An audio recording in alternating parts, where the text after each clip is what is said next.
Start YouTube there.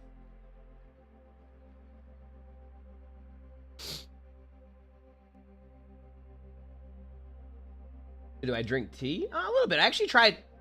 I tried this tea last night. I tried this tea last night, and it helps with kind of like congestion and a few things like that, right? Like cough and all that. And I'm gonna be honest with you, this is one of the, I don't even know how to describe this drink that it was. It was, I wish I could describe it. It tasted so bad after the first taste. Like, the initial taste was good. Everything after that was awful. Like, it tasted like lemon, and I love that taste. And after that, I just couldn't even explain. It was awful. It was great, but it was awful. So.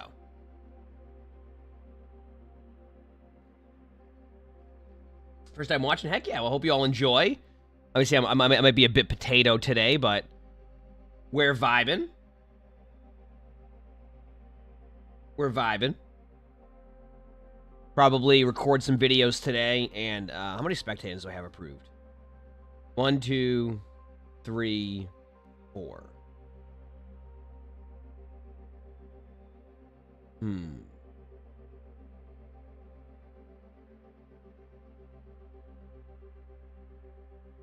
This is an interesting one. Okay, cool. We got some good ones to watch today.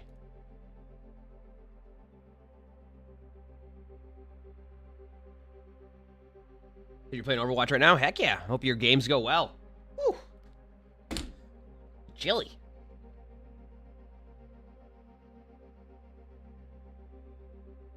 No, it was like, I forgot what it was called. But they've been good. I forgot what it's called. It was like a long-time YouTube viewer. Follow me on Twitch yet? Well, welcome. I hope you enjoy. Did we think we're in need of a bingo video on this Friday? Yeah, but not because it's a bingo Friday, Danny. Because that's not a thing. It's just because we're recording. We need to record the videos for YouTube. Sorry. I'll try to mute my mic in time most times, chat. I randomly cough. Sorry. I'll try to mute my mic as much as I can.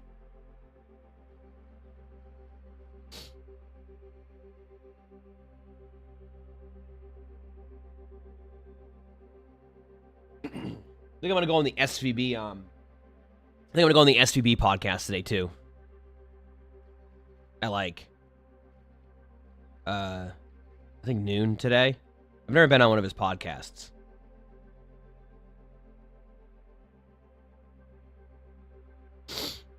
So that'll be fun. Is it elderberry? Elderberry has like a very distinct smell to it. I just want to point that out. I don't even like, it has nothing to do with what we're talking about right now. I just wanted to point. I just had to point that out.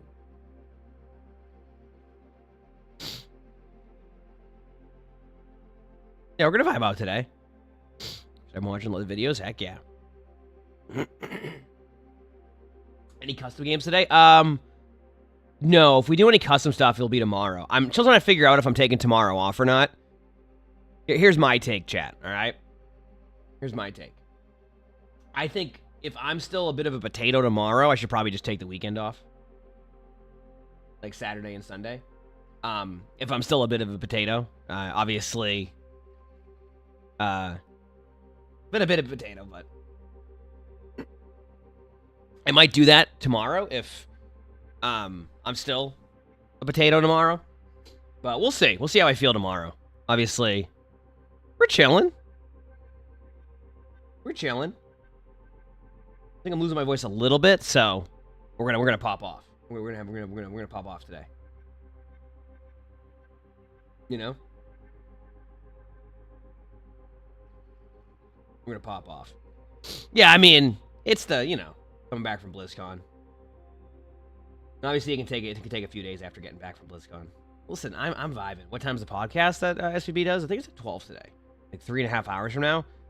So I'll probably do some warm-ups, and then we'll record some videos. I got to figure out, am I just choosing one of those games, Danny, for bingo? Or do you want to just, like, choose one of those for bingo for me?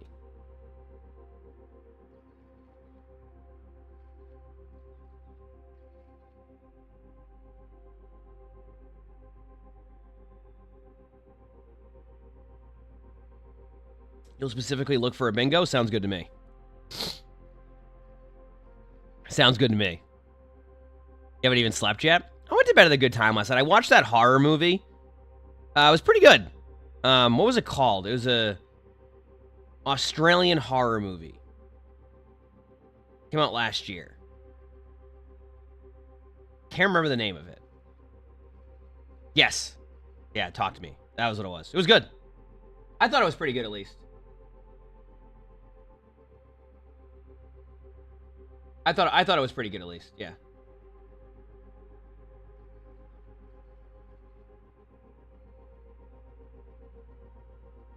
Yeah, I had a great time at BlizzCon. It was awesome. Yeah, it was good. It was good. I definitely an interesting concept for, like, it's interesting on how it is, and like I don't know how to explain it. I just feel like they never really. I don't know how to explain it. It was just like it was a pretty good movie. That's the best way to explain that movie. I don't know. If you like horror, it definitely was worth the watch. If you're into like horror movies and stuff like that, so.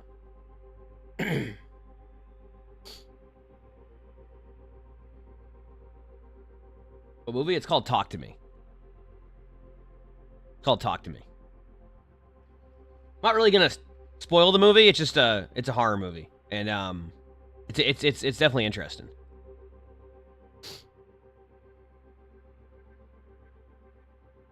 Do I have Alan Wake 2 on my radar yet?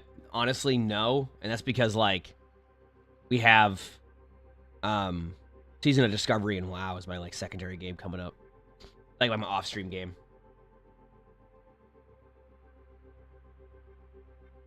When you were in the U.S., you tried. Oh, did you? Yeah, I mean, it definitely does. I mean, I'm like, I'm just, I don't know. I'm vibing. I'm vibing.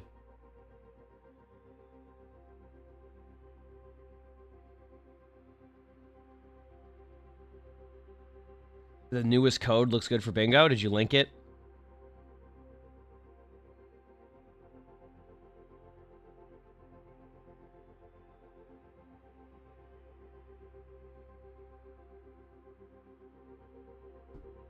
What in the world is this quote? A DPS Carrico, and then this is their quote, with the aim/mechanical skill of a 40-year-old father of 3 with a wife that loves him, and a well-paying job even though he has none of those things.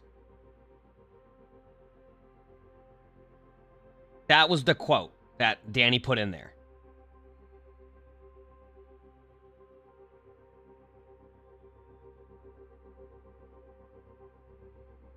That's what Danny put as the quote.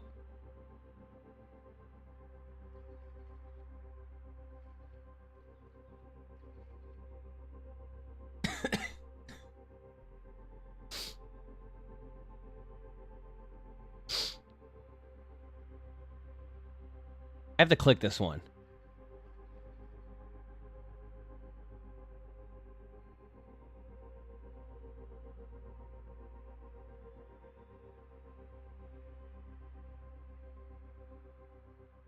Yeah, I don't know if I'm gonna quote that part, Danny.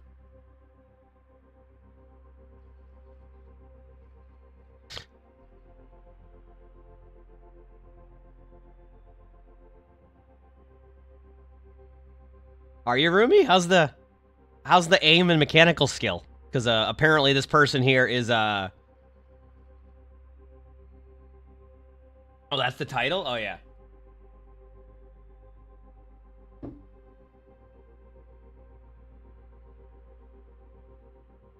It could be better, or Cloud be better. Well, that's good. All right, chat. So hear me out. Oh, yeah, don't hear that out. All right. I'm gonna do a warm-up game. warm-up games, and then we're going to record some videos. Sound good?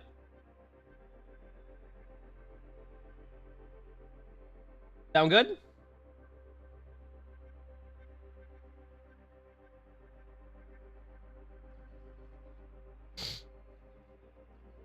I have 1, 2, 3, 4, 5 approved codes. A lot of pretty good ones here too, Danny. I like this. People have been really enjoying the spectating recently too, Danny. It's been interesting. Okay. I am. We're vibing. Let me just get my TikTok open up here. I mean, that's kind of what we were trying to do though, Danny, right? Like, I feel like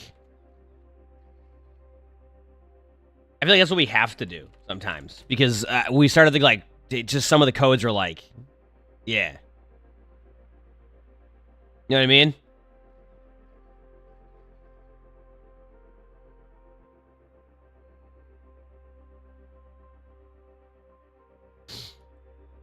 Well, I mean, in a few months, Overwatch is going to have a new rank system, so that's neat.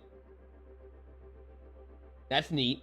Yeah, I think I think today in the podcast, we're just kind of talking about all of the BlizzCon stuff. So SVBs. If you haven't seen an SVB podcast, really good. The SVB podcast is really good. So, my first time being on there.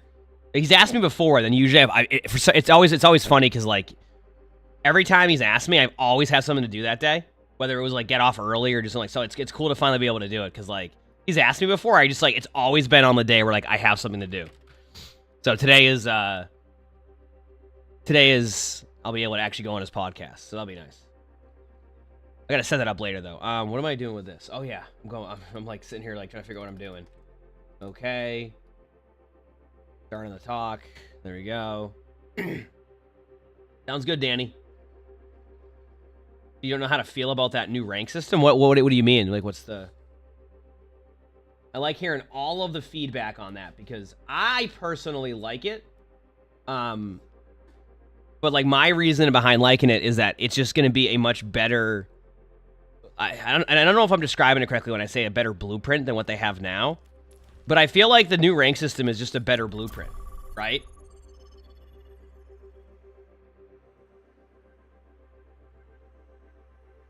Like, they can build off of it and adjust it so much easier than the current system in place. You know what I mean? Like, even if, like, the matchmaking ends up being scoffed or it doesn't end up being, like... they can build off of that. In the current version they have, like, the only thing you can do is reduce the amount of losses or wins that it takes to get that. And then eventually you're just, like... You're still down to, like, this... Like, not generic, but, like, very, like... There isn't...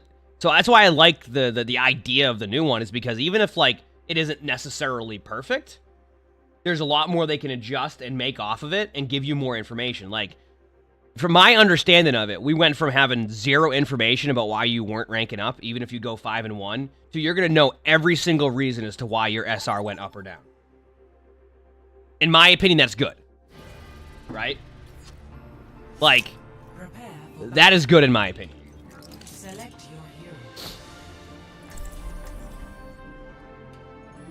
Is Mauga a balanced tank? Probably not fully balanced yet, and that's from, like, I think a little bit weak. That's only because of the heroes that can, like, absolutely dominate. But it's still very much a wait and see. It's still very much a wait and see. Did your friend doesn't like you for being a Hanzo main? Well, I mean, obviously the next thing you gotta do when you're playing with him is just block Hanzo. Don't make this harder than it needs to be.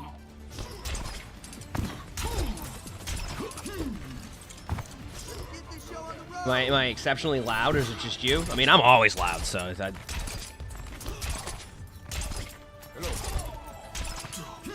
You went 5-0 went down. It's because your hidden MMR is different. That's what I mean, like...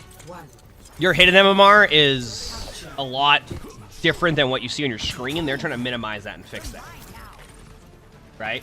So, like, I like the idea of the new rank system. It doesn't mean it's going to be perfect. I mean, no. I think, like... I've had this discussion a lot with chat where... We're going back to spawn real quick. I've had this discussion a lot with chat where if you look at most games are constantly trying to iterate on their ranks because you're never going to find that perfect, like, rank system, right? But the information that's on your screen, the more that you have and the more, like the more that's there, the better it will be regardless, because you can at least see what's happening in comparison to, like, it almost feels like you're kind of guessing what's going to happen with your 5 games. And that's a part of the problem. I think it's probably better to know that you're 82%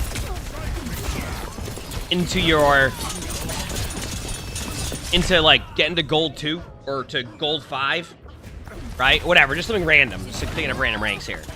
It's better to know that, and that like your last win gave you an 18% win based off of these multiple things, and like just like hoping that your 5-2 record is good enough to climb, even though in reality it might not be. And not because you're playing bad, it's because like the amount of wins it takes to get from wow, we got into a quick play game of just people who came to play.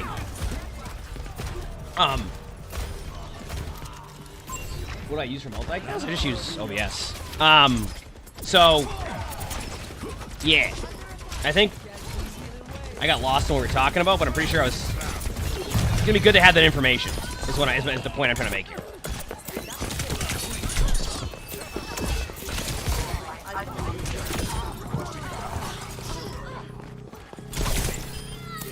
Here we go. Right now, you could go 5-2, but it makes sense. Like, it makes sense internally to like the system, right? Because it's going, well, yeah, you need 3 more wins to get out of there. But when you go 5-2, you're expecting some type of climber result, because you don't know what those, like, you don't know the exact specifics as to what would climb it, right? Like, you don't know what the exact specifics would be. So if you don't know those, and it's almost random half the time. Like, you just, like, you're gonna, like, hope that you climb, but you still have to get to those 5 wins, and then, as it's been talked about before, if you don't get to those 5 wins, right? If you don't get to those 5 wins, then, and you get to like 6 losses before you get to 5 wins, you know you're not going to climb, so you're just waiting to reset that to go again and try to get 5 wins again. So.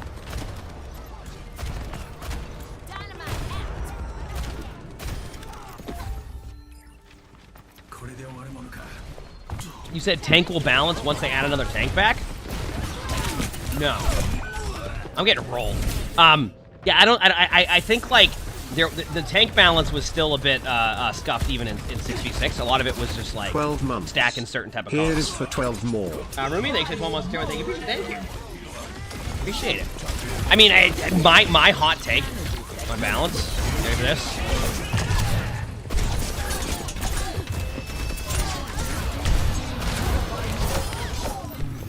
It's not even that bad. There's balance with, like, obviously supports, but overall, I think, like, most heroes have been pretty viable in Overwatch. You're gonna have seasons where heroes are really strong, but from, like, an overall, like, how many heroes you can play in comparison to, like, even in OW1, like, you can play a lot. There's a lot more hero around. The problem is now is, like, you have this issue where, like, supports are, fairly strong, and they're making adjustments there. And then you have, like, heroes like Mei and Bastion have become more and more meta, and because of that, tank survivability becomes a lot worse, which then skews the balance a bit. Even though, if you're not running those comps in general, like, most tanks will have fine, it's just most people are running those comps. Maybe 12 months, appreciate it. So. No, they're not bringing back 2 tanks. Someone in chat said that that's when that game will be balanced, and it never was even balanced then. You're never going to be able to fully balance a game like Overwatch because of how many heroes there is. Like, it's just not... It won't happen because there's too many variables, right?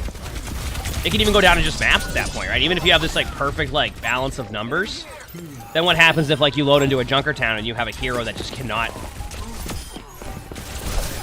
It doesn't have that long range capability, right?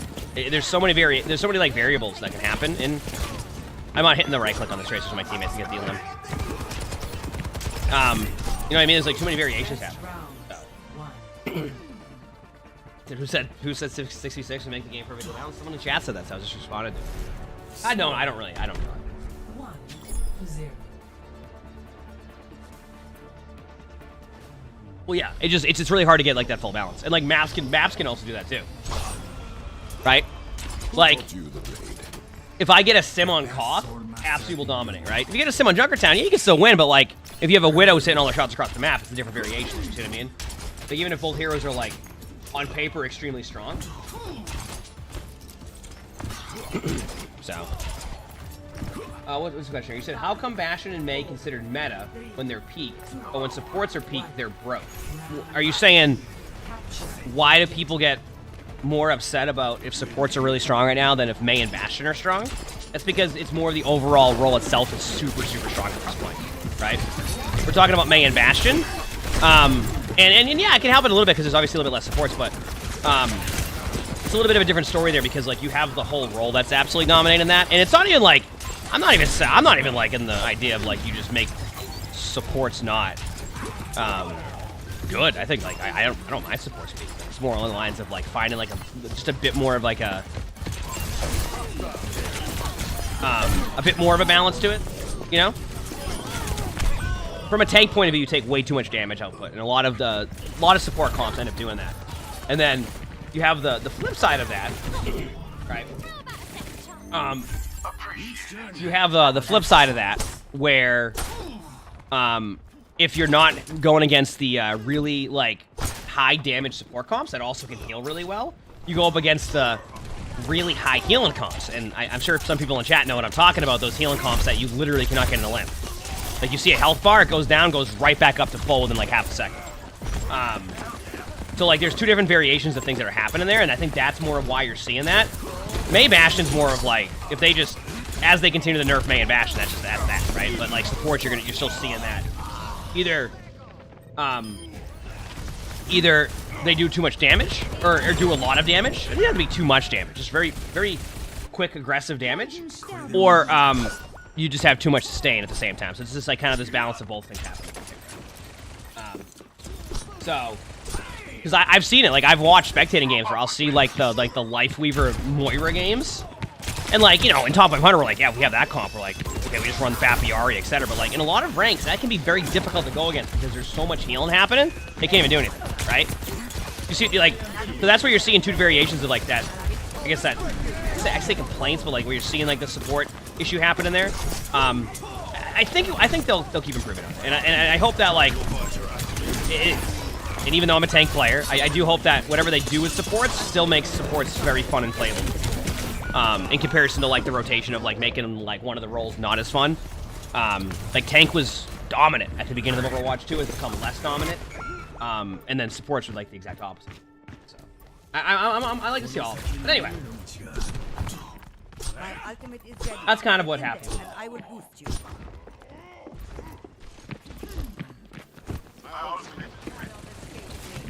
What season had the best balance? I think most people say they really liked when Hog was meta. That's people said that was their favorite balance.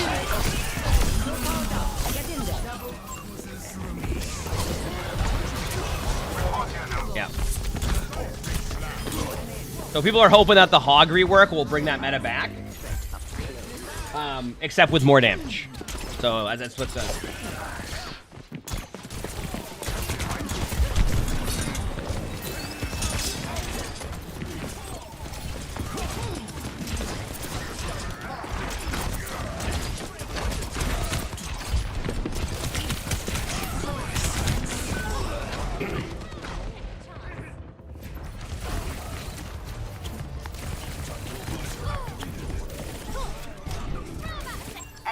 I don't know. There was a season where like everything was viable. I can't remember what season it was.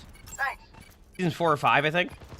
Everything was super viable, but like at the same time, you know, want my hot take, chat? Sometimes like a shift in the meta is just good for the game.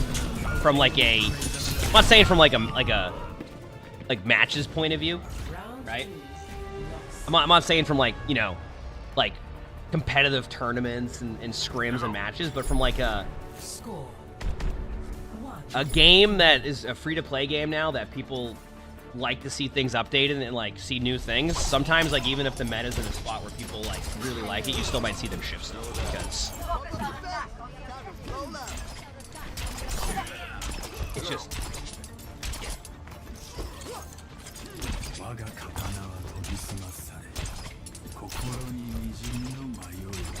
yeah, Roadhog's out on Tuesday, the new one, the updated one. You love the 2 weeks of the Junker Queen meta. You know what? You know what's interesting about the Junker Queen meta? I think it would have I think that meta would have lasted longer if they. So they do it now because I think they recognized it with Junker Queen. If they had adjusted the ult charge from the get-go, I think like Queen meta would have lasted longer, but not been as like ridiculous as it was. Because when they made the change to Junker Queen, they didn't adjust the ult charge to go with it to compensate for like Junker Queen having more healing and damage output, right? So when that happened, you were getting ult on cooldown, sometimes twice a fight. So I think if that was adjusted from the get-go, I think you might have saw a little bit of a longer meta on that one. But then what they did was they went and buffed other stuff, and then that's where Junker Queen kind of fell out of the meta. A little bit. So, I mean, but then if you look at some of their changes now, you can like what I love about that too is like you can tell that they were like, wait a second, like, yeah, we got to look into ult charge when we make these damage or nerfs or like because it's like the ult charge. If you don't scale the ult charge when you increase damage, and like you're not trying to do that, like sometimes you'll scale the damage to also increase how quickly you get an ultimate on a hero. But if you don't do that, then that's what happens, right? Like you have Junker Queen running around with ultimate every team fight because it becomes overtuned. And then the overtuned Orisa again. I feel like, you know what? I'm gonna be honest with you, chat. I feel like I think I don't know. How much have you seen Orisa in your rank games now? I'm curious. Because I'm seeing Orisa way less. Like, way less. Oh, I got rolled. But, like, I imagine in some ranks you're seeing Orisa a lot, right? There's much for you to do. The Queen meta was incredibly fun. But it also depends who you're asking, right? For some people, the Queen meta wasn't going to be fun. But that's what I mean about, like, there's going to be this constant kind of shift from, like, how Overwatch is played. Like, listen, the Queen meta was great. I love the Queen meta. Why? Because I was playing Junker Queen. But that's why they do make a lot of shifts. How did I not deflect that orb? I'm upset. All right, are we ready for this? Is it time? Oh, we're going bottom left? Okay, I see. Get in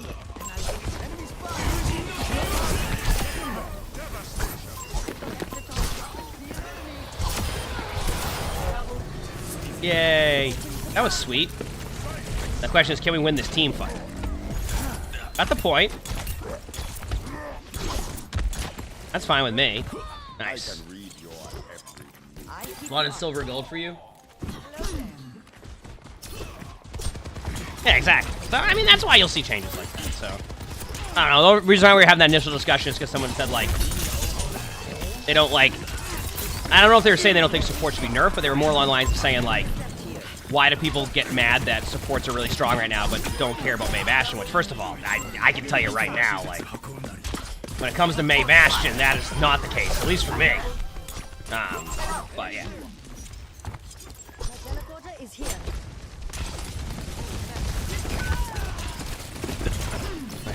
I play tank. I feel the effect of May Bastion. Don't you worry. I get to go against May every game in top 500 right now. It's a treat.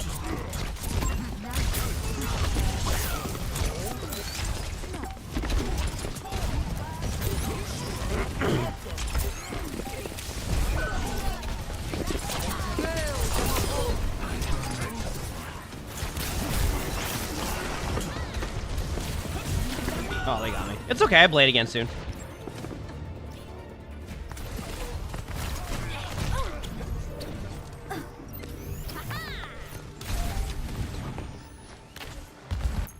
How often is Echo played in top 500? An okay amount. An okay amount, I'd say. Played.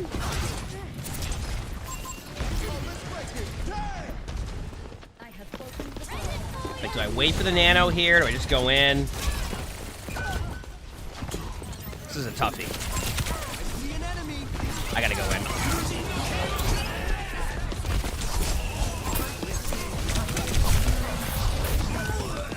Yep. I thought that was a good blade. I don't know how I didn't get 5. How did I not get 5 right there? Did we make any sense? Did nice ult, dude. Thank you. I appreciate it. You want that louder? Nano boost administered. Defeat. Here we go. Yeah, I mean, Mei is just getting picked a lot in general. Like, that's just like a thing. Mei is just a very strong hero because Mei has 100 DPS while holding left. Like, Mei is just a very good hero.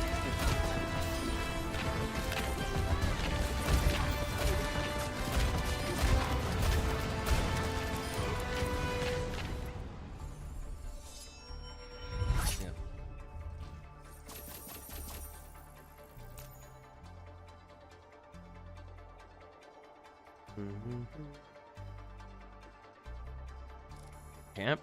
Bolby, thank you. Appreciate it. Thank you.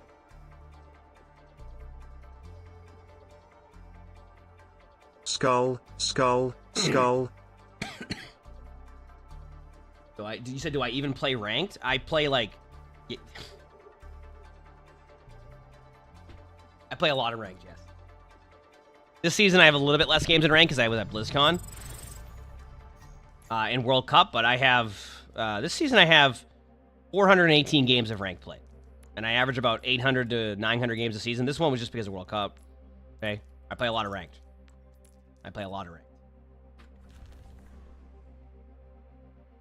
Yeah. Play like 30 games a day. You play some ranked? I play a good amount of ranked.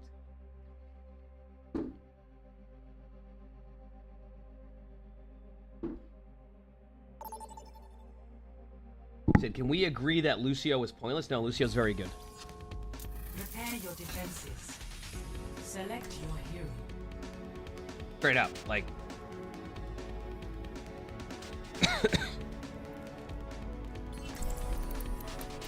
Lucio's very good. Am I excited for the comp rework? Yep.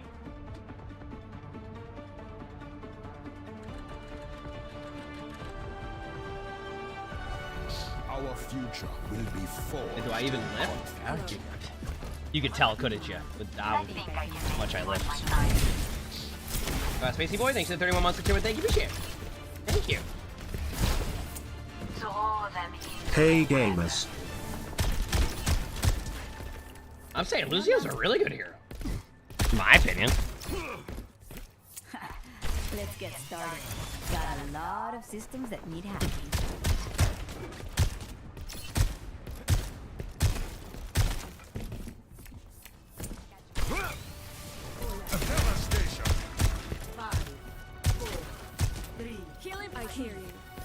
How did the cats react when I came home? They're excited to see me. I mean, Sully is a Bengal, so he let me know.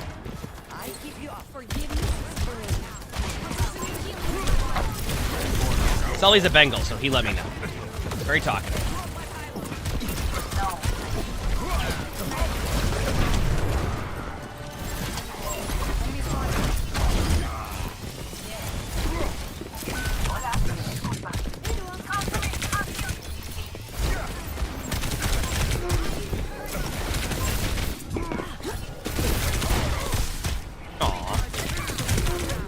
Tracer really wants me, huh?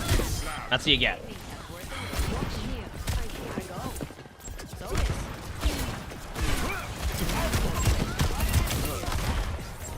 My opinion, who's the worst support right now? Is there really a worst support right now? I mean, there's like supports that aren't going to be as strong as the other supports. I think for all, well, support's pretty good.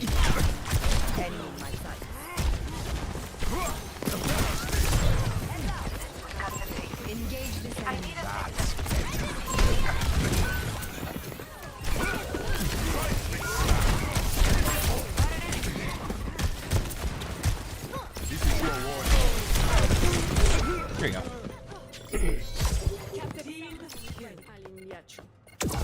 How's it going? How's it going? Zen is technically the worst right now. I mean, Zen's still okay. I mean, I think, like, I'm seeing Zen's pop off still. Granted, like I said, like, in top 500, a lot of times you'll have players who are playing those heroes so optimally that, like, they can still play fairly well. So I can see Zen struggling a little bit now, especially with the Discord change. You can't just spam it on people a little bit, which I don't mind anything. I'm going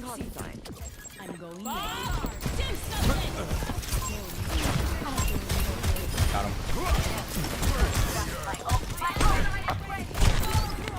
That was certainly a bob. Yeah, it's technically the worst. I mean, that can be fair on that one. Yeah.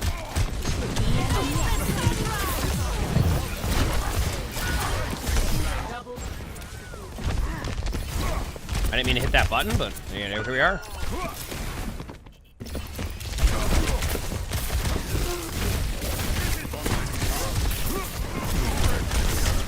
There we go. Got my ult still. I was gonna use my ult there, but I didn't want to dominate the lobby that hard right there with how good I am at Doomfist. You know what I mean? So. I don't die that easy. Do I ever consider showing the chats on the screen? So as of right now, I'm not allowed to put the other chats on the screen outside of like Twitch chat with the current rules that Twitch has for the multi-stream.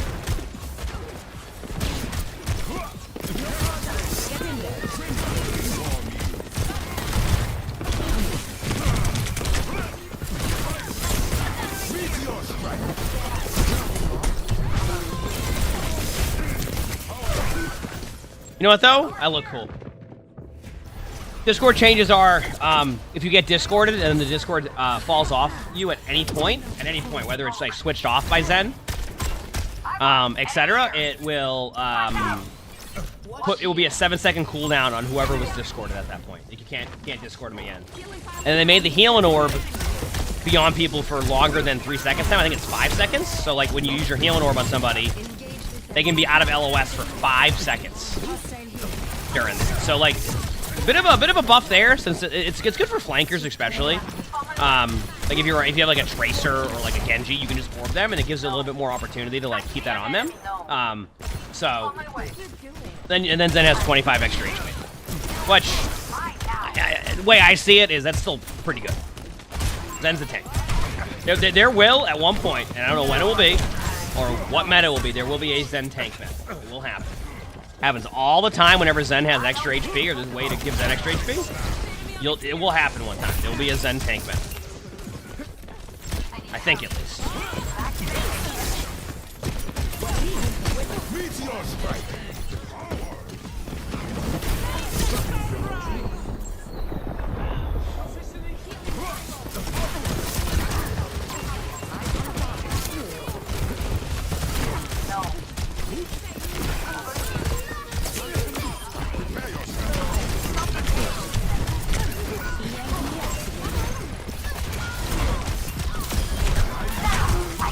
Oh, they got me. There you go.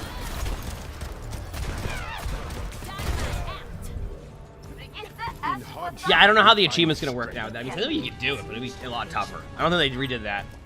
Well, that's not a thing, Ven, so technically not, no.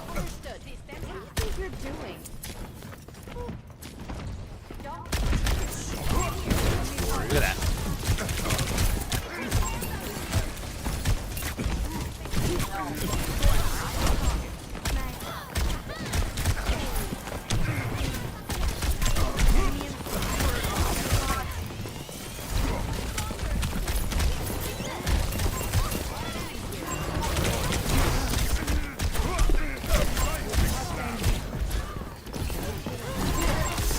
Got him. No, the recall. I thought they used recall. Oh, no, I'm dead there. It's cool, you can see much better. I do get better at Doom. I think I am going to record a bingo video today, though. You know, we're doing good. How about you? Well, I'm a bit potato still, I'd say, but, you know, we're vibing. I'm just going to ult the card.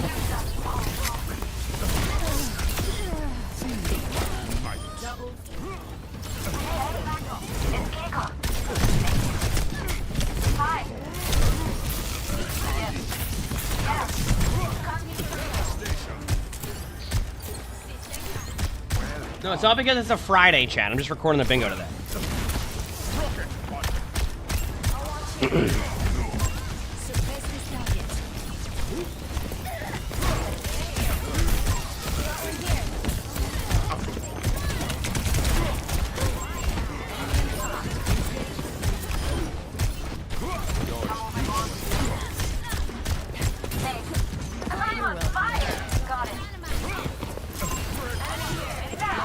There you go. No, that's not a thing. Bingo Friday isn't a thing. Like, I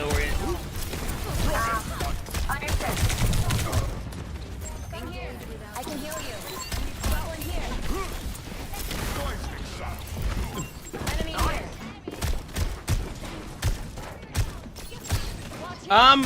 I would say that I'm a bit potato right now for sure. Exactly. I'm vibing. That's it.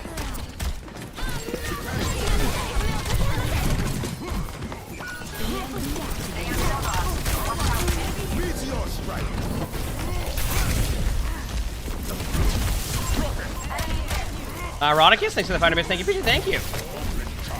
No! We record bingo videos it's on not. Friday because it is Bingo Friday. Well, yeah. Blanky's Bingo Friday. not Bingo Emongg Friday. Blanky's Bingo Friday. Emongg Blanky's Bingo Friday. Emongg Blanky's.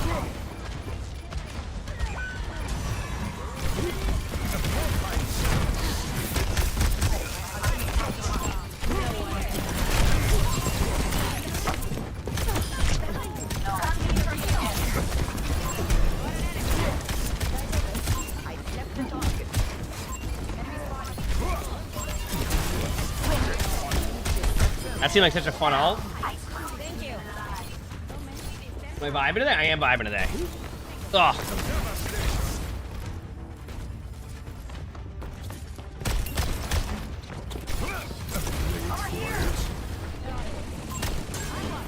Going back that way. Oh, got him. Oh, go back and spawn real quick. Wait, no, thank you for waking me up. That's the Bastion. No, don't thank you for waking me up. I don't know what I mean. I just said words right there, but you know what I meant. Caps Easter, thanks for the 13 months of the Features Prime stuff. Thank you, appreciate it.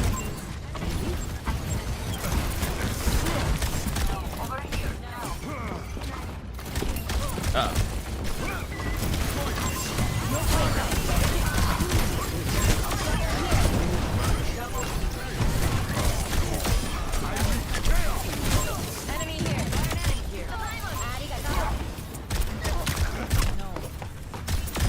There we go. Oh, but I see Hanzo on top 100? Sometimes. Sometimes. What's up, buddy? I just heard you meowing. You good, kitty?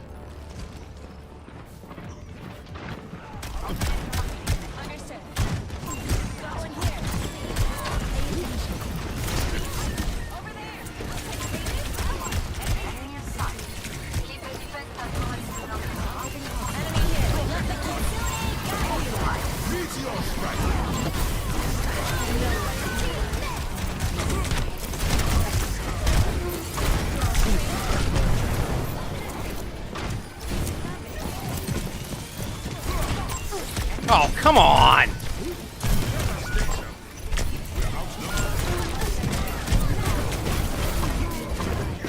No! Damn. You know what, though? Still think my Doom's getting better. That's what matters. My Doom's still getting better. That's all I'm going with here.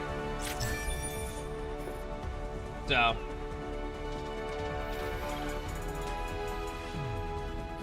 Just saying.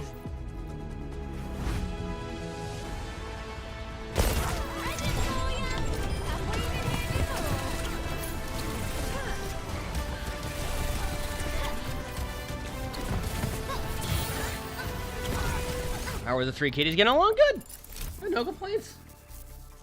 All right, look at that dominant Doomfist performance, chat. I like how I'm level 20 on Doomfist and just quick play, like warming up every day.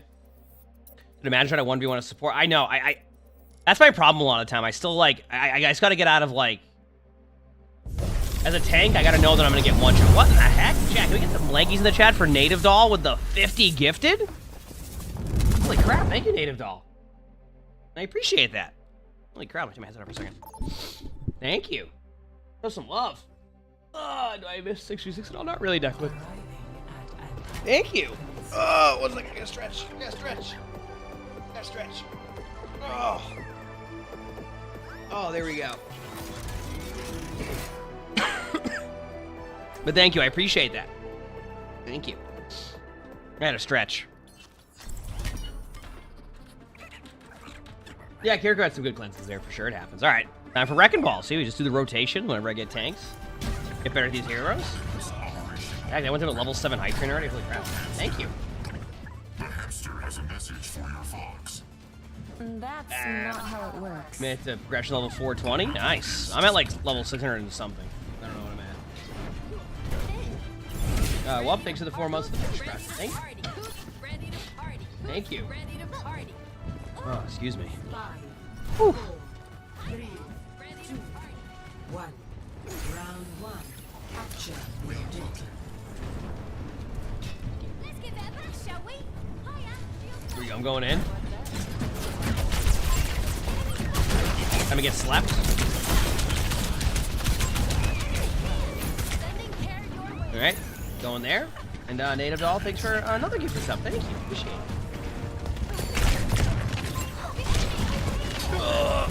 Oh, that looked cool at least, right?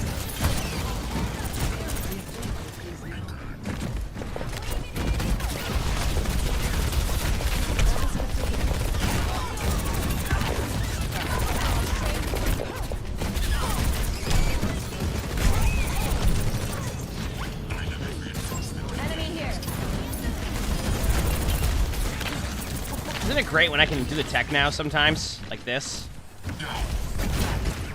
See? That's what the practice does. I'm saying.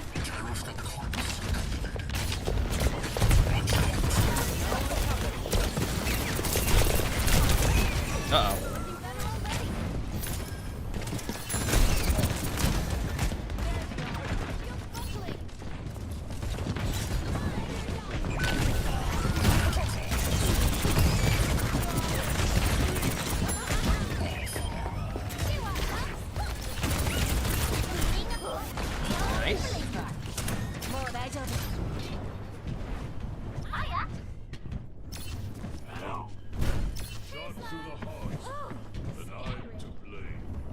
Yeah, it definitely refreshes the cooldown, yeah, for Doom. For the punch, that is. Would be a good ult spot. I see.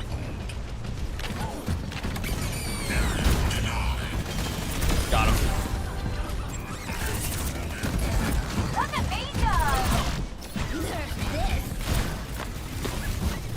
Okay, in my defense, I thought I was going to get the Baby Diva with that. And it was going to look cool, and I wanted to get my ult charge. Lumberdan, thanks for the 14 months to tier 1. Thank you, appreciate it. Thank you.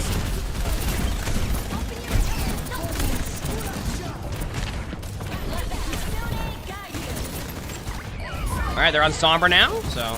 Well, I think they've been on Sombra. Excuse me, it's gonna come through here and pile drive. Thank you so much. Excuse me. Go back this way. 14 months. Said tips for random teammates? Like you just want me to like give tips to your random teammates? I don't know. What do you mean? Best round 1.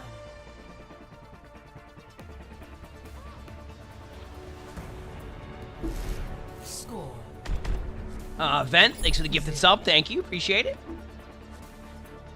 And just loving the chat from Meowza with the 5 gift. Thank you, Meowza. Thank you, Vent, for the gifted sub, and Meowza with the 5 gifted. Thank you. Thank you for the 2 gifted, Vent. Appreciate it. And I'm trying to see what's my EDPI. I have no idea. It's high.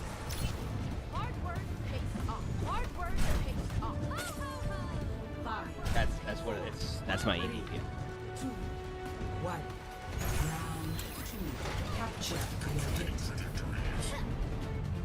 Do I practice other tanks other than Doom and Wrecking Ball? So I have my hero pool. I can play quite a amount of tanks. So outside of Reinhardt, I'd say that Wrecking Ball and Doom are my 2 like weakest tanks. So for me, this is how I will improve at these heroes. Otherwise, I won't be good at these heroes if they ever become meta. Now, obviously, we haven't really hit like a Wrecking Ball Doom meta yet. I mean, Doom was meta for like for a bit. It's because Doom was a little bit strong. But it will happen eventually, right? More than likely that I'll have to play these heroes in top 500. So for me, or sorry, excuse me, in Ultimate and then top 500, you know what I'm saying? Yeah. But this is how I'll get better at that and have the idea of how to play these heroes. That way I'm not like the worst.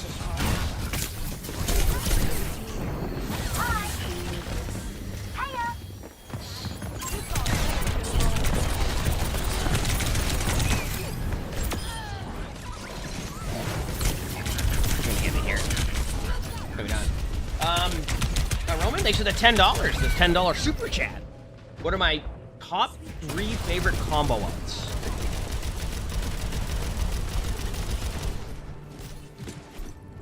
Like 2 ultimates at once, or something you can combo with your ultimate? You said 6,800 DPI is a wrist player, not an arm player. I am not a wrist player. I do not aim with my wrist.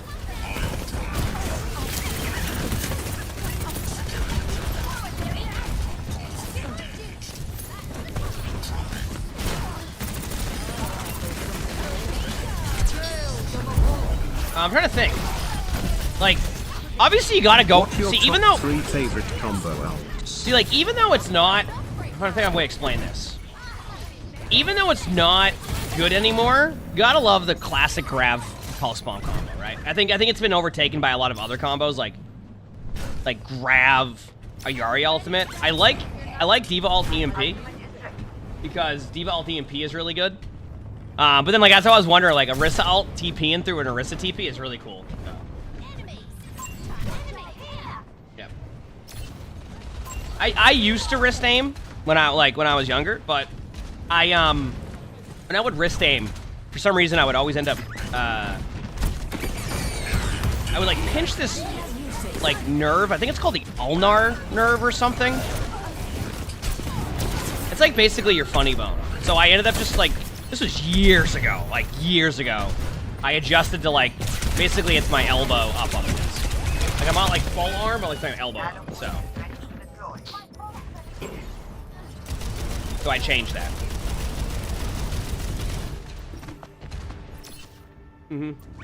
Then it was the ulnar because it would make like the like your pinky and like your ring finger. That one, right? If I'm correct. Like pinky and ring finger.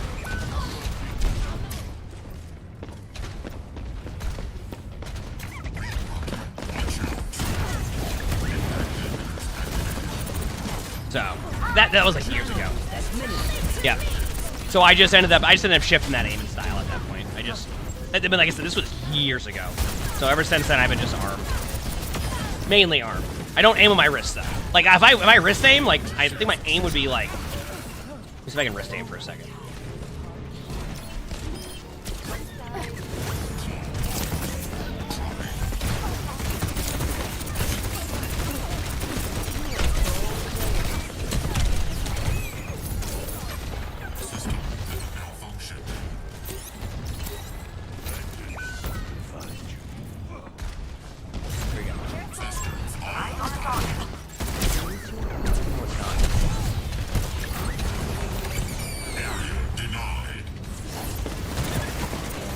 You're gonna EMP. Where are they? I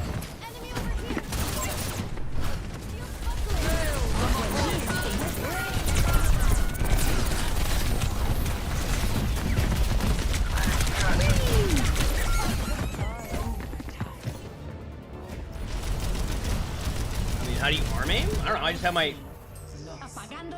I just have like my elbow, like from here up is where my, like from here all the way up is where I am from.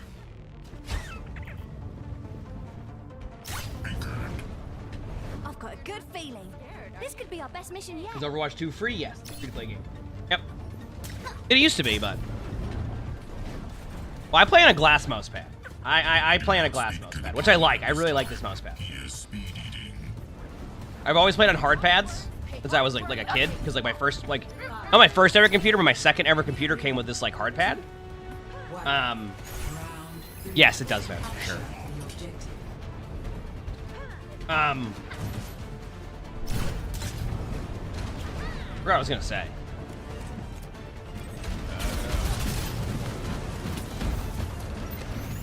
Look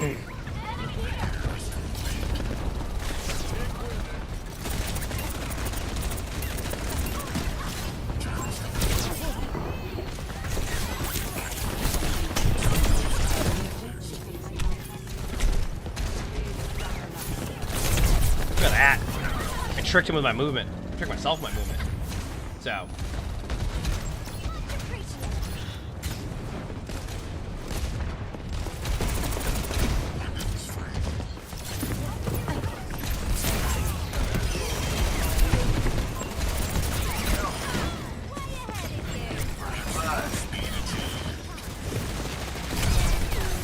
Oh no. Oh no. Is this quick play? Yeah. Last bed? Yeah, I forgot what thing it's made out of. But I like it a lot. Chat, go get some Blanking Chef for Sugar Daddy Thor with the 5 gifted. Thank you, I appreciate it. Thank you for the 5 gifted.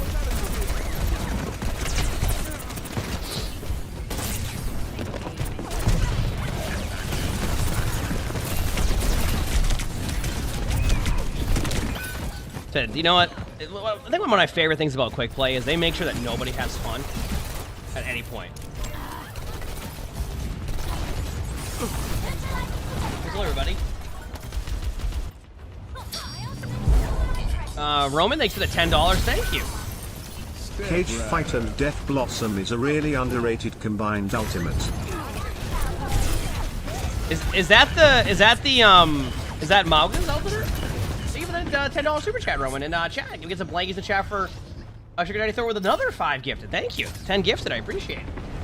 Is that yes. Yeah, I think like that. I think Mauga's like combo in general is gonna have a lot of really cool combos. That's something I started to realize as I was playing. Actually, I think today we're gonna be posting my Mauga gameplay on YouTube, which I know gameplay on my YouTube channel. Actually, we get some Blaze Chef for Sugar Daddy with another 5 gifted. Thank you, I appreciate that. So you'll be able to kind of see when I start to figure out how to like play the hero more. But I think like that ultimate combo is gonna end up being really strong, unless it's a Stormer. The Stormer can just hack you out of it, and then you're like, wow, that was fun. So, when did I get a YouTube? I'm sorry, what?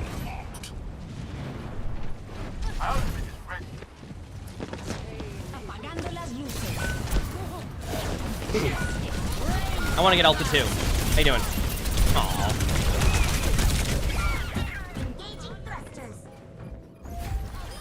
Yeah, but I can agree with that. But thank you for the 15 gifted. I appreciate it. And Spooky Al, thanks for the 4 months of the tier 1. Thank you, appreciate it. Oh, are you? Oh, that's how it works.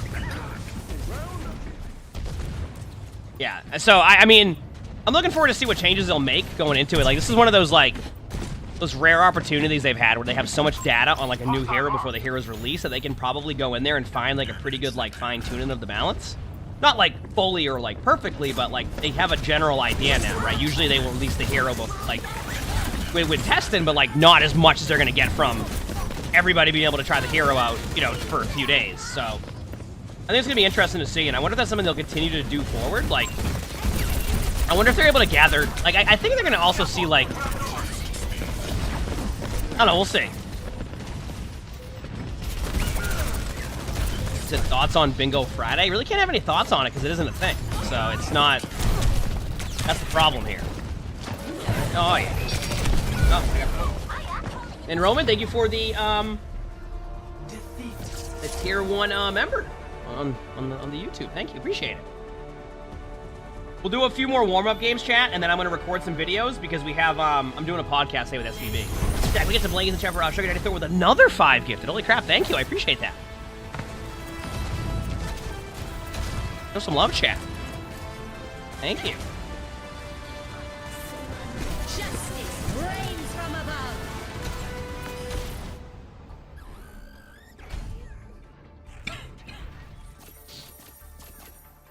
You know what I do want to do though, chat? I think it's time for another gameplay bingo out of me. That's kind of how it started. I think it's time to do another gameplay bingo. I think it's almost time.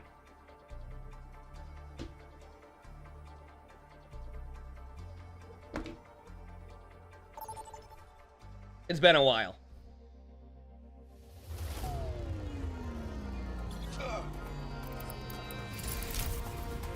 That's what I was saying, man. Yeah, it's like the original.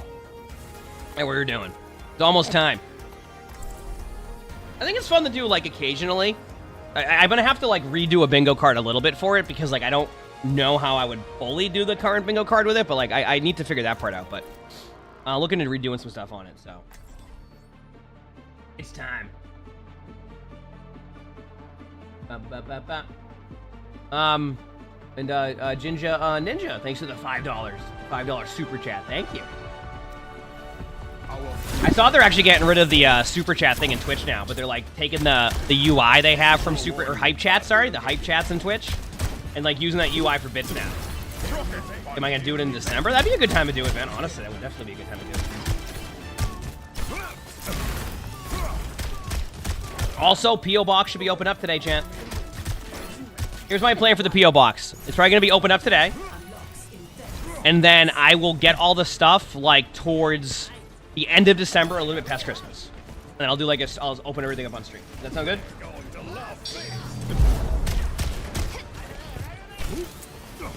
Happy Bingo Friday. It's not Bingo Friday. That's not a thing. All right, here we go. Ooh, we gotta go on yogurt part. Here we go. He's good now. Gotta get slept by this Ana. Or, you're gonna get charged up. Oh, chat, it's time. If that was me, I would have went to a different map. I would have ended up on somebody's King's Row game.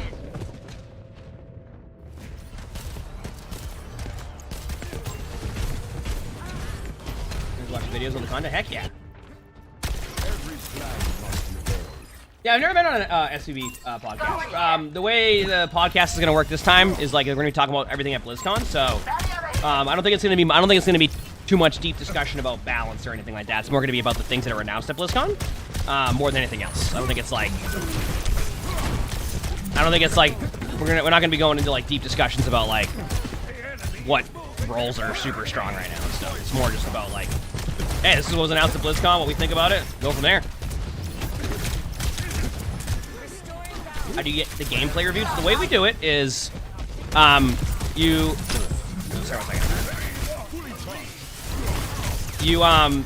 submit a code on my Discord, and then Danny will go through them all. And if it seems like it'd be super entertaining for YouTube, or like something that's like, pretty much like, is it entertaining? Is it a long game? And if so, then usually he'll pick it out, and then we watch it. So.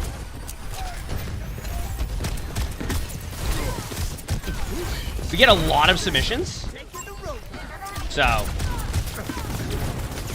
Well, I don't think Flats is going to be on the podcast today because the podcast is at noon. So I would be very surprised if Flats is awake at noon.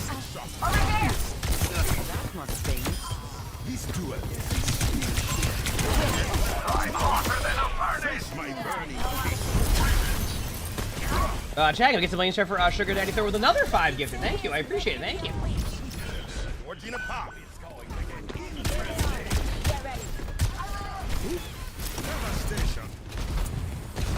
So you said that was a roast?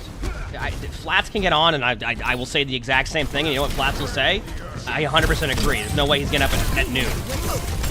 Like, that's not even a roast at that point. Flats will get on and say the exact same thing.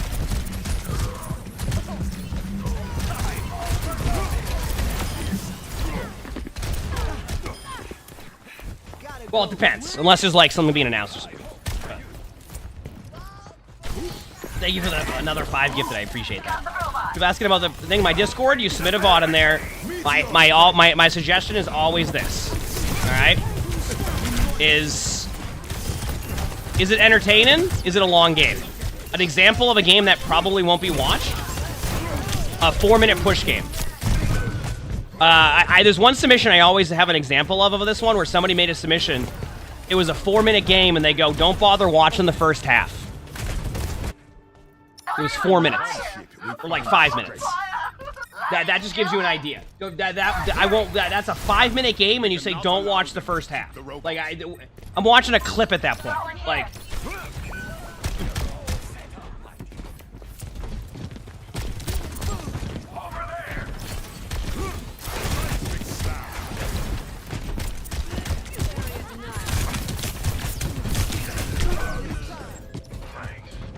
you know, like if you're a Widow that goes 52-2, like probably don't watch those as much.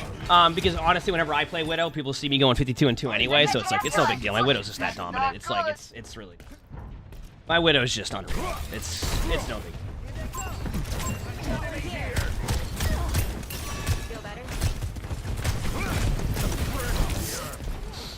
deal. But no, like it just depends on a few things. I find that, like, ego VODs, the problem with ego VODs, and we watch an occasional ego VOD, is, like, just nothing happens. Is what it feels like. Just, like, nothing happens. You just sit there and you watch, like, Like, woo!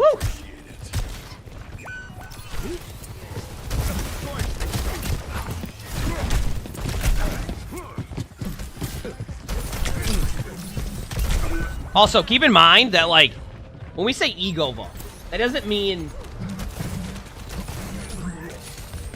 When we say ego VOD, that doesn't mean you can't upload a win. I don't mind when wins are uploaded because I feel like you can learn from wins. You know what I mean?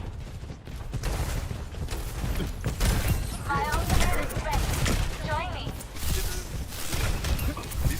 Enemy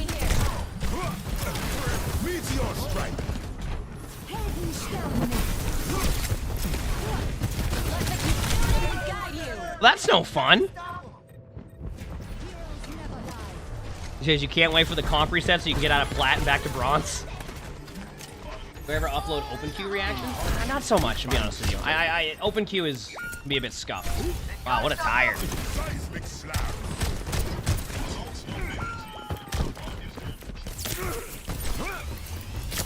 Don't let them push any I'll just further. reset.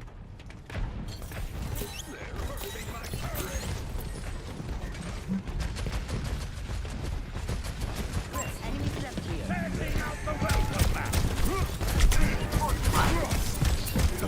Do I think Overwatch is growing again? I think, here's my take. I think, and I don't know if it's a hot take or not, but I feel like in a free-to-play game, if there's the correct, like, update, or, like, or not a correct update, but, like, things that people are really enticed by, you can definitely see, like a huge increase of people at least trying it out again. And I think, my opinion, it already has, like, a lot of people playing it to begin with. That's, like, the number one. First of all, that's the first thing. But second of all, and keep in mind, I'm still going to be a bit biased. I mean, I stream overseas, right? I'm going to be like, yeah, I just billions playing. You know what I mean? Like, there's a good amount that play. It's just, like... But I think that ranked is something that people wanted to be good at the beginning of Overwatch 2, and now you're going to get... you're getting a much better... like... rank system. And that was something that became an issue at the beginning of Overwatch 2 where, like, people were like, okay, I'm enjoying this is good. Okay, now I'm ready for ranked, let's play some ranked, and then ranked ended up not being people's favorite at the time because it just didn't have a lot of the features you would want it to have, it just wasn't quite there. So obviously, that's changed a little bit with their rank system, so we'll see. I mean, with free-to-play games, I think you'll constantly kind of see that, like, that back and forth, and it just depends on, like, what people become super interested in. That's why, like, new hero seasons do extremely well in comparison to not new hero seasons, right? Doesn't mean the non-hero seasons aren't doing well, it's just the new hero seasons do extremely well. So, there's a lot of things in that discussion. There's a lot of things in that discussion. I think also another good example of stuff, too, is, like, you know what's been popping off recently? Fortnite. Cool to see.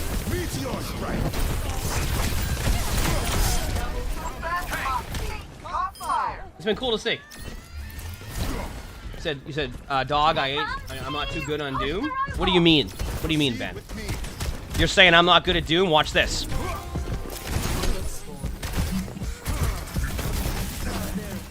Yeah. You telling me you're gonna be able to get hog ult like that? See? Watch this. Oh, look at that!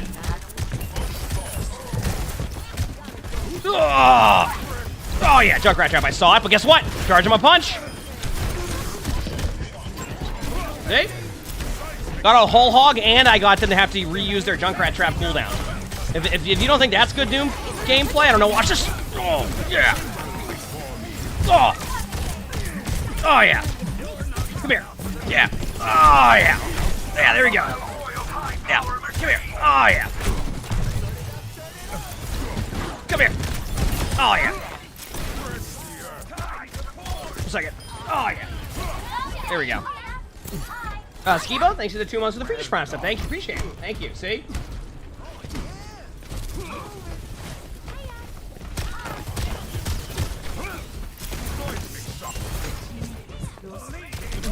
What are you gonna do? Look at this ult. Am I going here? Am I going there? Am I going up here? Going up here?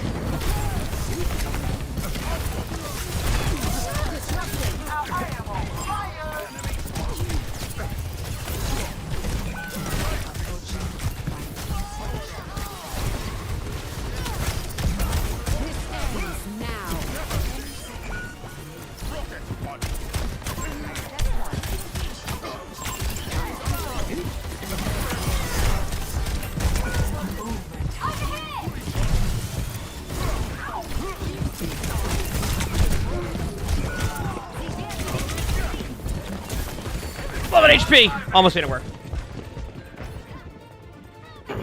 Overtime. Yeah, I mean, I think they'll do more things like that. Yeah. I mean, I'm excited to see what they have, like, happening in the next year stuff, especially what they're doing. No, I'm just saying it's been cool to see Fortnite, like, popping off because, like, you know, obviously they've people have been loving the old map, and it's been cool to see people having fun with it again. Like I said, like I always enjoy when people have a game that they can play and have fun with. You know what I mean? Like I enjoy that, you know. So it's really cool to see, like people having fun with that. Because my nephew plays Fortnite, so like I just. What do I think about Venture? They look cool. Obviously we have to kind of wait and see. So, you play a lot of Fortnite with your son, and it's great. Yeah. Why do I coach bronze and silvers on TikTok? I don't think it's necessarily coaching. I just spectate stuff, and it's more than bronze and silver. I do like a good amount of ranks now. We get submissions, and then we go off of that. Roman, thanks for the $5. I already have. For the P.O. box, am I going to try on any hats and stuff that are sent my way? Ben, I don't even want to know what that means. I'm going to be real with you. Because it's coming from you on that one. I don't even know where to start with that one.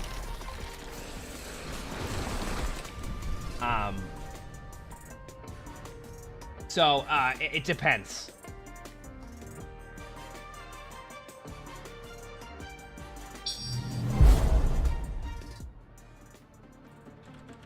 Put on deodorant.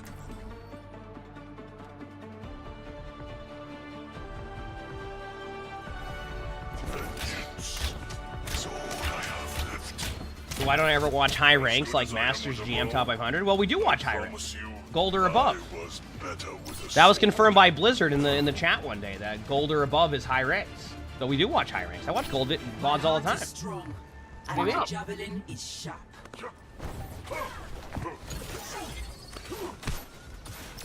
I craft my own arrows, each one a meditation.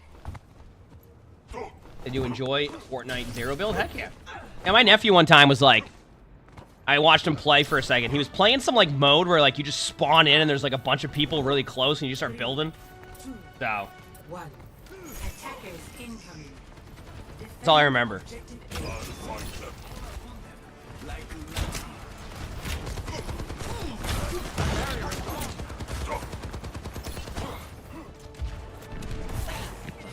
Did you high rank? That's what.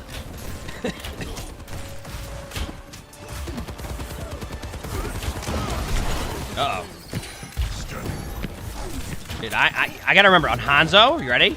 Don't hit scan. Just miss my shot by just a little and I'll hit the shot, okay? By just a little, though. I can't miss the shot by a lot. If I miss the shot by a little and I'll get the shot hit, okay? Here, we're gonna test that theory right now. Here we go.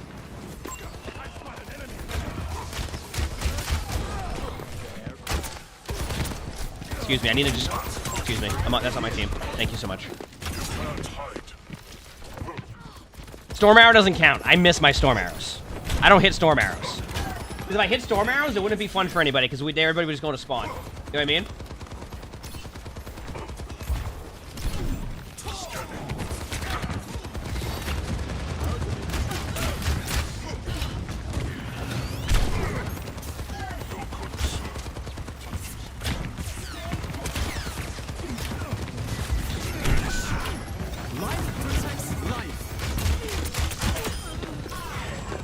Really, I do hit my storm arrows, but only on tanks. Here we go. Starting to miss some shots. Kind of just aim in that general direction there. Excuse me, chat. Do like a spin move play. Someone just took a lot of damage. Probably with Zarya.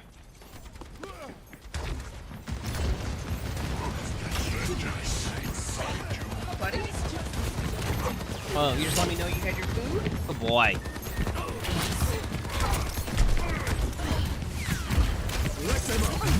Your fate.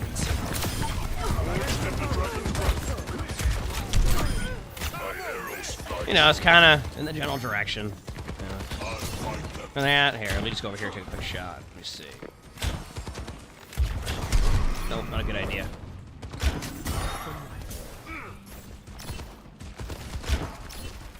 Oh, I am? I guess it depends what, like, flavor the stacks are.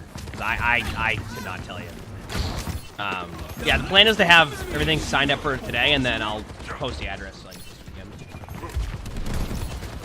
For the P.O. box. And then I won't be opening it until, like, end of December, probably. Maybe even, like, really early January, just to put some pre-warning on that, alright? Oh, that's why. Oh, now I know why you were meowing. Arnie, that smells great. Thank you. I was wondering why Arnie just randomly came out of the room meowing. Now I know why. That's wonderful, Arnie. What a good kitty.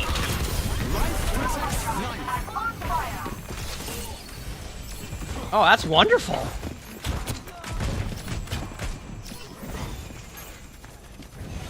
You just let me know. Thanks, buddy. Oh, you're just sitting here going, that was me? Thank you, Arnie. He's right there. You can see him. Oh, now he's over there. Oh, that's great. Wow. Holy crap. I mean, literally, but like...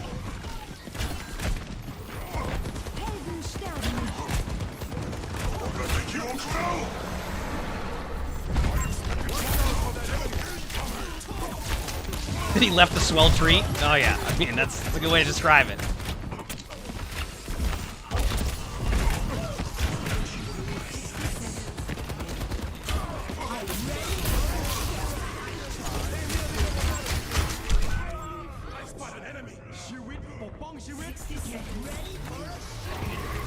It's definitely there. That's the smell, that's for sure. I cannot give up I'm on yet. fire! Hostile mark. Is he watching?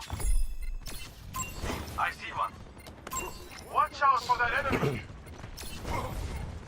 Big performance. 30 seconds remaining. The fight is almost over. Keep defending. You can't hide.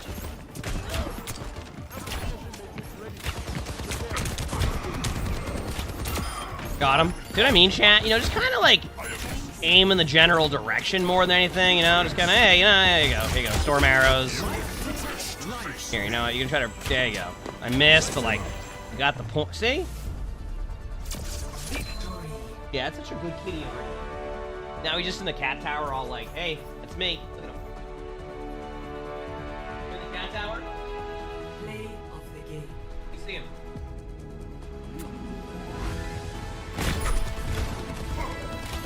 Are we surprised by this play of the game? Because I'm not.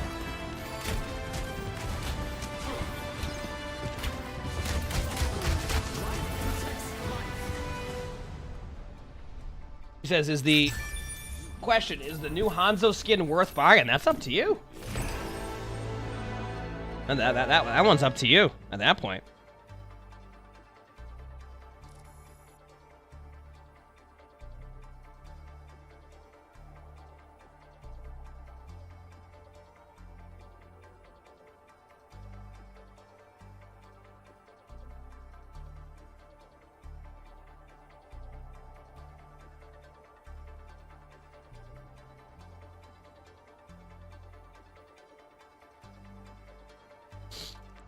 Go in the bathroom very quickly, chat. Be back.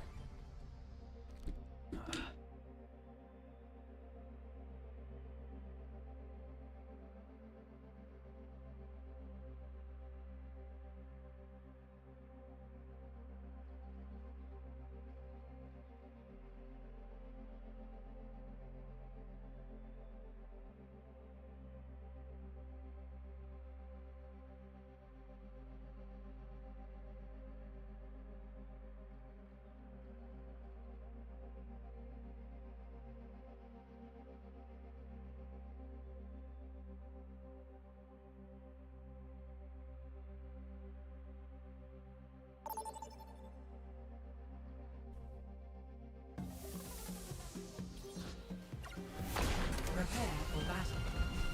Select your hero.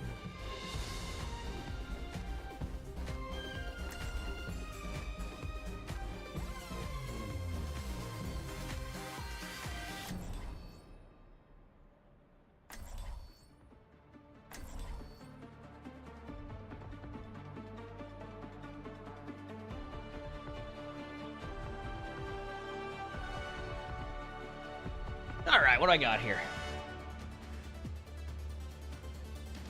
Watch about YouTube forever? Heck yeah. Alright, what am I going here? You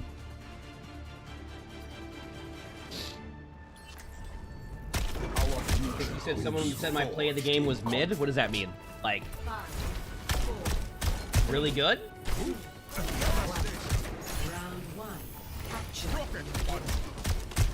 What's up? Stay away from me. I don't know why I did that. Wait, am I on Doom or Ball? Did I pick the wrong hero? I forgot. Oh, yeah. Oh. Am I on Doom or Ball? What was the hero I played before this? I gotta figure this out.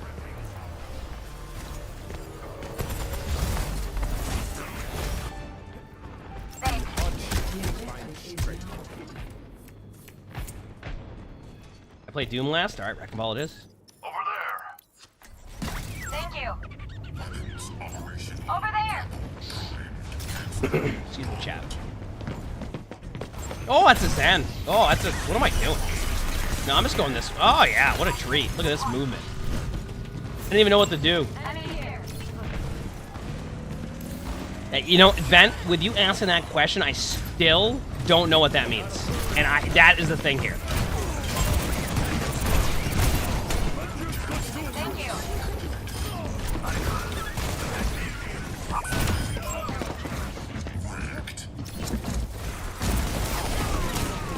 Midtown, heck yeah.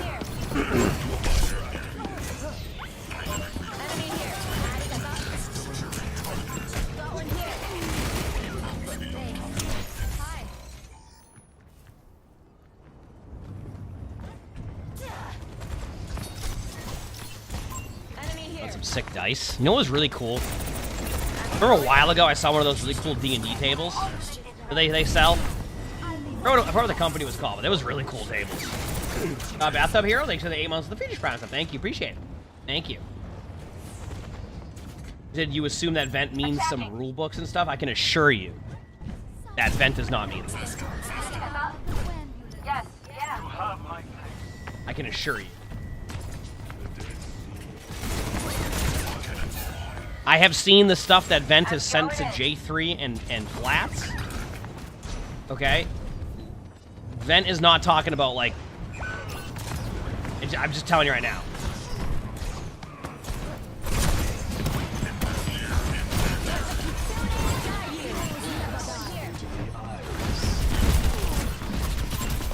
Go.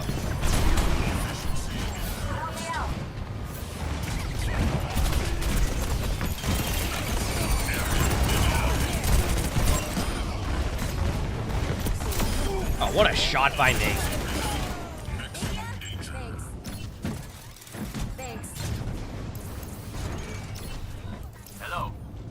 How should you play Wrecking Ball? Like Tracer. I'm not even memeing that.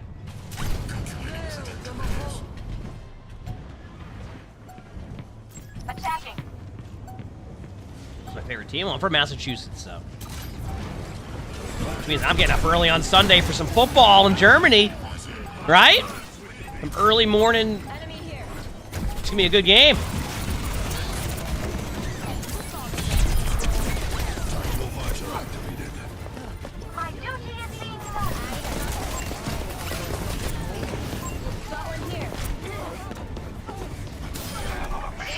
Look at that, chat. Just unbelievable Wrecking Ball gameplay. Sorry if I clear my throat. Actually, chat, no, apparently Flats is in the podcast tonight. Someone called it when. Yes. Someone called Or today. Wow, he's getting up early. You are not prepared to see Wrecking Ball in action. Yeah. Hype sequence concluded. Yeah. Follow my lead. I've been through more of these than I can. How many subs to read a book for Christmas? What, I just sit there and spend the whole stream reading a book? What podcast I'm doing with SVB?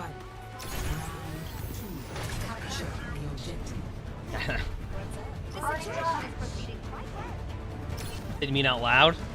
That would, I'm just gonna start recording audiobooks. Going here.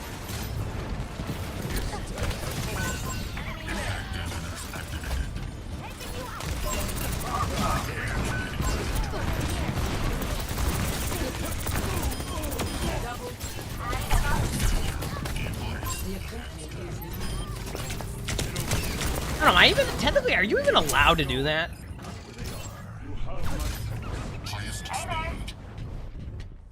Like, just get a book and then read it on stream.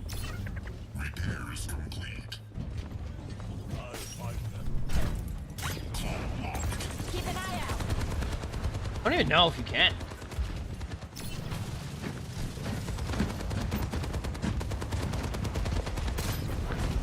Why not? I don't know.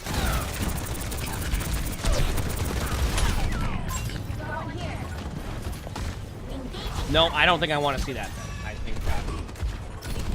I think for the $5 drone. Thank you. Appreciate it. So I'm already reading what you said. I'm not going to do any of those. Thank you for the $5 super chat. Appreciate it, but no, I'm not doing those. No plans on that.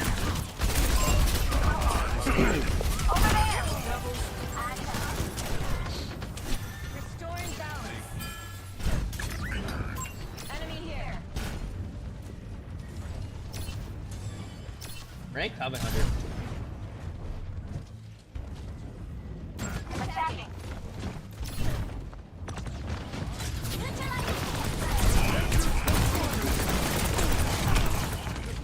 I'm on fire. Thank you. Got it.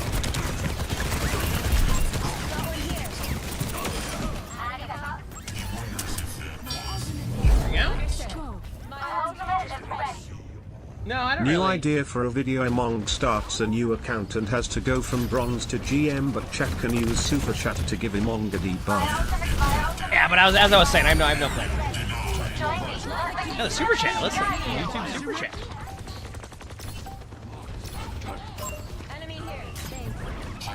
Yeah, I don't. That's what I mean. I don't know how like copyright stuff works with that. Like just like having a book and then reading a full book on. You know what I mean? Like I don't know how that goes. You know what I mean? Like I'm sure it's like. What a shot by me. Like I'm sure I could do it, but I don't know if it'd be like. You know what I mean? Like it's. I think it would depend on like the publisher too, right? And the book. It's the same thing with like record labels. Like some record labels are like, yeah, it's fine with us. And other record labels are like, did you even dare play our song for 5 seconds? You know, it just depends. So.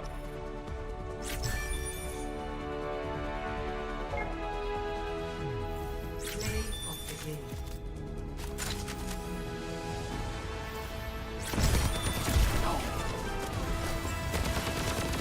I've got you in my sights. I could read a public domain book? How many years does it take for a book to go into public domain? I ain't doing that, Vent. 100 years? Wait a second. Now I'm curious.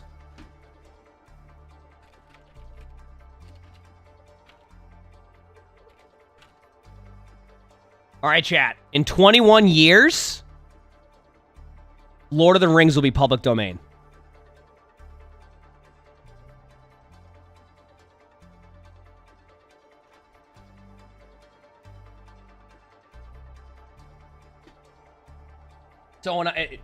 So if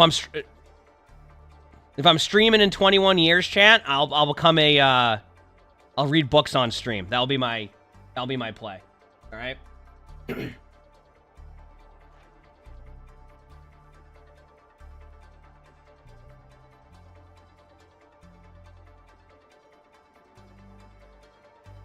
What are the best public domain books? Oh. Sherlock Holmes. Wow, there's a lot here. Oh, The Great Gatsby is public domain? Prepare for battle. Select your hero. I feel like I'm in school if I'm reading that on stream. Play some DPS. It isn't Winnie the Pooh now public too? Didn't they make like a really good movie recently of that? Like the horror movie one? People said it was really good. I haven't seen it yet. Also, chat, I think after this game or the next game, we'll start to record a couple spectators, okay, before the podcast. Does that sound good?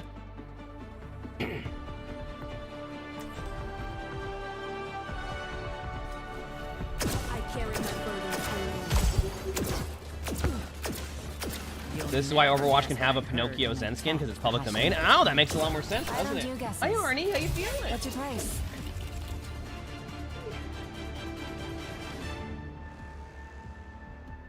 Here. 5, 4, 3, 2, 1. Objective. I'm doing a podcast with SVP. Yeah, it'll be my first time being on a podcast. He's asked me before, but every time I always had to do something. Today I don't have to do anything, so.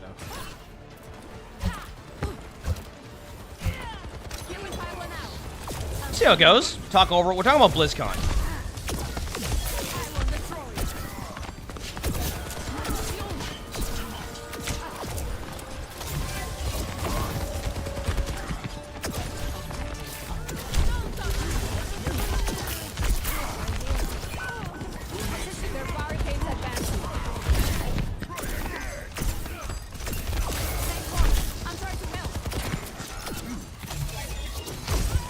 I think we can all agree they need to make the projectile on a Yari's weapon, like, the size of, like, a meteor again. I feel like I missed too many shots now. I'm super accurate. I don't know how I'm missing my shots. It has nothing to do with my aim.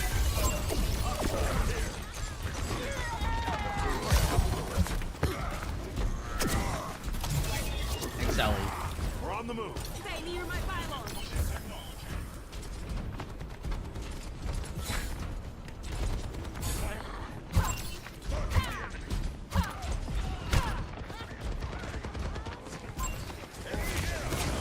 Yeah, I still haven't really seen Will all the time yet. Or read it, although I've heard good things about it.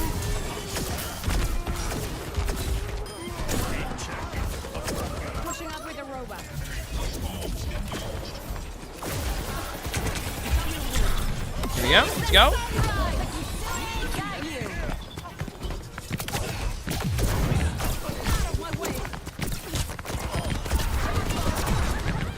Heal him? There we go, we're good.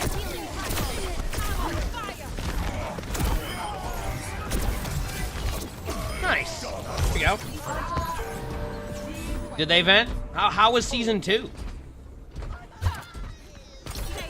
Like, can some shows, like, have really strong season 2s? Even if the season 1? Like, I know people like season 2 of, like, Foundation, even though they didn't like season 1 as much.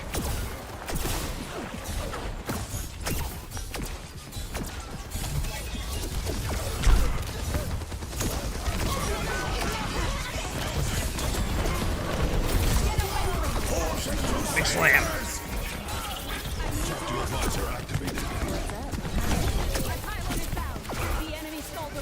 Why'd they kill my pylon? They're supposed to leave it there the whole time so I can get my ult charge. This is ridiculous.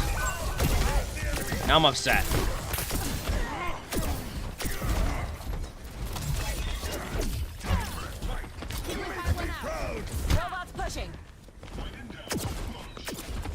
See, like that, all those shots just hit, chat. That's not my aim. That's just that those shots just hit. I think we all can agree. That's it. I'm mad.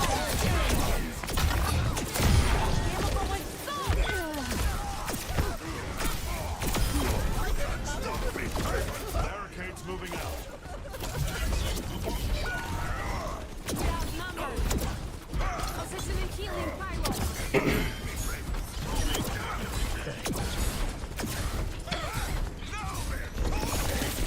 Great.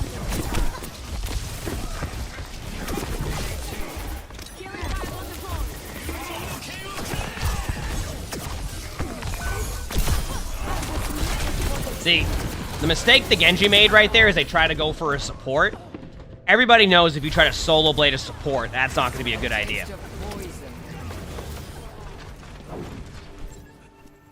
What am I missing? So.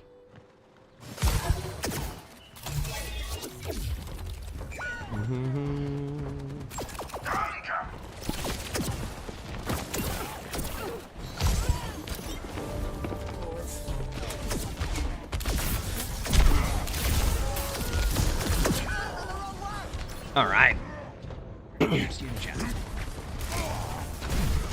Alright, so after this quick play game, we'll do one more quick play, and then we're gonna record a couple videos, alright?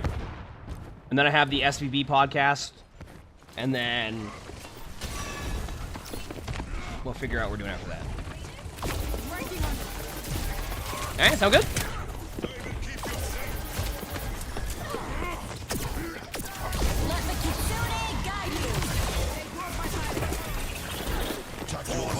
Oh, it's a big slam if you ask me.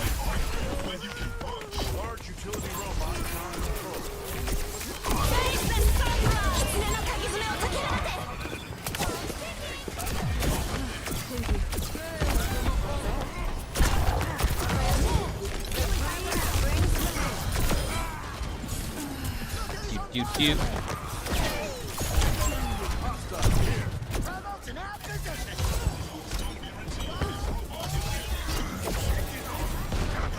Healing my teammates out.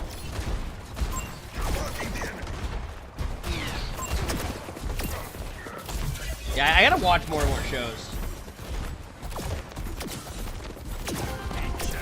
Did I watch that horror movie last night? I think it's called Talk to Me. I liked it. I thought that was a good movie. It's called Talk to Me.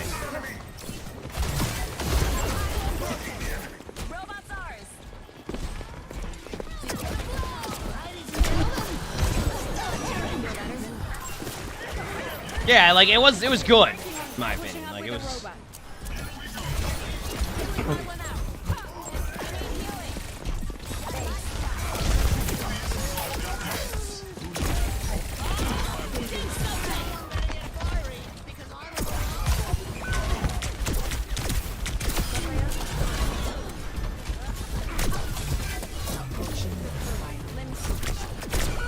Ooh, nice shot. Awesome, Mauga? Good hero. I mean, fun hero. I'm playing. I have my video today on YouTube will be me kind of playing the hero and get my thoughts on it. I'll walk a different path this time. Oh yeah. Sorry, they answered that. Sorry, I missed that. My bad. Together. Get away from us.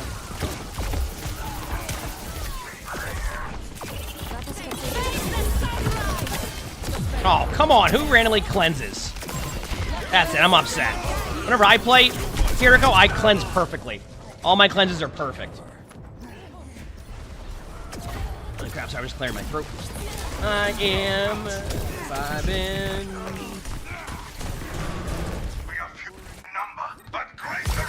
Back in a second.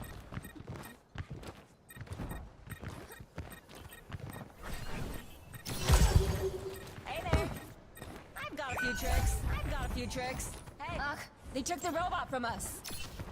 Healing pylon out. Hey there.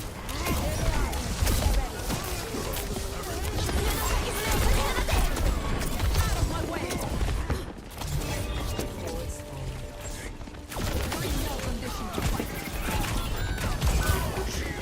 Here we go. Healing my team. It's taking me a while to heal my team. I'm trying to heal you, but I don't have a pylon. They're killing my pylon, and I'm upset about it. You're supposed to just leave the pylon there and let me get maximum healing output. I'm really disappointed. Like I'm actually fuming at this point. Both the kitties are on the cat tree.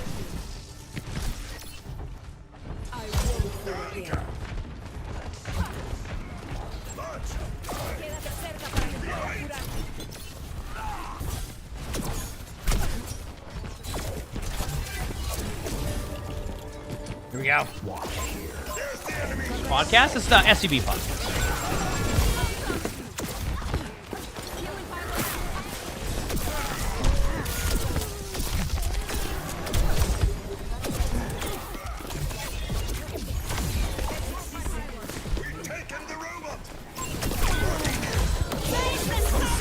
Oh, that's a big slam. Oh, what a cleanse. But they don't see me with my 10 HP up here, though. I have a support passive that will heal me. What time does it start at? I think it's at noon today. I want to say.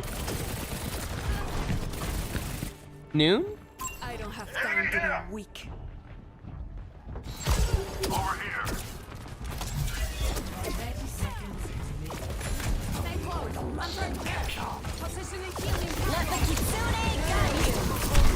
Stay away.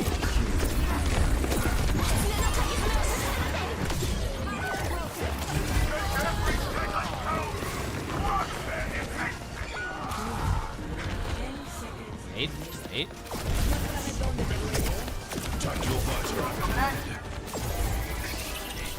We're gonna lose the lead. They just didn't push the bot. Like I think that's the best part. Easy dub. Easy dub. All right, one more quick play game, and then we're gonna record a couple videos before the podcast. All right, sound good? Sound good? Excuse me.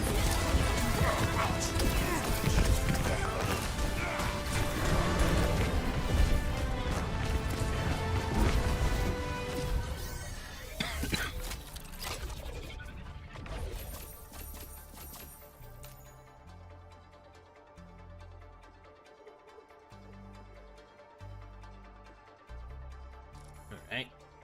How you doing, kitties? Oh, wait. Ellie, you're on the chair now?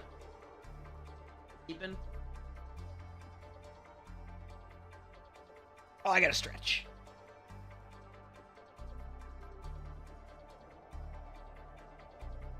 There we go.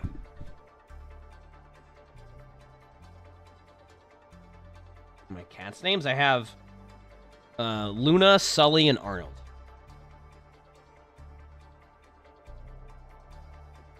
Luna actually made an appearance on stream the other night. Believe it or not, Luna made an appearance.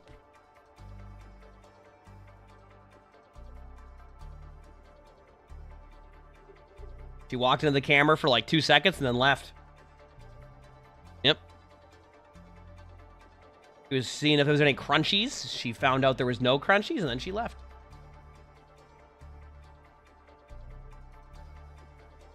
Yep, that's what she did. All right, one more quick play game here. Prepare your defenses. And I couldn't think of a better hero to show some dominating performance than on Widow. All right? I need to drink some water.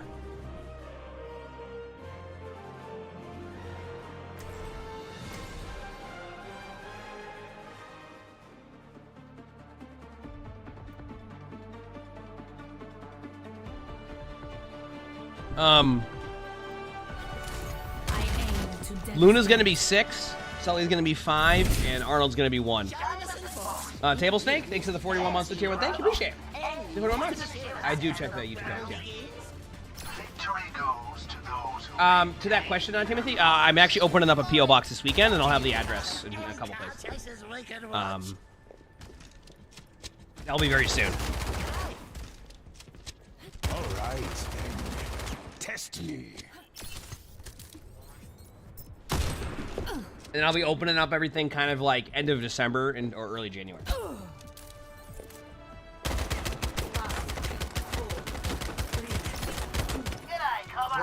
Attackers incoming. Defend objective A. All right, here we go, chat. Greetings. On my way. Sniper. I found Restoring balance. Oh, I would have missed that shot. King Kong, thanks for the 2 months to finish round, so thanks. Appreciate it. And Code Man, they give you the tier 1. Thanks. Appreciate it. When I'm playing in rank, just do my warm-ups, having fun, then record a few videos. I play a lot of rank. Just when I first start the stream, I usually just 5 out. Plus, queues can be really long at this time. So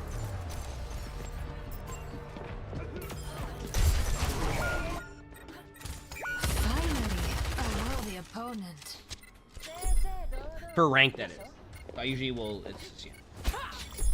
So I get stuff done, record stuff, do stuff, vibe out, talk to chat, feed on heroes, also pop it off on heroes. Look at that shot. What do you even do about that? When I'm hitting shots like that, I don't even know what you're gonna do. Oh, hello. Amateur.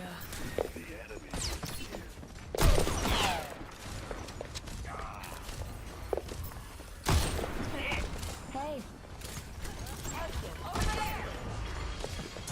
Feel better?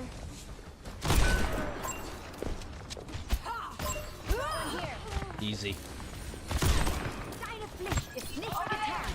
May not be able to hit a headshot, but at least I can hit body shots right now. All right, that's it, Jay. Ready for the best grapple play ever? Here we go. That's where I wanted to go. Right into the Hanzo ult. Oh, yeah, what a treat. Maybe they won't see me. Oh, yeah, what a treat. I was hoping that I would not grapple to the high ground and go 2 feet in front of me. I didn't know what to do at that point. It's getting Personne n'échappe à mon regard. No one can hide from my sight.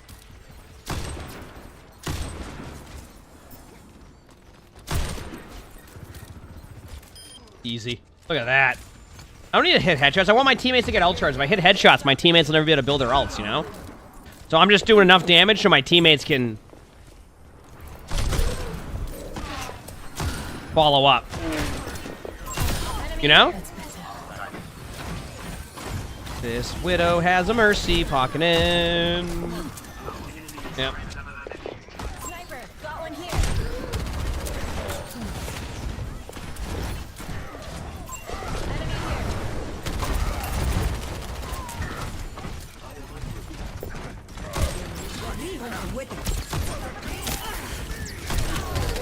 Whoa! Whoa!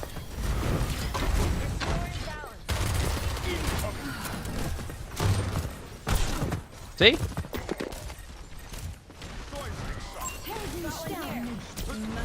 How's that Rhine still alive? Oh, Mercy again! Yo, look at that Venom Mine. What are you gonna do now? Big slam.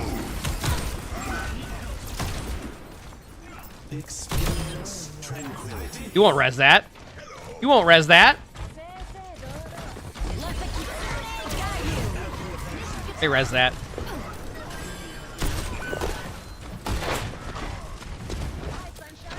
I'm gonna pop walls for my teammates so they know where they're at.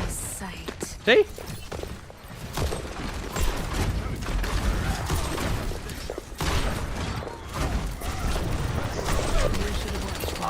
Ah!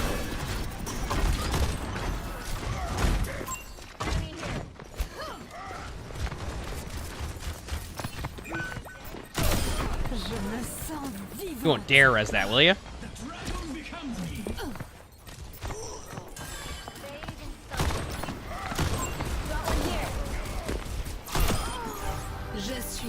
Missing some shots there so my teammates can get some ult charge again. Wait, can I go up here and just like sit on this roof? Oh, that answers that. That's not a good idea. All right, gonna drop that Venom Mine. Probably gonna get somebody with that. My Venom Mines are pretty good.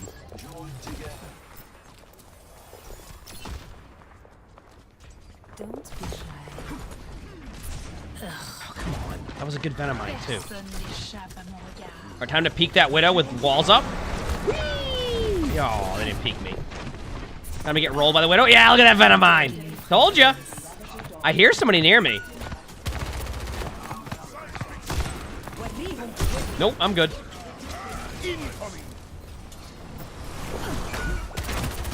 Nope, nope.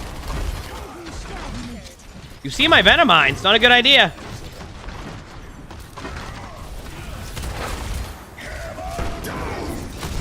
Big slam. Told you. Told you. Look at that. You see that? Yeah, the shatter dodge? I mean, they were trying to soul shatter me. I saw that coming.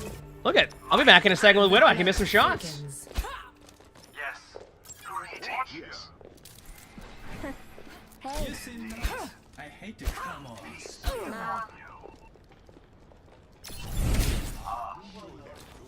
Oh, and heck yeah on that, Timothy. Sorry, I just saw that now.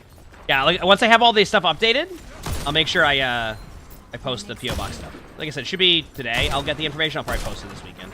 Unless I take 2 days off, because I'm just feeling potato, but... Jackson, thanks for the 4 months. The Finish Friday, thank you. Well, Bingo Friday isn't a thing, so no.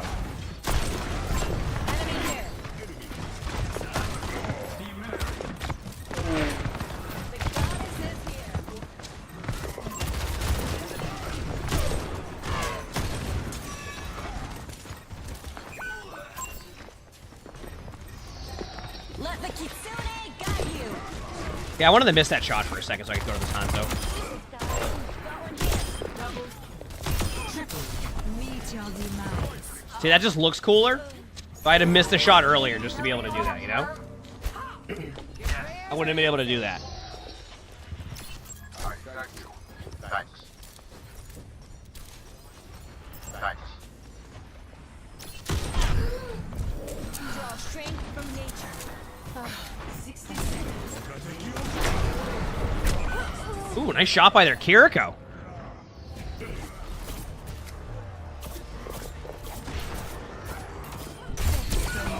Well, that whole time I'm just surviving against a Widow Hanzo, but then a Kiriko just headshots me twice. Enemy here.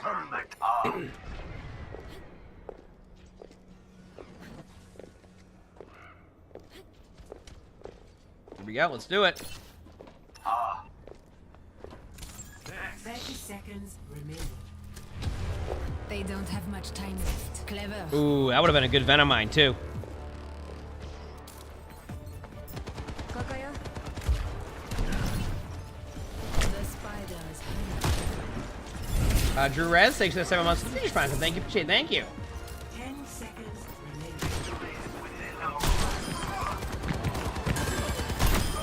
Out with the old.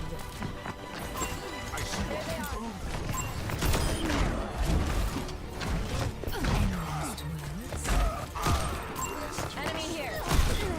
All right. Thanks for 7 months. Damn it, Fent.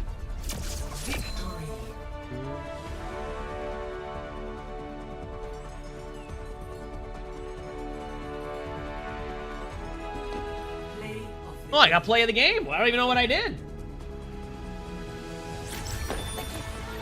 See, there's the missed shot. That's just a showcase I can miss that shot.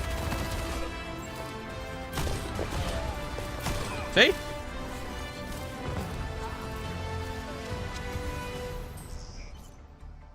Easy. That's how we do it, chat. What can I say? Alright, I said I'd record videos after that quick play game. I said I'd record videos after that quick play game, chat, so give me 1 second here. To open up my stuff. Alright. Here's what we'll do.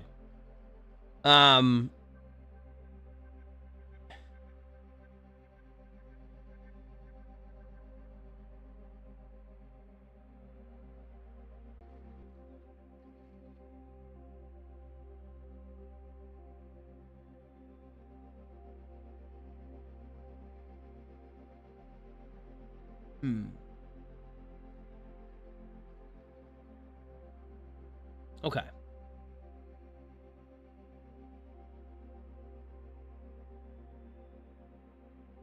Give me 1 second here, chat.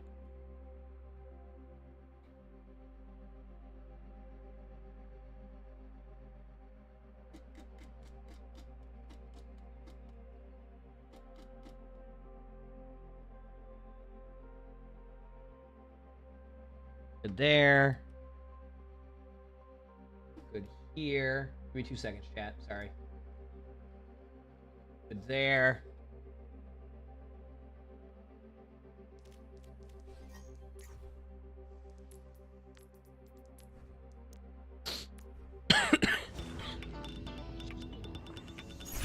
Ready for battle.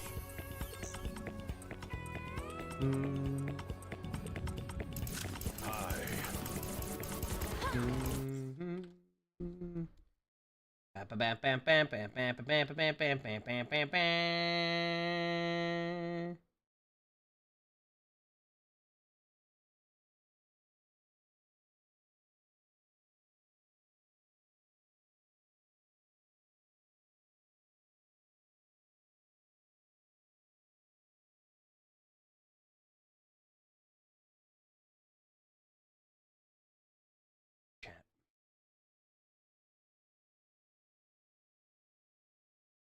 Who are we watching here? Do, do, do, do, do. All right, here we go. Ready for battle. Give me 1 second, chat. Gotta get everything set up. Ready for battle. Give me a second. Oh, there we go. Good on that one.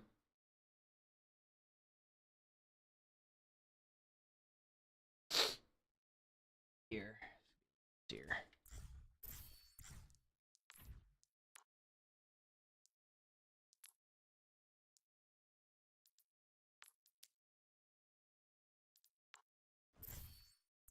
Go, we're good. Got it.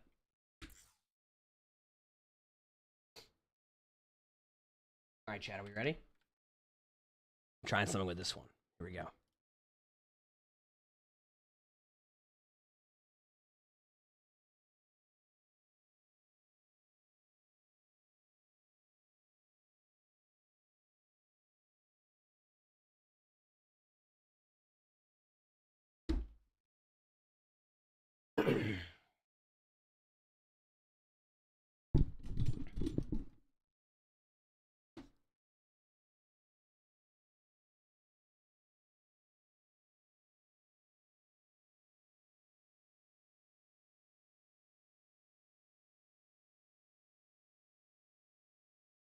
All right, so in today's video, we are going to be watching a Gold 2 Kiriko. Now, they said during this one, the description we had was, played Kiriko too much like DPS, but don't really think they played too much like DPS.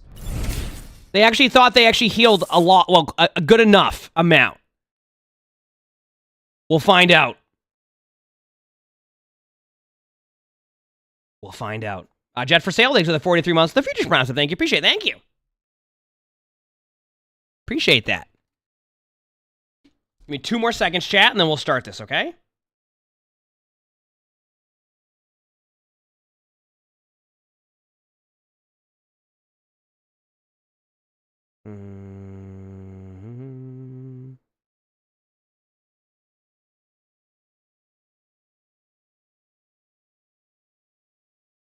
Give me 1 second.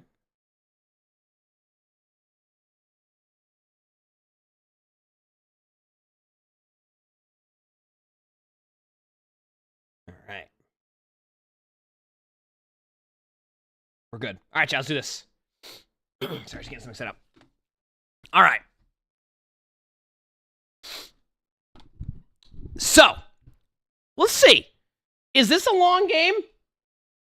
Yes, it's about 30 minutes, all right? It's about a 30-minute game. Now, let's find out if there's a lot of healing happening or not. Where's that at?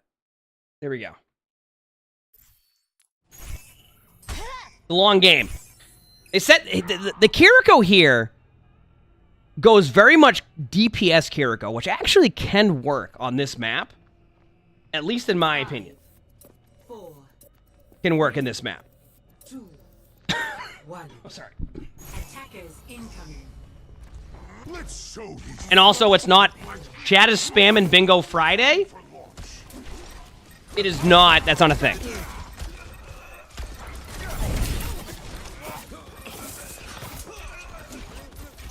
Dude, Chat. I just got so confused.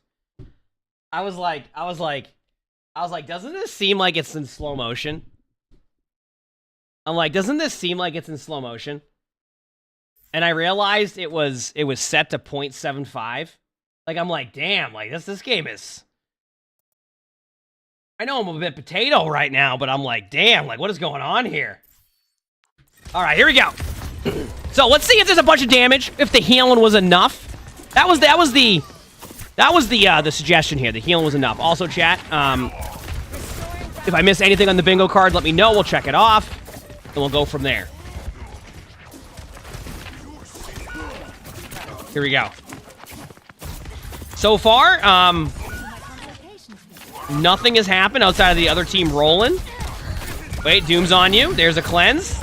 They're at your spawn doors. Now, keep in mind, they made the Route 66 changes to this map so that way the spawn doors weren't as aggressive as they are.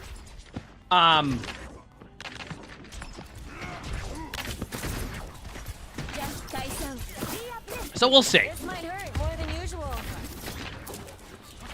No, it's not. It's not gonna put it in middle space. It says Friday. And let me know if I'm missing anything so far, chat. I obviously there's overly aggressive tank. That part is already gonna be checked off the card. You know, it's funny because you said you went mainly DPS, Kiriko. So far, it's been mainly you just healing your teammates, but they're also going back to spawn. So are you actually healing enough? I can't really tell you. They already have beat. You know, it's funny. I say they already have beat. I didn't realize it's already been a minute and a half in their spawn or in your spawn.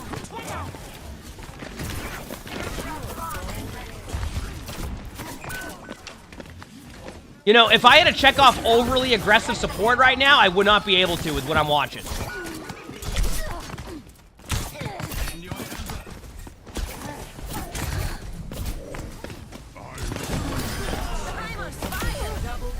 Wow. Okay. Let's just take a second here.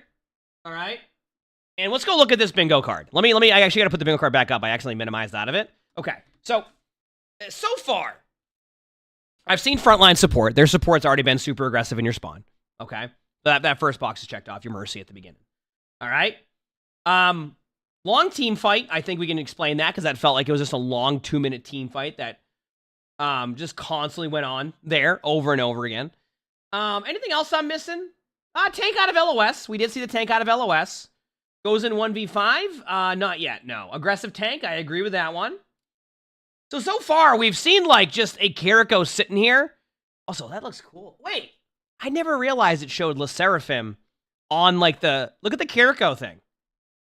The Kiriko, the thing. See?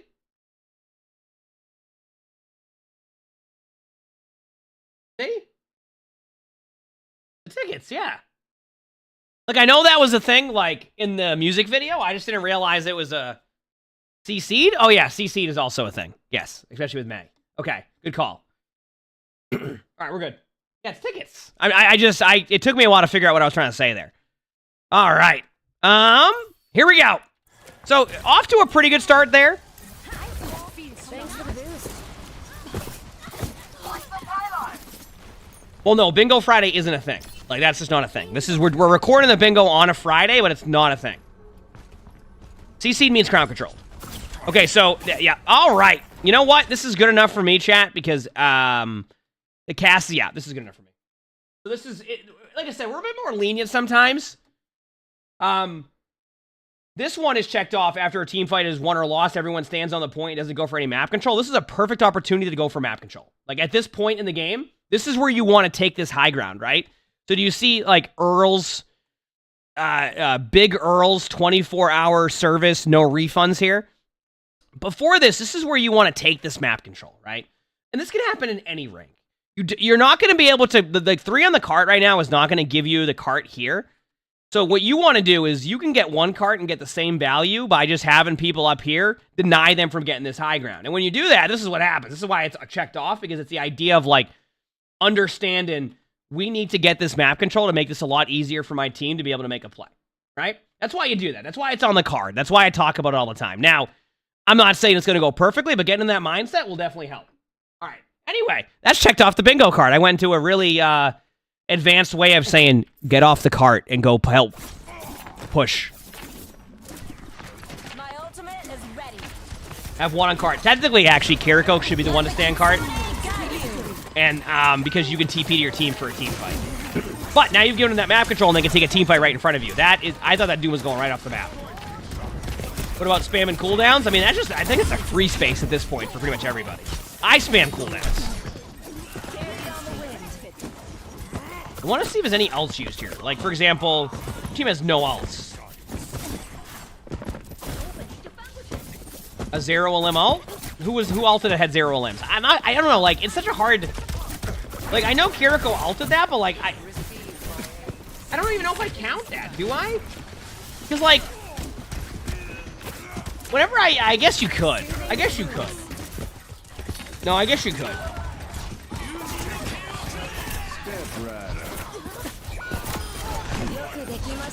Alright, there you go. Honestly, chat, Kiriko just ulted and got 0 limbs. I mean, not Kiriko, Cassidy. So, we can check that off regardless. I mean, we don't have to even, like, go too deep into that one. So, Zero limo. We're actually really close to a bingo already, and if this is a 30-minute game, there's probably a chance we're going to be able to get that overtime spawn. I'm just saying, like, chat has seen enough of my spectating videos to let you know that Jericho Ultimate does not need to get in limbs. It's just really good at creating value for your teammates and forcing the other team to have to back up. Would you like to get in limbs with it? Absolutely. Oh, without a doubt, I think you would. But at the same time, it like, just using it is already going to be enough half the time for your team. Or more than half with your team. That's why I'm always like, use Katuna, use, like, because I just think it's such a good ability that isn't used as much as it could be. You know what I mean?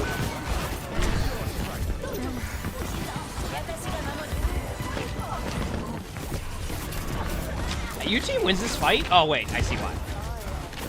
A lot of us zero live outs. Okay, we got 1 ult, we got 2 ults, we got 3. 4 ults, 5 ults. Let's see. We can still be friends, right? Alright. I don't think that's an ult domino. I don't think that was enough. I don't know, does that count as an ult domino? First time watching the stream, you see my videos, welcome. Hope you enjoy. Yeah, we do record these live on stream if you haven't joined the stream. I don't know what I'm saying. What rank is this? I think this is gold. Yes, frontline support is checked off right at the beginning. Well, there goes, you know what? We talked about, oh, well, that's an easy one to check off real quickly here. Also, I want to point out the difference here. I just want to point something out here in a second because I want to showcase this. But goes in 1v5 is checked off the box. But I want to show something. You see the difference here between how this team reacted on going into the next point in comparison to this point? Do you see what it counts as 1v5? Listen, I know there's somebody on the cart. Listen, they still win at 1v5. I'm not. Do you see what they're doing? The difference here now? They have 1 on cart, and they have 4. Hold up. What the heck is? Where did you come from?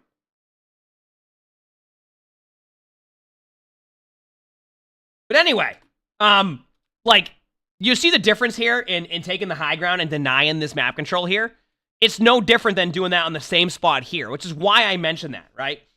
This is what I mean. You see? This is what I mean. Is like, if you take that high ground, it's important. And on second point, this team does that and gets a free limb. And makes it really hard for this team to regroup. And apparently Cassidy's just having a good time. Cassidy's just having a good time. So, also, apparently there's ads, chat, so I'll just wait on the ads. All right? Let me just put the bingo card up here. I want to check one more thing off. Optimistic flank. I think that Lucio's kind of going on an optimistic flank, whether or not it's good or bad. So we're gonna do that one, okay? That sound good? We'll check that off. Let me know when the ads are done, and we'll go from there, okay? Yeah, CC's crowd control. Yep. Yep. Now we're chilling.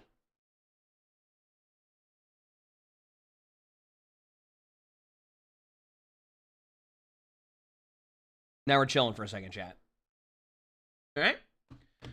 Navy, thanks for the gifted sub. Thank you. Appreciate it. Thank you. Tank fell over. I don't know. Like, I feel like the 1v5, you feel for Danny with all the pauses. Well, Danny doesn't edit the bingo ones. But it's either going to be Cuber or Duck, I think. But on top of that, like, it doesn't really, the pauses are, they're not the, like, they're fine. Yeah. Caden, thanks for the 2-month staff just promised. Thank you, appreciate it. How'd you not get ads? It just happens sometimes. Pausing for the ads. Just let me know when they're done. Made it on time for bingo on a Friday. You're right, it is bingo on a Friday, but it's not bingo Friday. You see the difference here? See, the way that you put it there, Ammo side, is I'm recording a bingo on a Friday. That is different than bingo Friday. Because bingo Friday isn't a thing, but we are recording the bingo video on a Friday.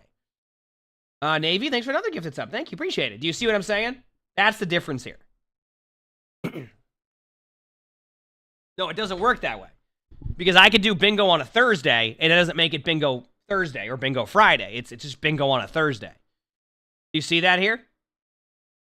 That's the difference we have between this. All right, your ads are done. Perfect. Let's continue on here.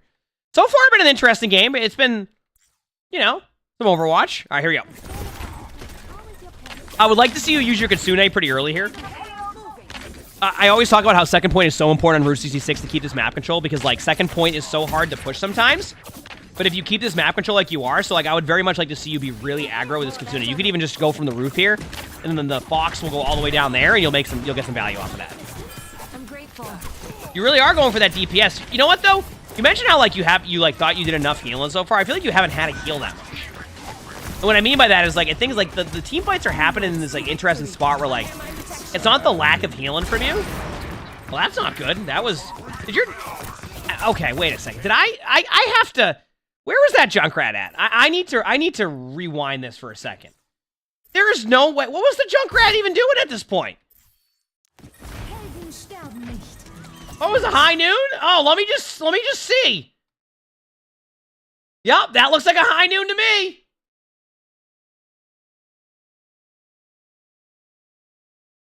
That looks like a high noon to me. What a treat. Let me just check. Oh yeah. Is that a high noon? Yep, that's a high noon. All right, I'll see you later. What the? Shauna, thanks for the 5 months to tier 1. Thank you, appreciate it. Thank you.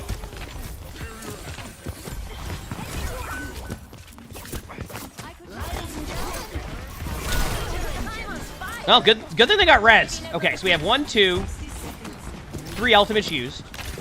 I gotta say, I think you could have used Kitsune quite a few times now. I'm just saying. There we go. Thank you.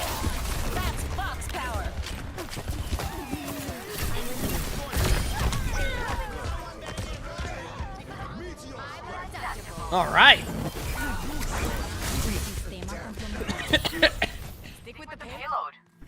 That was great. Give up that easily. Pirate Jedi Bear, thanks for the feature present. Thank you. You're watching from a VR conference room? That's probably cool. First of all, chat, listen, we can sit there and laugh about that res. Listen, if I'm on Mercy, you know I'm going for that res. Actually, if I'm on Mercy, you know I'm running back from spawn, because I'm not even going to get to the point of being able to do that res. Alright. I don't think I really missed anything there on the bingo card. Hold on to ult for too long. There's a possibility that I might just check that off to check that off. I can be a little bit lenient with that one. I feel like I almost have to check off the Kitsune one, because if I don't see somebody using their Kitsune right away, then... So, I'm trying to figure out what your play is here. Alright? So, that's what I'm trying to figure out. I'm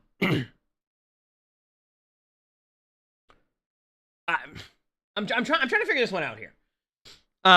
You're playing really far back, okay?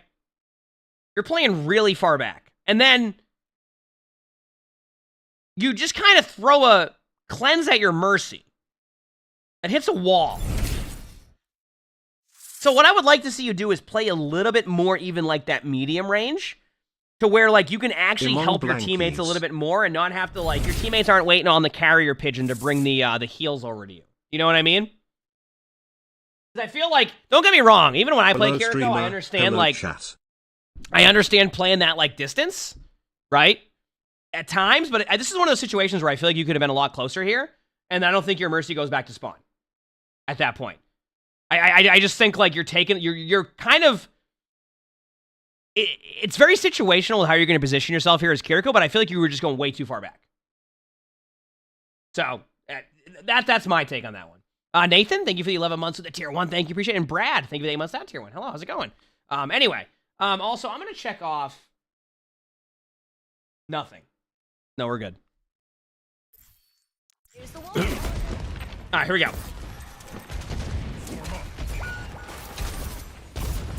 What's the rank? Gold. So, like, as Kiriko sometimes, you will play further back. But I feel like right now, I don't know how to explain it. I do like your damage output, though. All right, we're just going to use cleanse there. We're going to start spamming those. I am going to check off spam and cooldowns. You know what? It's really hard for me to check off spam and cooldowns when you're not using your Swift Step ever. But I think you have spammed your Suzu randomly. You're just like, I have Suzu, I'm going to use it here in a second. This is a good Suzu opportunity in a second here. That was a Suzu that we watched. That was certainly an ability.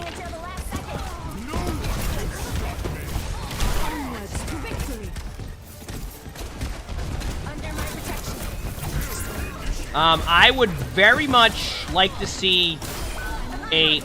You know, I want you to Kitsune this fairly early. This is like the part where, like, if you do it right now, you're going to get them into overtime spawns, you're going to win this. If you all stack cart, what's going to happen now is they're going to have an opportunity to make a play. All right. Still waiting on this Kitsune. There you go. A little bit.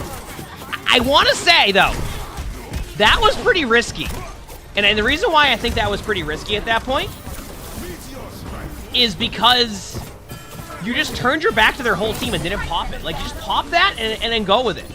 Like, if you wait forever on that ultimate, what's going to happen is like, that Doom punches you at the same time that you randomly, you know, you pop your Kitsune while not looking. I just think you need to start... You're doing okay with Kitsune, but, like, you have had, like, 5-10 second windows where you could use it, and honestly, you take that 5-10 second windows over the game and you do that, like, 3 or 4 times, you might have an extra Kitsune that game, see? And then you can spam that. That was a good beat. Be careful with your Kitsune usage here. Not your Kitsune, your cleanse. I'm okay with that cleanse.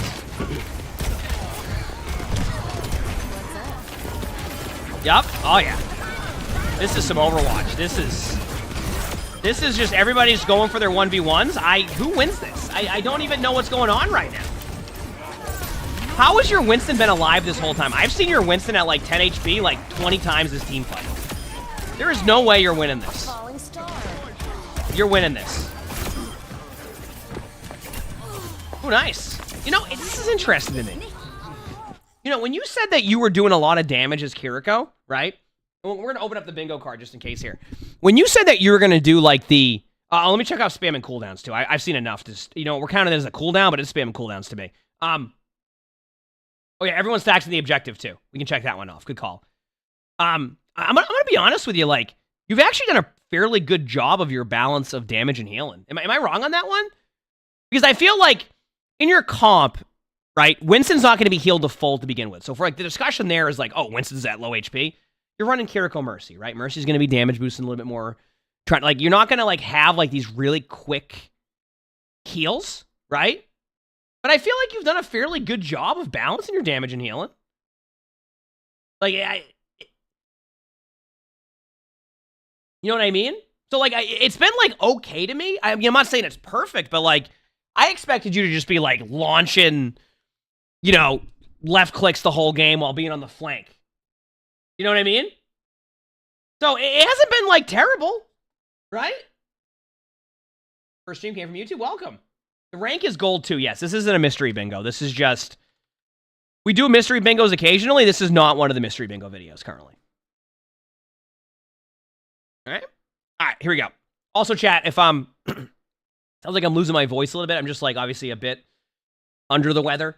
So if my voice seems a little bit like I'm just, like, I'm losing my voice or something like that, it's just, I'm just a little bit under the weather, so... I apologize. Or if I randomly, like, cough or something. I try to mute my mic in time, but I can't. I don't do guesses. Right? What's your price? I have a feeling we're going to get along. All right. Here we go. Powered up. Nice. Let's see what happens here. Question mark on the Junkrat? Not yet. Ooh, okay. Yo, that's what we like to see right there. Nice shots.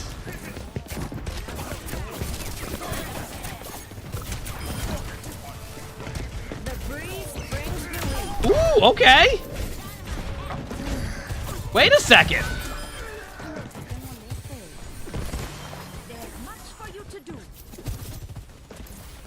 Wait a second. Not bad.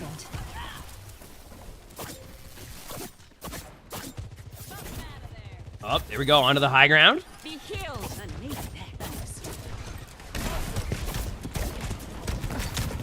Huh.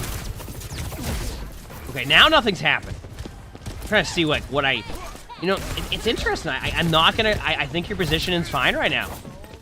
I think you've tunneled a little bit onto the Doom, but you have a ball, so you're fine. Yeah, that was good. I can't sit there and be like, oh, I don't like your positioning here. I think, like, I'm pretty happy with it so far. You're playing off angles a bit. You're putting some damage output in. You're checking for your teammates' HP. Like, that's good. That is good. I like that.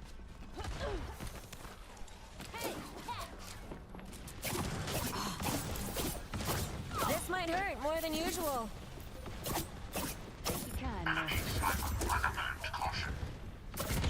Do. You know what? Worth. You're gonna get rezzed anyway. Worth. Nice shot. I'm sorry, what is that Moira doing right now? I'm confused. What in the world? I mean, listen, I understand DPS and as Moira, but like... Okay, you've been kind of dominating on... What is going on right now? Is this Widow going for that? Going for it again? Wait a second. Ready to activate the EMP. I like how both teams have just absolutely struggled for the first 2 minutes. You know what? I'm actually curious now. Chat, you let me know on this one very quickly. Is this what was happening in your rank games on Route 66, and that's why they try to make the map change? Because it didn't happen quite that often in Top 500, but now that I'm watching both sides of this gold game, it feels like both teams have really struggled to get past, like, even the first part of spawn right here. So, like, it's really interesting to see because Top 500, like, the spawn hold strat is a strat, but that's just to buy cart time, right? You can break out of it fairly easily. But when they made the change, I was like, okay. But now I'm starting to see this. This is what happens a lot in your rank games? Do you think the shift key is broken? Yeah, I don't think the Kiriko has used shift that much. I will be honest with you on that one. I have not seen it too much. So. That's interesting. What rank is this? This is gold. There we go! Hey! I'd like to think that you were watching the Kiriko video and just heard Kitsune. You know what I mean? That's what we like to think. I learned from that. Good play by the other team.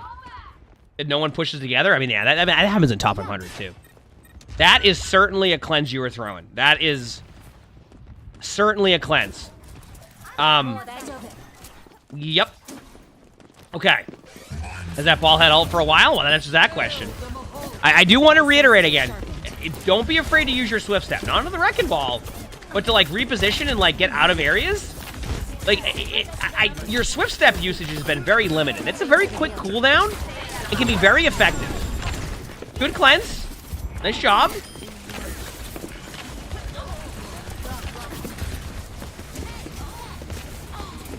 Like, it's such a short cooldown that, like, it's okay to use it occasionally.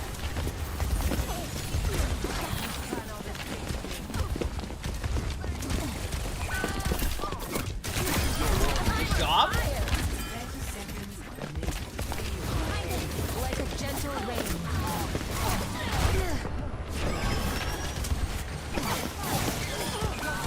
I'm okay. So I'm okay. We gotta stop for a second here.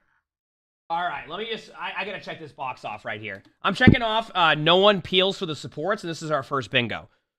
I need to understand this very quickly because we were just watching this. You have a Mercy in front of you on your team that is low HP. You also have Swift Step. If you keep your Mercy alive, that Mercy is gonna keep you alive, and then you're gonna win that team fight. Instead, you don't even try to peel for your support. You prioritize damaging, which you talked about a little bit. First bingo of the day here, by the way. That's not what you want to do. Swift step. Make a play. Like, you keep your other support alive, they're going to keep you alive. And you're going to have a good time. Or they won't. It depends. Maybe they don't keep you alive. But what if they do? So, like, next time, use your swift step. And then you can sue your teammate and you. It benefits both of you. And then you survive that. I know you're going to be out of position a little bit, but they're not diving with a full team. It's like a Moira in your backline with a, like, you know what I mean? Like, you don't have to.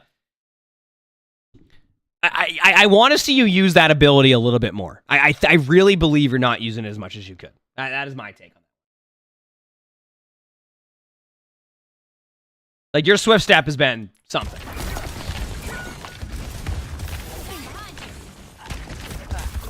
I have to sneeze in a second.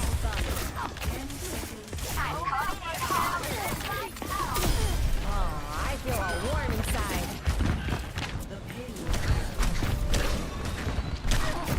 Swift step to your Sombra. Well, okay. That, you know, I don't even know what to say because I'm watching no swift step. I let At my wheels. Let's go. Oh, there it is. Perfect. Great. It's been used, chat, to get to the Ash. Wonderful. Okay, now do that again. My gift to you.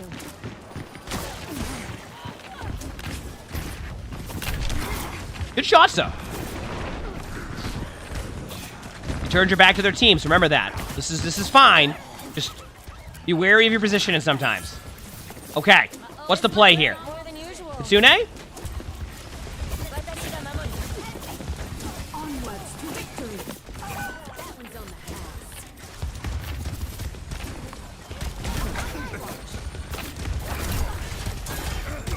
Kitsune? Nice. Good job. Good Kitsune usage for the most part. That's one ult. That's two. We need a ball out or Bob. Simwall? Two ults used.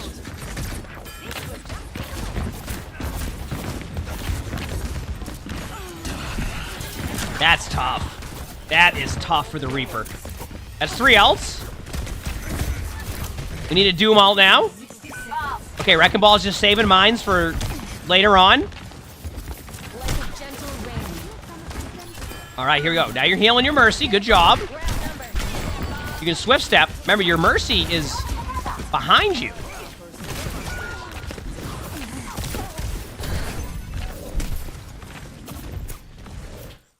Okay, let me get this straight. I need to... Okay, I am... Okay, I need to... we need to talk about this for a second. I need to understand this.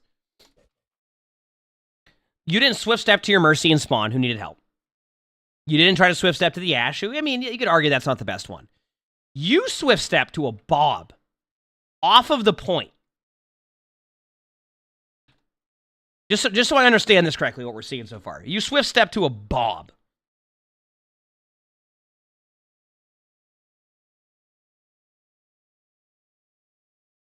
Also, chat, I'm going to check off. Hold on to Ultimate for quite a while, because I think the Wrecking Ball has just been kind of saving the Ultimate at times. I'm just pointing that out.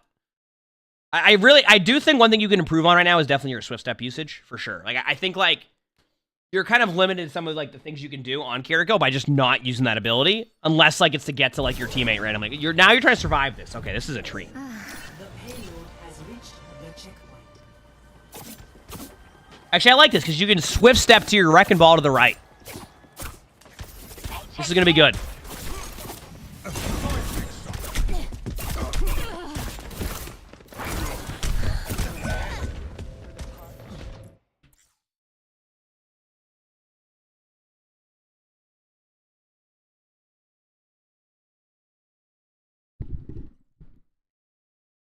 Why aren't you Swift Stepping? I need to know now.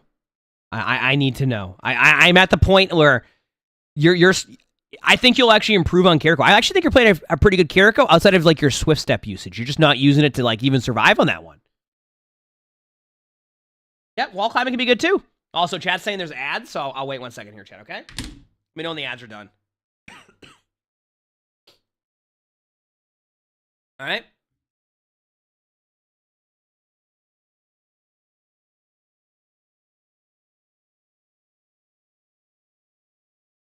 Have a good dinner.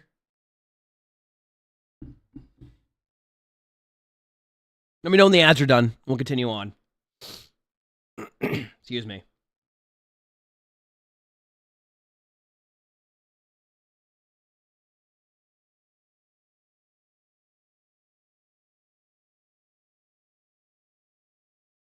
Making my way downtown, walking fast. Ads done? Oh, good.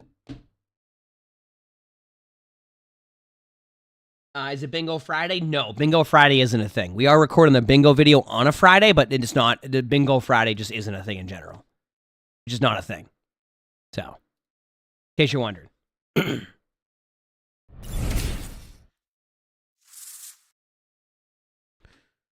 What are you doing? Thanks for the Friedrich Prime stuff. Thank you. Appreciate it. Thank you. Oh, I gotta stretch. Okay, ads are done. Close enough? All right, let's do it. Go back to the Kiriko here. We're outnumbered. All right. We're gonna see, watch. We're gonna see Swift Step out of spawn. But not to get out, ever.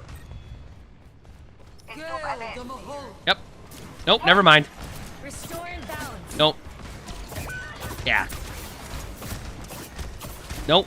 Nope. Good luck, Anna. Yo, you're not getting Swift Stepped on. Are you kidding me right now? That ain't happening.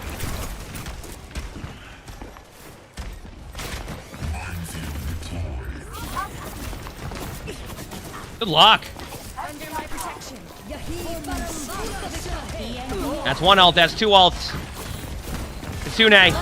That's three ults.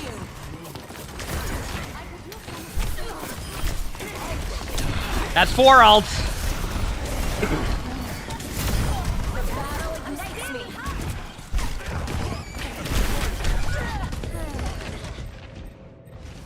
Lucky made another ultimate. Wait, how many have been used? 1, 2, 3, 4, 5? 5 ults? This team fight's still going. Wasn't it 5 ults? Okay, you know what? We'll take that. I'll count that as an ult domino. I always count ult domino as half or more of what we see. If you counted 5, we're going to count that. Let's do it. That was tough, by the way. Ultimate domino. We'll check that one off. It gives us another bingo. That's what we like to see. Coyote, thanks for the 17 months of the Futures Prize. Thank you. Appreciate it. We'll take that then. That's 5. There you go. I take that. Not bad. Also, Alton with low HP happened also. Sorry, I'm going to check that one off too. All right. Not bad. Not bad. Okay. Let's see how your attack goes now, because I want to see if the Ashe ulted and fell over immediately. You know what? Good call. I don't even remember if that happened, but I'm going with what chat says. There you go. Checked off. Perfect. Look at that bingo. Ow. I just hit my glasses off my mic. Okay, here we go. Here we go time. Thank you. 5, 4, 3, 2, 1. Attackers incoming. All right, so you have a Reinhardt now. This is interesting. Under my protection. Kind of gonna help break out of spawn doors here.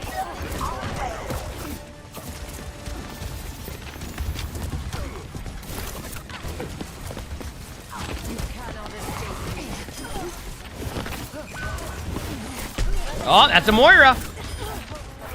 Nice. That was a play by their Moira. I love the part where their Moira just went into your spawn.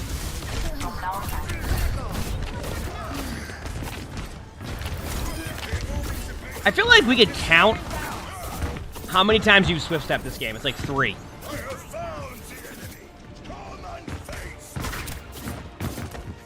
It's like 3 right now.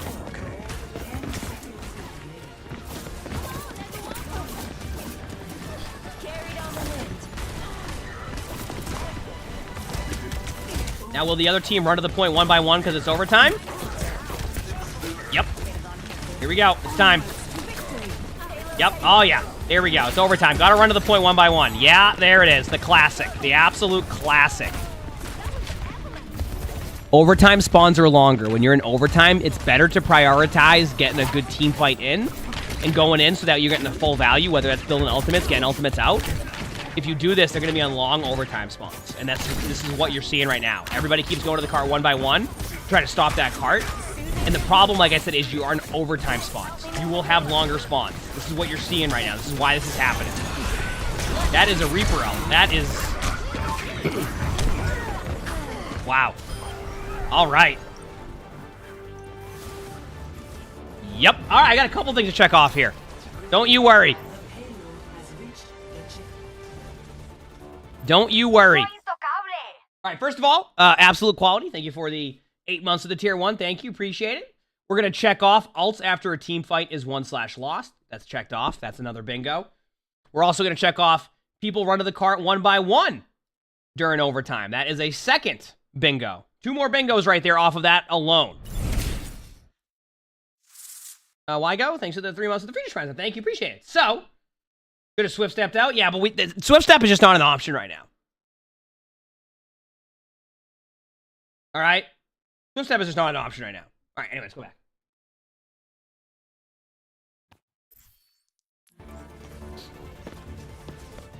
Question marks with the swift step off. I mean, maybe. Maybe I could do that after. We'll see. We'll see how we feel on that one. The Doom fell over pretty fast. I think I already checked that one off. Oh, tank falls over from a tank. Yeah, that's true. Nice. We'll see, though. I haven't seen it happen as much.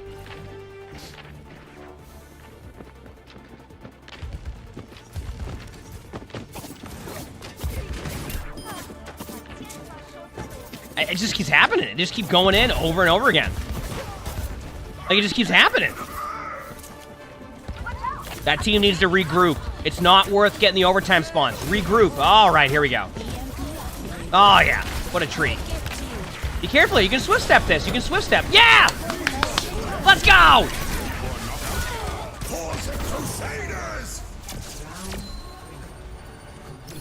That's a really big slam right there, chat.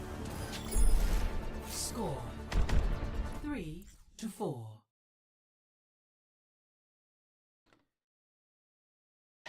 No one touches the point/cart. We're checking that off. And chat, you know what? I think, listen, normally in a 3v5, I don't play the song, but I feel like because that was such a big slam and you could have held the point, it's time.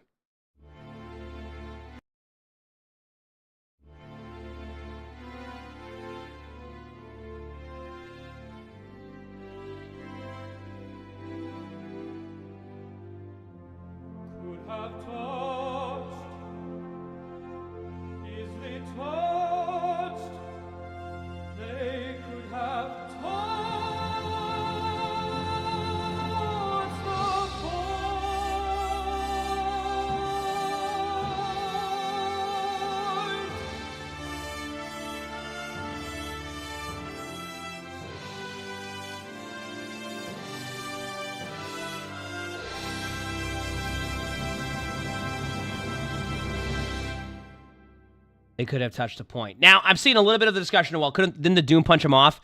That's one of the few parts of the map where if you just position yourself, you won't get off the cart, because they'll punch you into the wall towards, like, the gas, like, not the gas station, that garage, and you won't go off the map.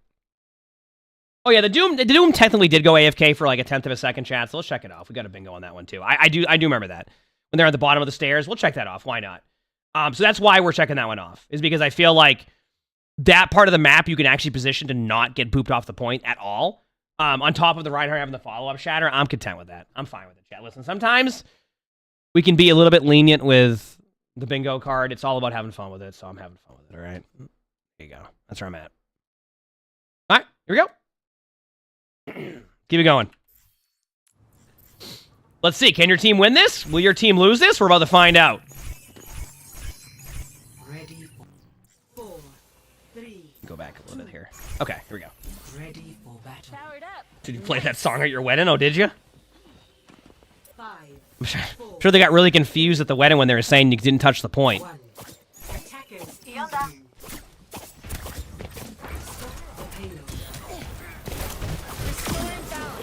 All right. Well, you know what, chat? We've been waiting all day to check this one off, so we'll just check this one off. Tank falls over, I'm a tank. There you go.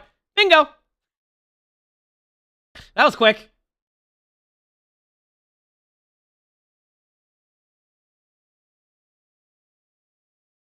You know what, chat? Hear me out. I might check off the healing one, too. I have a feeling that Doomfist was expecting to get healed there and didn't, and plus I just want to see more of the bingo card complete. We're counting that as a bingo, too. I'm counting that one, too, because I guarantee you that Doom wanted heals when nobody could heal him at that point. Checking that one off, too. All right? Got 3 left. We got 3 left. Here we go. Excuse me, chat. All right. Yeah, I haven't heard any voice line spam either.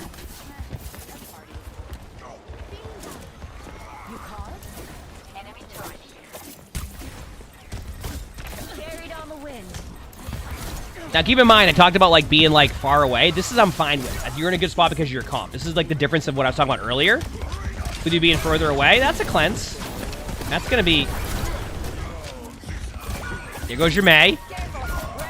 Yep. See, I still think, you know, I still would like to see you use Swift Step. The question mark one is if I see a play that's just like extremely questionable or like I can't even explain it. We have it there as an option. I haven't really had any of this game, to be honest with you. Like I haven't had any that I'm like, oh wow, you know what I mean?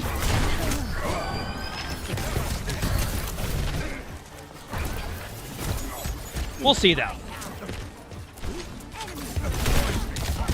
He said the lack of Swift Step is, honestly, you know what? I think you're right. I think we might have to check that off. Just the overall usage of Swift Step. Honestly, you're probably not wrong.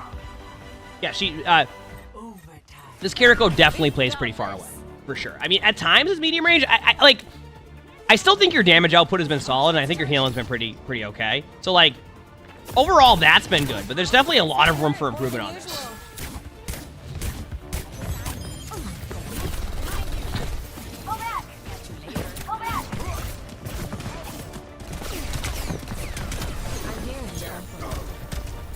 Was that a Swift Step?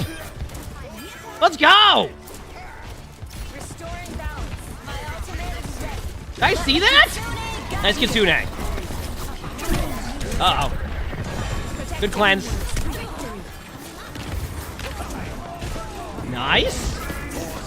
Big slam.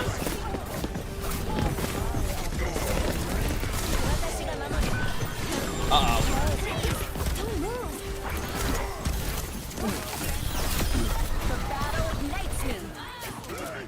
I think you win this?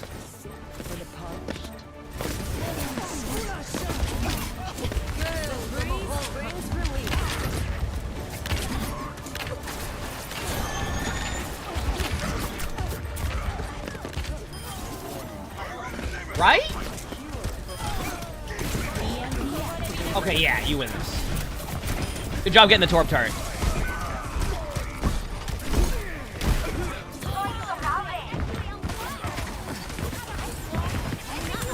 Good cleanse. All right, nice job. Good job. That was looking tough for a second, chat.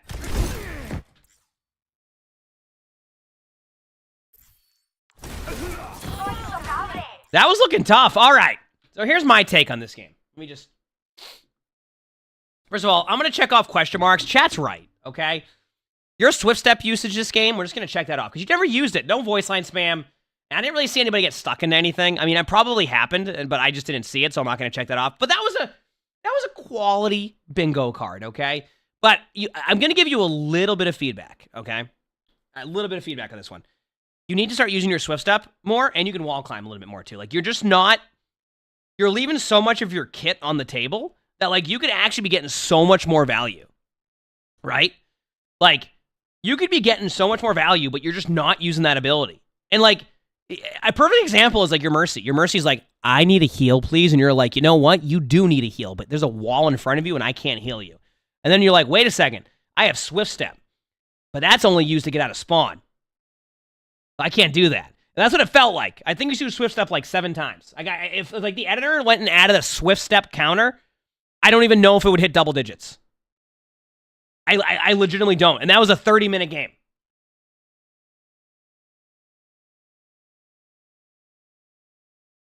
So my suggestion is I did think you had a pretty decent balance of damage and heal, and I think that can always improve. That can be in any rank, right? Like damage and healing, like finding that balance, it takes a long time. Wasn't too bad, okay? Especially with your healing comp, you're not gonna be able to keep your tank up like fully all the time, so it's gonna be in your tank's position sometimes. Overall, though, I felt like you played it fairly well. That was a good one. Almost completed the whole bingo card. If you like this video, make sure to hit the like button. Sub to all 3 YouTubes if you haven't. A lot of awesome videos on there. If you want to submit your own game for spectating or possibly bingo, look in the description below. My Discord's there. Follow everything in the description if you haven't, because that's all the stuff. If you follow it, then you know my stuff is live. We record these live too, by the way. It's a Twitch chat you see below the webcam. We stream it everything that we can. Well, on Twitch and YouTube and TikTok and all that. So, follow everything. That being said, hope you have an amazing day / night.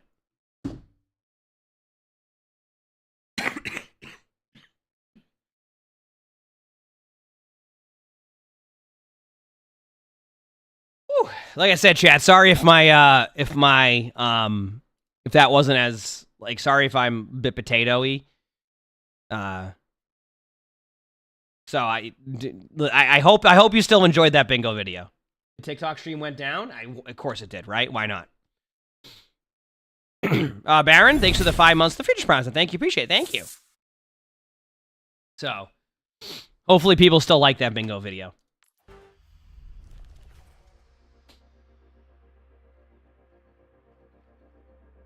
Did you? Well, it's on a bingo Friday because that isn't a thing, but you did see a bingo video recorded on a Friday, which is always nice.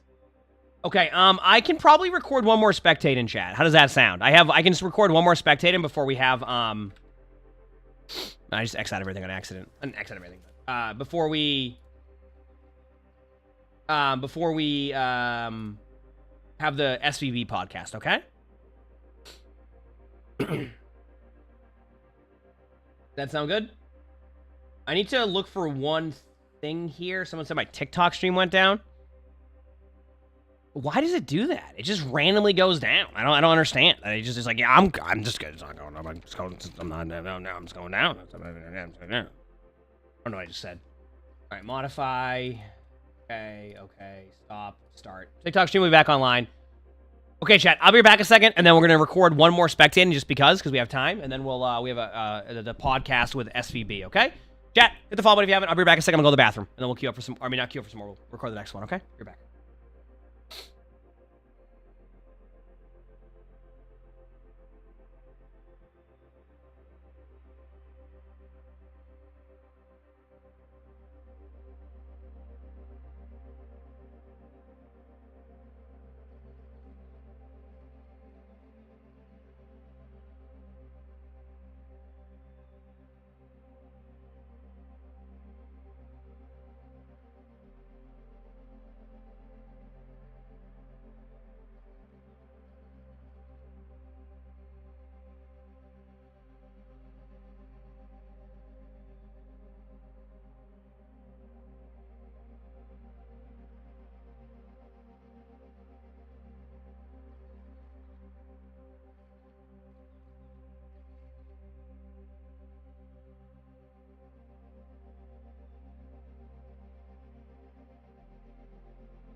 All right, chat. Let's do one more spectate, and then I have the podcast stuff, okay? Does that sound good?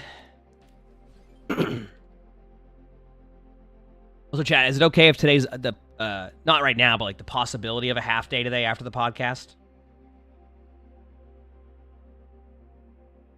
Where is the my spectated? Here it is. I do want to do that one, but do I want to do that one right now?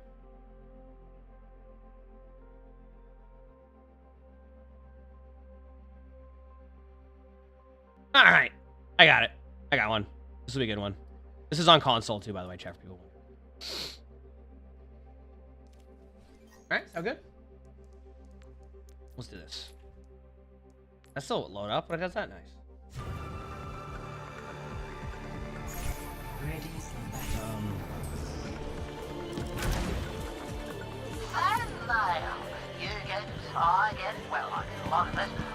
Okay, who am I watching here? Zen. Okay.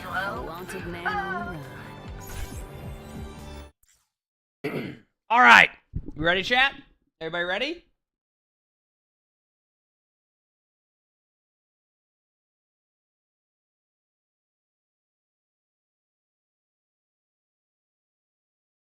We ready?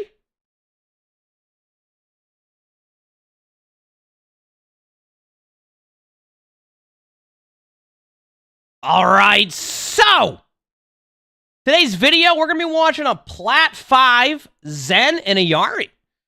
Probably a little bit more Zen. Obviously, Zen's recently got a buff, 225 HP now. Discord Orb's a little bit different. Healing Orb lasts a little bit longer around, like, walls. So, this player wants to know, is this a support issue, a DPS issue, or both? The argument from the Zenyatta here is that they had matched the other team's support and healing, so they had the same amount of healing, if not more, than the other team. And they also did 10,000 more damage than all the other supports. But the Soldier 76 was constantly, apparently the Soldier 76 was complaining they weren't getting healed. So, Zen wants to know, is it a support issue? Is it a Soldier 76 issue? Or a DPS issue, excuse me? Or is it both? Let's find out.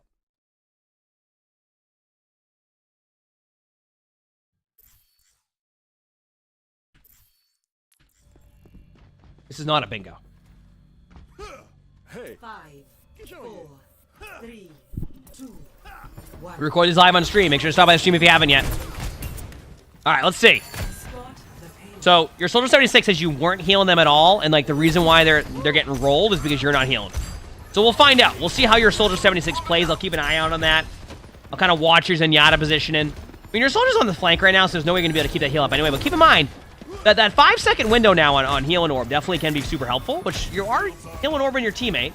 That lasts for 5 seconds now around walls, which is good. So, you know, listen, sometimes we all miss the shots on the Junkrat trap on the floor. I've been there, don't worry. Okay, so far everything's been fine. There's certainly some... there you go! Now the Junkrat trap is gone, and you can push this cart. So far, I've seen nothing here that is making me go, alright, you need to heal your Soldier. Ah, yes. Okay, so next time, when your Soldier 76 is pushed up into their team, you need to... That's fine, that's not on you. Just so you know. You could have been up there maybe, but that's not going to be on you. That Soldier 76 was way too aggressive. It would have been funny if you walk in the Junkrat trap. I do it all the time. I think I get it, and I just walk right into it.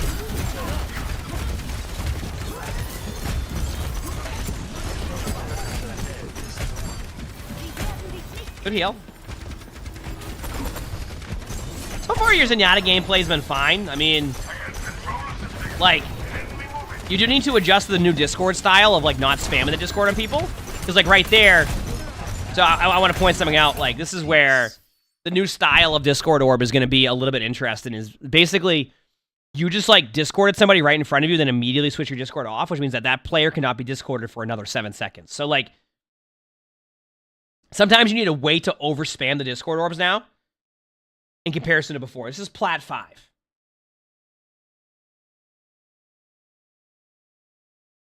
So, just start to be careful of that.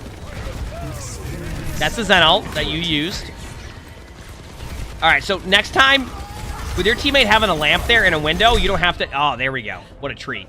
Yeah, you don't have to use that Zen ult there to survive, because you have the lamp, and then you can also reposition behind, and then you can go for a better vision of that play.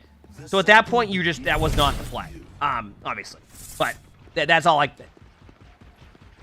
Easier said than done in that situation. Bloody Rose, thanks for the 10 months of 10. Thank you, appreciate it. Oh, we just baiting out the tire? I like that play. Good job, then. Never mind. The Zenyatta was baiting out the tire. That is totally fine.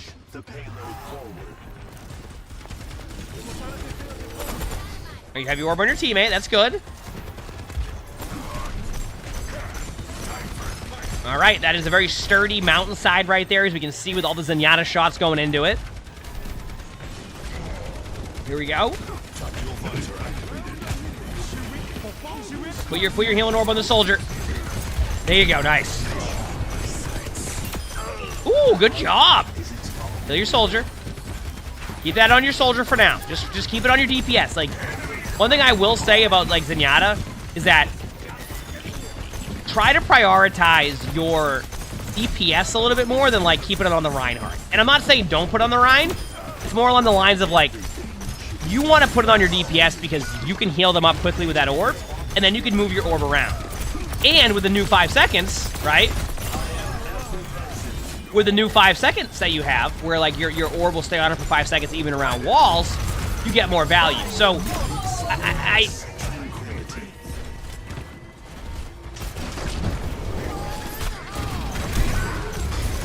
well, the good news is every time that you use your Zen ult, a Junkrat tire. That's the good news, right? Be careful here. Wait on your team. Orb your Ashe in a second. Ooh, nice.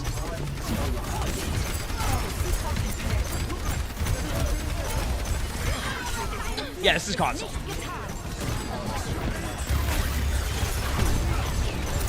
This is console.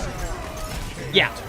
Okay, so far, I don't think, like, there's any situation here where you'd be like, oh, if this is on, like, you're not healing your Soldier 76, etc., on that one, in my opinion. I don't think that's quite the case here, but I will say that, like, you need to start finding ways to get that orb on, like, your low HP heroes, because that's where you'll get the full value from that orb, and then you can move it over to a different teammate when it's time. Also, look what your Soldier 76 is right now. If they get rolled, that's not your fault. So far, here's my take. Big slam, first of all. Second of all, I actually think your Soldier 76 position has been really bad. Every time I see your Soldier 76 fall over, they're in their spawn 1v4. There's no amount of healing you could do, even if you were on Lifeweaver, that would keep them alive. Actually, technically, you could pull them as Lifeweaver, so in theory, maybe they just wanted you to go Lifeweaver because their positioning was so bad that it's on you to pull them out of that bad positioning, rather than them to just adjust their position. So if anything, that is on you. Obviously, that's not the case. I would say, keep your orb on your DPS, but your Soldier, like right now, what is... There's no way your Soldier thinks you're gonna keep them alive there after that play. Like, they just flanked. Like, that's not on you. That's not on you. Wolf, thanks for the 3 months of tier 1. Thank you, appreciate it. Thank you. We are stronger together. That's fine. There you go. What's your play here, though? What are you doing? For the flank? This could work, actually. I love that Bastion's reaction to your play. I love the Orisa's reaction even more. Okay, that's impressive. What? That Orisa didn't even look for you. Apparently that works, chat. But see that Soldier right now? If they keep doing that, they're going to keep getting rolled. I just want to point that out. Soldier, you want to run around like that, but you don't want to be like the one that runs into their... Did I see a Soldier run to the cart? I did. Okay.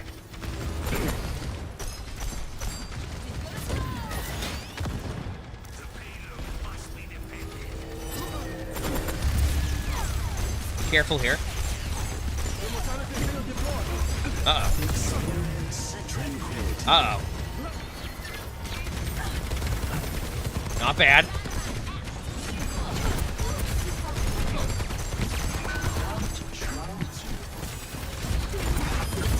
See what you've done with your Discord orb, by the way, because you keep... Oh, you just got rolled.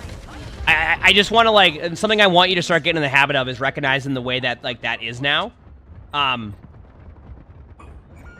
The way that is now with Discord orb is, like, you need to be careful of just spamming the button. It's going to take a while. I think, like, it's also become, like, muscle memory a little bit with Zenyatta, like, spamming your Discord orb because you can. But when you remove that Discord orb off of somebody, that puts that 7-second cooldown on them. So you need to be smart with, like, see that right there? You just did that. Boom. Can't do it for 7 seconds. Now, it's not going to matter, but you see, like, what I mean by that? How you're getting in the habit of just going Discord, Discord, Discord, Discord? That's going to make it so 3 heroes right there just cannot be Discorded for 7 seconds. And, like, that could be your make or break in a team fight. Or they can just all stand in a straight line in the middle of the open and you get 2. Either way, it works.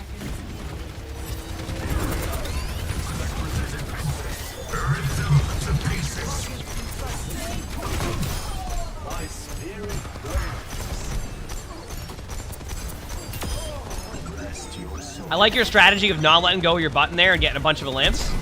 Orb your Soldier. Orb your Bastion. Orb your Bastion.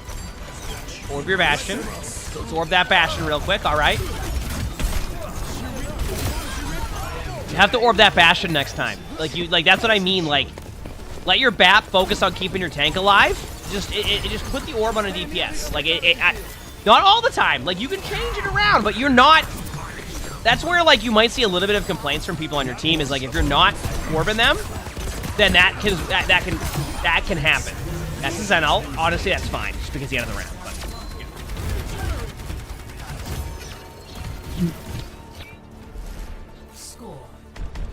yeah. So yeah, so far, I mean, Soldier 76 going back to spawn has certainly not been on you, but we've already pointed out things that you can absolutely improve on. Straight up. 5, 4, 3, 2, 1. What do you mean? Bingo Friday isn't a thing. All right.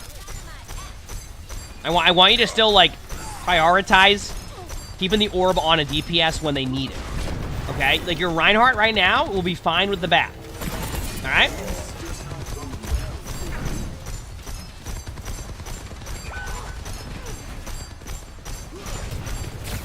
I love your commitment to that spam. I appreciate that commitment. That is patience.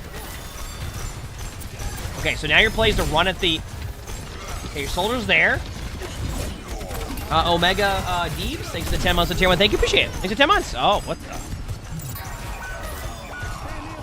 Orb your soldier there.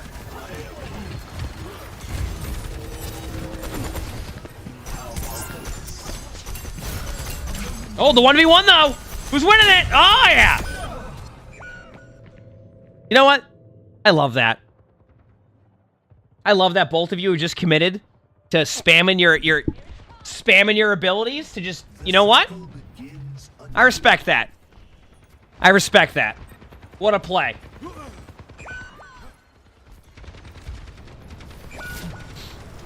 All right.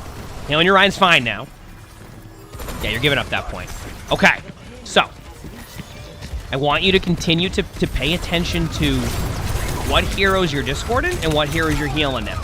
Discord is a little bit different now with how it plays. Also, your position, and you're not a tank. You do have 225 HP now, and I wouldn't doubt it if we eventually have a tank Zenyatta meta because of that 225 HP. But as of right now, you're still not a tank. Granted, you could argue that some supports are more tankier than some tanks right now, so.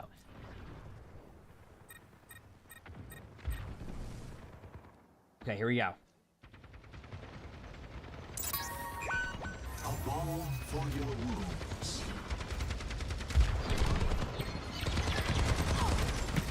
Good job keeping your orb up on the Ashe right now. That's good. Honestly, you could have put it on the Bastion, but they would have gotten rolled there anyway. This is what I mean. Your Ashe has the ability to now make more plays because you are... Like, you have to think of it from this point of view. You're like, yeah, but like I can help get my Rhine to full HP quicker. But BAP is a really good support, right? So, when you keep your orb on your DPS like you are right now, big slam. That gives your teammates opportunity to make plays. Let me ask you this question. That's a Zenyatta ultimate. If you're playing like a DPS, all right? Do you prefer when you peak them at full HP or when you're at 112 HP and then you peak them again and you're at 40 HP, right? So, I want you to think about that point of view, and that's why you want to try to continuously keep that orb up on a DPS if they need it, right? It doesn't mean you can't put it on your tank, but you have a BAP. You have a BAP. So, yes. I think you need to look at that. The Rhine just went in. Honestly, I respect it. Zenyatta Ultimate's your favorite mobility? Yeah, I mean, that's pretty much what you use it for half the time.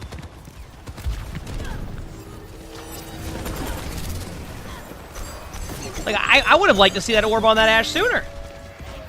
Even in, like, these idle moments, this is what I mean. Like, if you can't have your orb on anybody, just, and, like, you're not orb a tank, orb one of your DPS. Give them that, like, give them that ability just to go in and be able to make a play, right? Like, if I have an orb on me, you bet I'm going to peek and get one shot. But at least I'm going to do it with confidence at that point because I have a healing orb on me, right? Oh, that's a big slam if you ask me.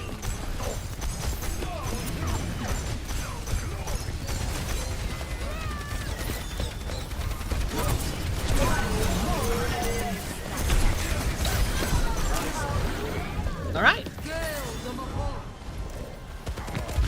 Orb on Rhine here's fine now, by the way. Your BAP is backing away. Oh, that's a An ultimate that has been used. Your Zenyatta ultimates are ults that have been used by you. All right, that was... Yeah, so we need to talk about your Zenyatta ultimates. I let the first 5 of those go by without really commenting too much on your Zenyatta ultimates. Yeah, you need to really focus on what your Zen ult. Even then, you're like, oh, the Ryan's over there. Like, what is that going to do? You're not going to... You need to, like, recognize what they have and be ready to save ultimates based off of that. If you can, like... That was... You're just using it to use it. You're like, oh, I have a Zen ult, and my Reinhardt's at 85% HP. I got a Zen ult. That's a Zen ult. Right? Ooh, 1 HP. That 225 HP. Look at that. Be careful here. Be careful on your positioning. Because that's a window. Okay. You're fine.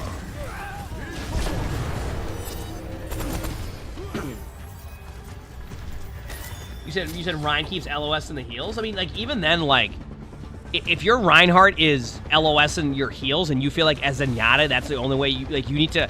The only way you're going to be able to keep your Ryan alive is with a healing orb, that is an issue in itself. You see what I'm saying?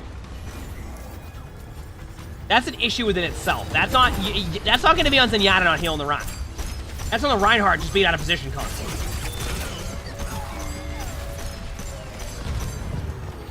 It is good to see, like, you're checking, like, the sturdiness of these walls.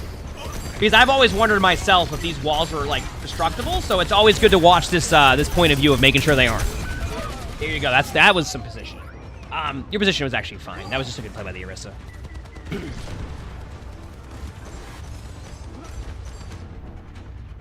Repetition is the path to mastery. Okay.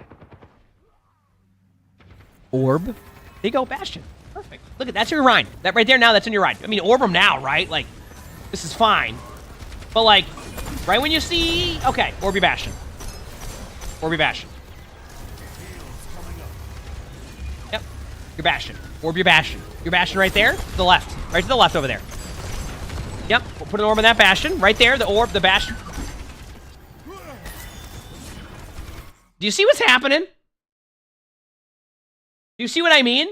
Your Reinhardt can take that damage, right?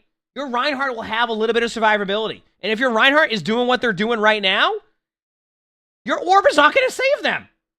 So I'm not saying that Bastion's position and that Soldier 76 position has been good. And I would say about 80% of the time it's been on that DPS. But you need to, like, prioritize your Harmony orbs. You're just like, oh, I'm just gonna use it randomly. It's gonna be on the Rhine the whole time. Like, this is what I mean by this, where I'm not saying your Bastion survives that, but your Bastion sure as heck will have more survivability on that one. Here comes Chad Zen all time in a second.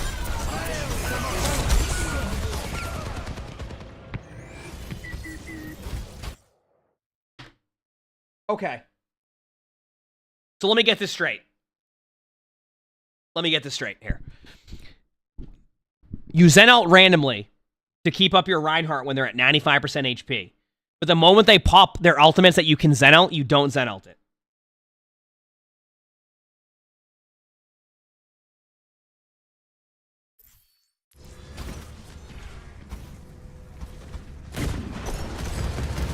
All right, here we go. Experience tranquility. This is necessary of a Zen ult, by the way, Chad, just so you know. Just to get the point. That had to happen at this point. That had to happen at this point. What rank is this? Plat 5. Alright. Well, let's see what happens on the next half of this. Oh, a Yari. Okay. So off Zenyatta now onto a Yari. 5, 4. Smudge, thanks for the 2 months damage response. Thank you, appreciate it. Yes, this is Plat 5. Yep. And Bretzel, thanks for the 14 months that tier 1. Thanks.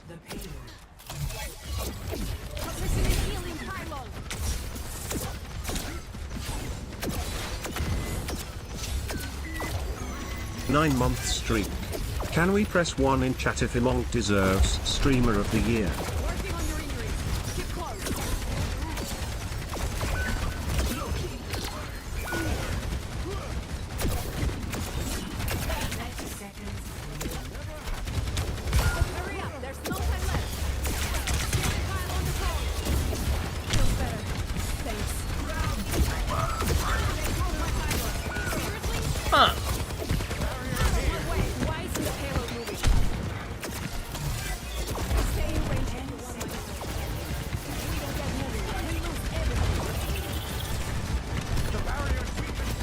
at me, or are you playing a Yari like you would play Zenyatta?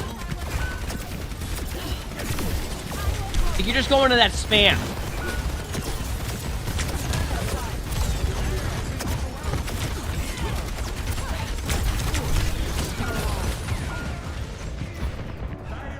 Sorry, but what?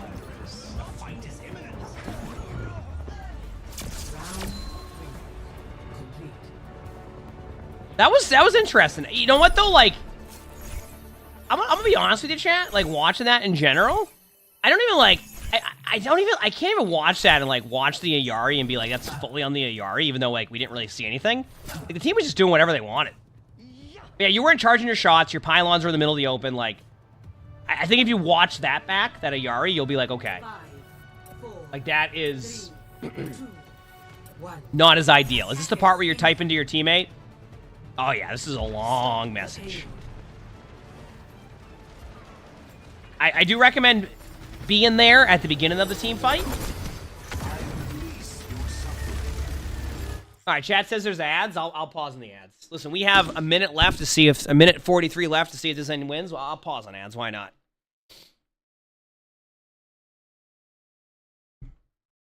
Oh, wait.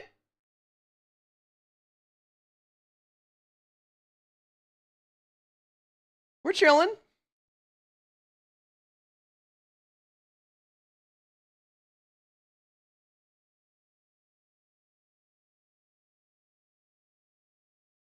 We're chilling.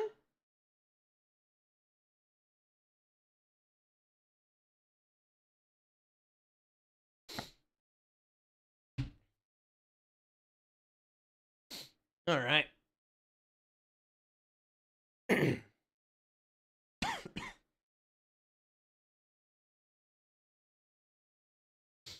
Yes, let me know when.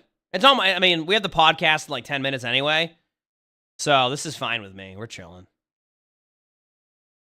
I'm a potato right now. Probably should make my coffee a little bit early today, even though I don't normally have it now, but it's because if I have the podcast, I might as well make it in a second, right? You know?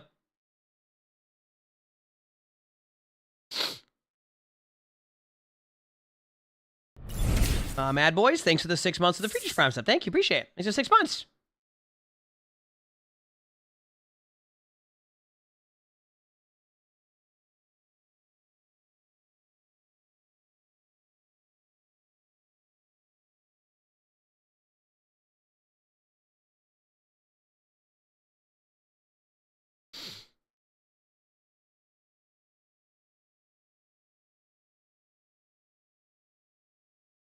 Oh, I just typed in almost all capitals. Are the ads done?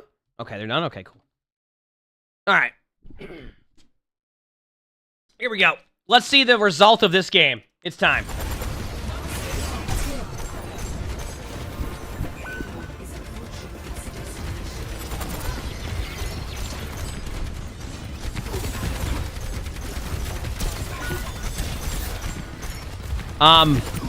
I was gonna say, to your right, you saw the Zen. Be careful of that Zen. There you go. And try to ping the Zen, too. One thing that actually, I haven't brought up a bunch. When you Discord somebody, you can ping them through the wall, right? So, like, if you Discord somebody, ping them. Like, let people know there's somebody over there. You know what I mean?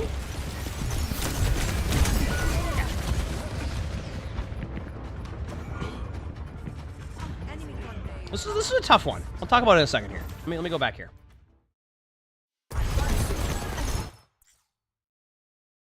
All right, so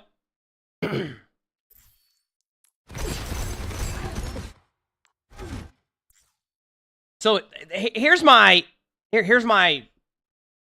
you asked me, was it a support diff, a DPS diff, etc. Here's my take.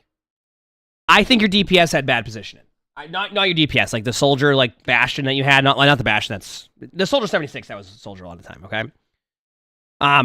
I personally think that their positioning was not good, which means that you're probably not going to be able to keep them up the majority of the time. But I will say, there were times where you just weren't keeping an orb on your DPS, and I think you need to start prioritizing your orbs a lot better.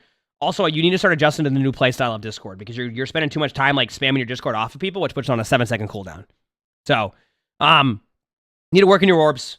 Yep, someone said the tunnel vision. Your position was okay, believe it or not. Your position was okay, believe it or not. But overall, like I really think you need to focus on that. So To your question, was it on the DPS? I mean, they were out of position a lot. Was it on you? You can improve on things. But I think like your DPS definitely was out of position to the point where you could have been on any hero and you would not have been able to keep them up with the way they were playing. But at the same time, you have things you can absolutely improve on. Without a doubt. If you like this video, make sure to hit the like button. Sub to the YouTube if you haven't. All 3 of them. A lot of awesome videos. Actually, getting close to like 300K on YouTube, which is unreal. It's crazy to even think about that. Like super close to 300K now. If you want to, if you want to submit your own, look in the spectating. Look in the description below. You can join my Discord. Follow everything in the description below. We have a bunch of stuff on there. And we record these live, so make sure to stop by, follow the stream, watch, have a good time. We have a good time with it. With that being said, hope you have an amazing day / night. All right, I'm going to go make my coffee a little bit earlier, chat, just because I have the podcast coming up.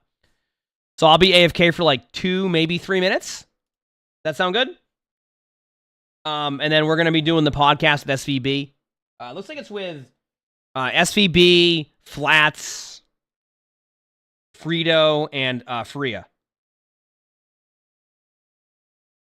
All right? So I'm going to go and make my coffee, and then we'll get to talk some Overwatch for a bit. All right? First time being on the SVB podcast. Great podcast, okay? So give me like 2 or 3 minutes just to go make my coffee. That way I don't have to go make it in the middle of that. And then we'll be good to go. Probably have some coffee in here. Right?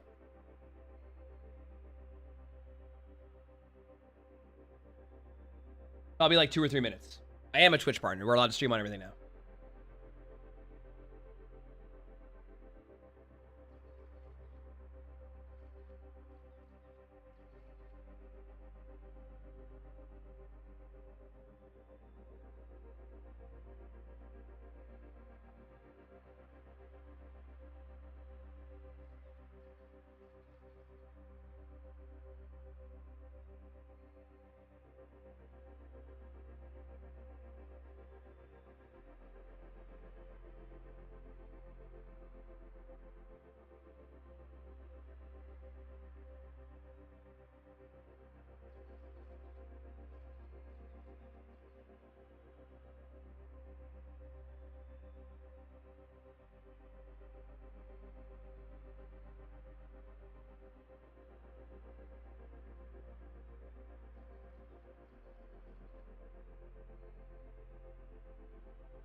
Thank you for waiting, chat. I appreciate it. Appreciate y'all. Sorry, I was just getting my coffee. I had to fill up the water, so. Okay, so we got that video recorded. Feels good. Like I said, today's gonna be we're gonna be going on the SVB podcast, which it's always a good time. The SVB podcast is always a good time. I haven't been on one before, so this will be my first time on the podcast. You get to hear me talk about Overwatch, chat. Get to hear me talk about Overwatch.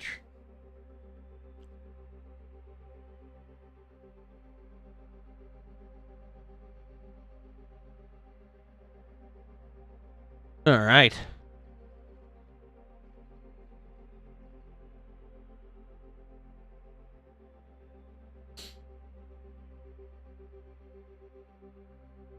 All right, what was this question here? Do I think Overwatch Genji dash bleed would be fine, especially with every support being too good? I'm sorry, what was that?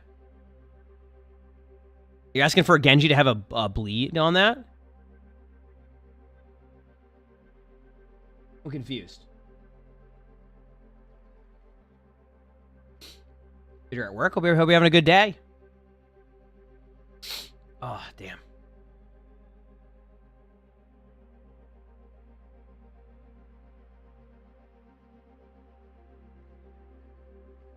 All right, looks like everybody's here. Okay, how am I going to set this up? I need to get everybody's webcam up on this. Okay, I have an idea.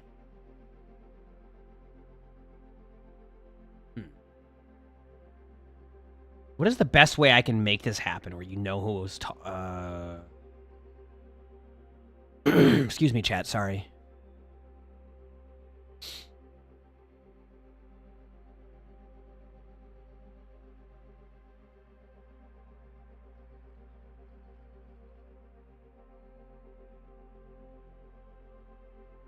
Give me 1 second, chat.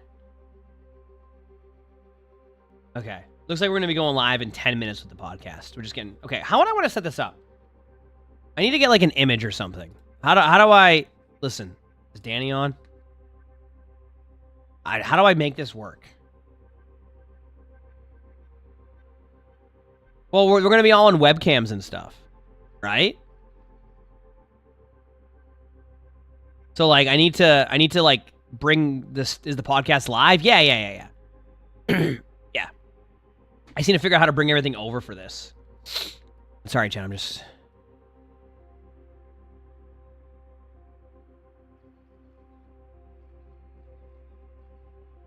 Image of Sully. Let me see. It's on a picture. It's like I'm making webcam boxes. Okay, if I go to studio mode, right?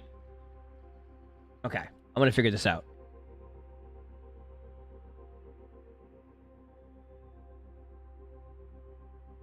Okay. Chat, tell me if you see this screen in a second.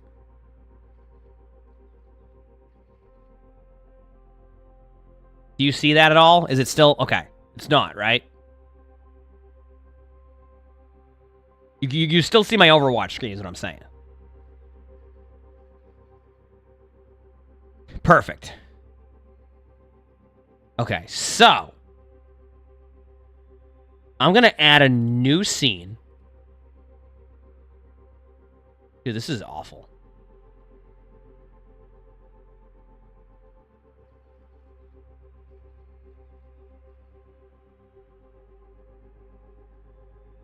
Sorry, chat. It's just taking me a second. What's happening? We're doing a podcast with SVB soon.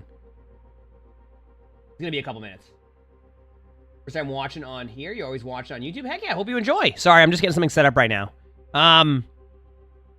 How do I want to do this? I need, like, an image. Okay, I know what I need to do. I have this. Okay. Okay. Duplicate. Reactin' 3 podcast. There we go. Oh, chat, this is going to be unbelievable. I'm so smart right now. Okay. And I'm going to get rid of the browser on this, so it's going to look like this. So if I do this, chat... You just see this, right? Okay, and then I can go back to that. Okay, chat, I'm being so professional right now. Fireish, thank you for the 2 months of the tier 1. Thank you. Appreciate it. Thank you. Okay. So now what I want to do is I'm gonna once everybody's in the thing, I'm gonna get the webcam images and then we're gonna do that. Does that sound good? Which starts in a couple minutes. All right? In a couple minutes.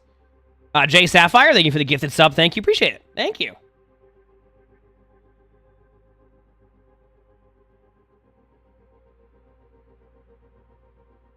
You'll see, chat. It's going to be super professional. You're going to be like, whoa, is this podcast Overwatch related? Yes, this is a Overwatch podcast. Apparently it's called The Great BlizzCon Debate. That's what SVB is naming this podcast. I'm pretty sure SVB posts all... Let me see. It's called Group Up Podcast. Let me look at SVB. So SVB has a... yes, has a YouTube called Group Up Podcast. And actually, the podcast gets a lot of views, like 70,000, 70,000, 69,000. That's nice. 95,000, 154,000. So people really enjoy the podcast. People really enjoy the podcast. So I'm looking forward to finally hopping on for a podcast. It's been quite a bit. So yeah, I already know how I'm gonna set this up. Like it's gonna be, you'll see. It'll take me 2 seconds. Yep.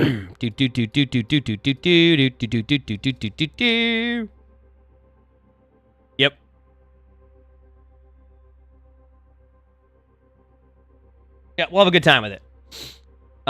He's been asking me to do a podcast for a bit, but I haven't been able to, so it's gonna be fun to finally be able to get one going here. Sorry, it's taking an extra couple minutes. It's supposed to be at 12, but I think we were just waiting on one person, but then we might just start with 4, so. We might start with 4 people, so we'll see. All right, sound good? Oh, excuse me. Am I streaming the podcast? Yeah, I'm streaming the podcast. I've always wanted to have like some type of podcast every week. I've realized, this is what I've realized about podcasts.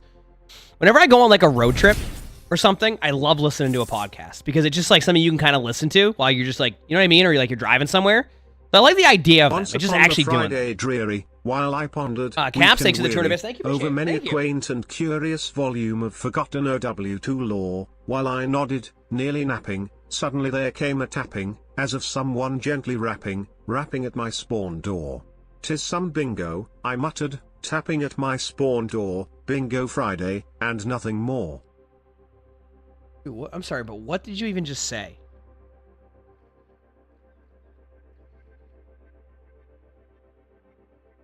Like, what did you even just say? I'm so confused.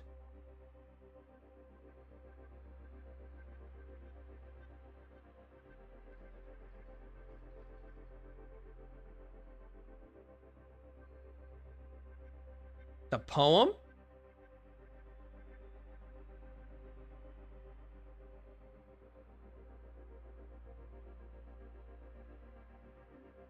I think we're almost ready. Where are we at here? You ready for me to talk on a podcast? Excuse me, chat. Also, sorry if I'm a bit potato today. Like I said, chat, hear me out. I'm not saying I'm doing this yet, but after the podcast, I might just take a half day, and then I might take Saturday and Sunday off just so I can get out of potato mode a little bit.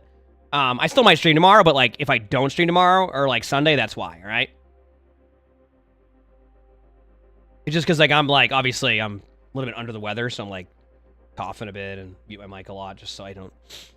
So I want to I'm just letting people know if I don't like stream on Saturday or Sunday, that's why. So I'm sorry that if I do end up taking like 2 days off, but I just want to get like not be in potato mode so that way I can give you all an awesome stream. So.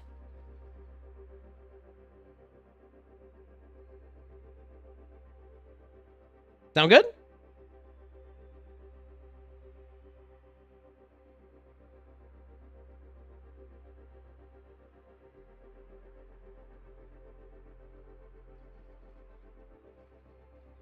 The potato because I'm Irish? I mean, I think I'm technically 50% Irish.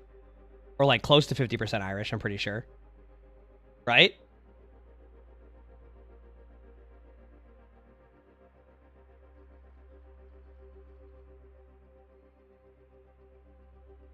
Yeah. I think I'm streaming the podcast here, yeah. We're just waiting on everybody to get on. Like, Flats just got on. Oh. So we're just getting everything set up. Yeah, I think I'm like 50%. Irish or something. Or like, something like that.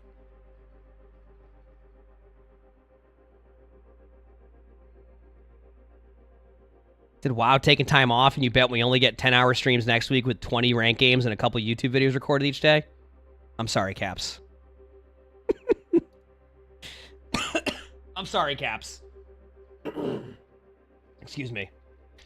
I just think it'd be smart for me to, like, go into, like, chill. The podcast is, like, right now. Yeah, sorry. We're just getting everything set up now. I'm just waiting to see what's going on. I don't...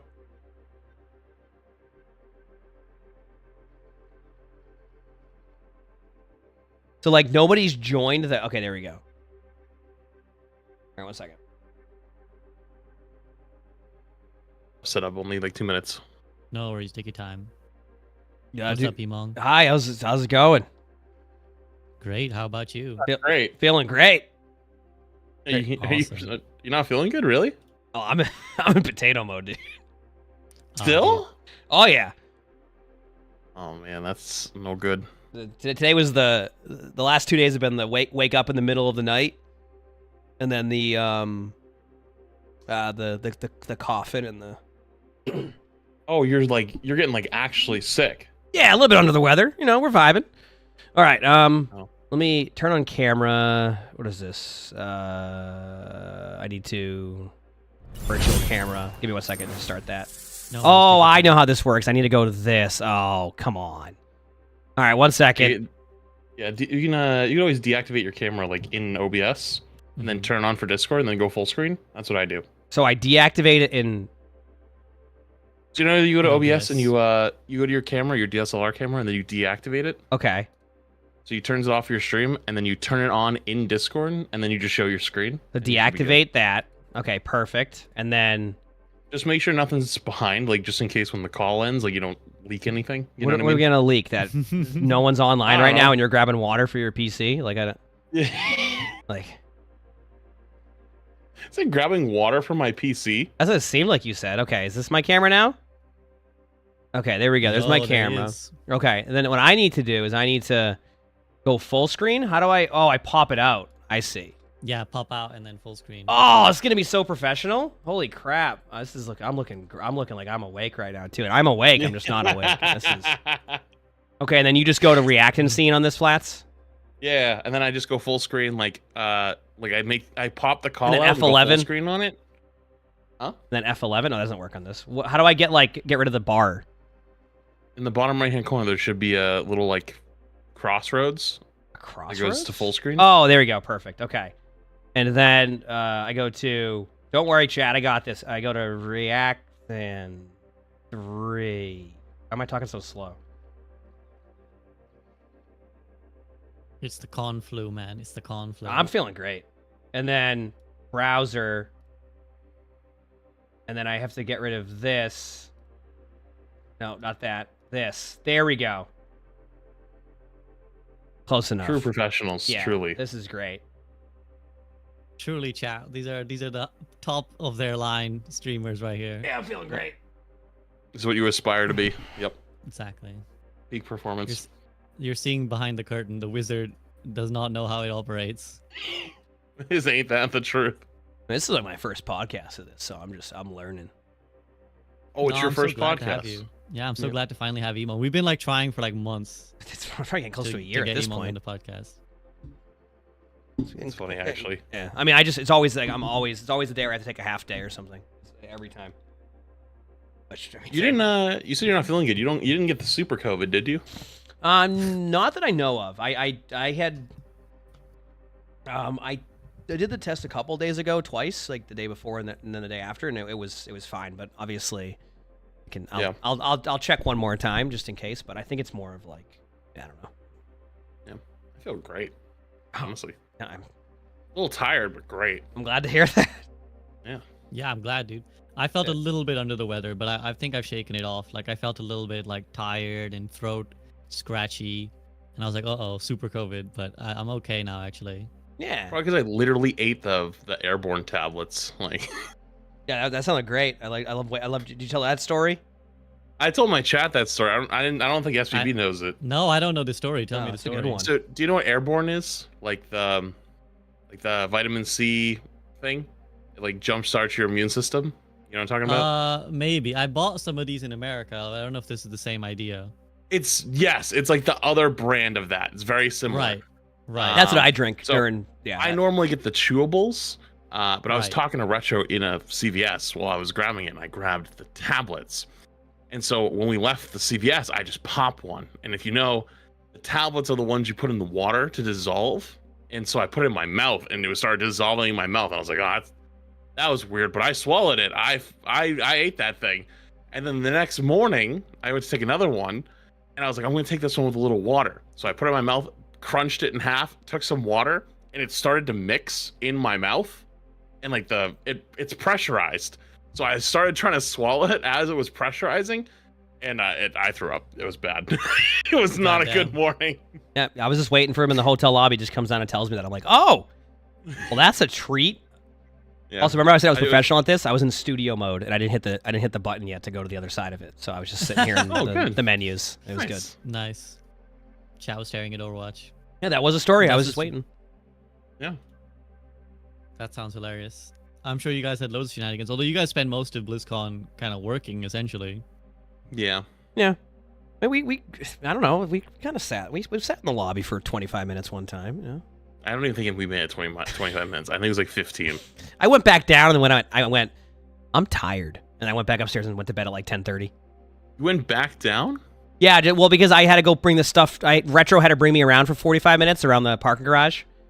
Oh yeah, Retro's non-existent sense of direction. Yep. So I had to do that to bring my bag down of stuff to get shipped. So Retro was like, "Hey, you just gotta. I know where my car is." So we went down there. He didn't know where the elevator was. We went up 3 floors. He managed to find the longest way possible once we got to his floor. Yep. Like he didn't go right to the car. We found the longest loop. I think we looped around twice. He was like, "Oh, that's my car." I'm like, "Wow, wonderful. That's great." So I went back. I said, "I'm tired," and I went to bed. By day 3, that's why I stopped listening to you guys. They're like, "Oh, where are we going?" I go, "I don't care. We're going that direction. That's where we're going now." It was great. I really enjoyed it. It's like a Roronoa Zoro moment where it's just like you just turn up and he's just lost somewhere deep. Yep. We had a good time. We did have a good time though. Yep. Tiring, but good time. That's good. Was it your first BlizzCon as well? I think Emong's been, but Flats, was it your first? Yep. Me too. It was my first one. The Overwatch section was kind of not as good as the other sections. Apparently, I mean, people said the WoW section was incredible. Oh, did you never get to go? No, we were streaming the whole time. Yeah, I actually did not go into the Diablo or the WoW section at all, and I would have loved to. Oh god, dude, I had no. they were crazy. Yeah, I heard they were great, but like my situation was I would just go to the bathroom and then come back to the stream. Like that was my like back and forth, and I would see Jay every time too. You guys were synchronized. We were. Your cycles are How's it going? synchronized. That's true homie moment. Hey, how's it going? Vibing. I got my coffee. It's a good time. There we go. I didn't get to see you at BlizzCon. I never ran into you. I know, I didn't run into you either. Yeah. Yeah. I guess Next our time. paths just. Yeah. What? Next time. Although Next time, were you also really busy streaming and yeah. running around like a headless chicken? That was pretty much what we were doing. Just back and forth, back and forth. Like I Me too, but outside with cosplay stuff. Yeah, exactly. It's like Yeah. We were getting camped at one point, which was fine, but it was funny. Camped? Was it the line that Retro started? Yes, oh my, I swear to God, I'm still mad at him for that.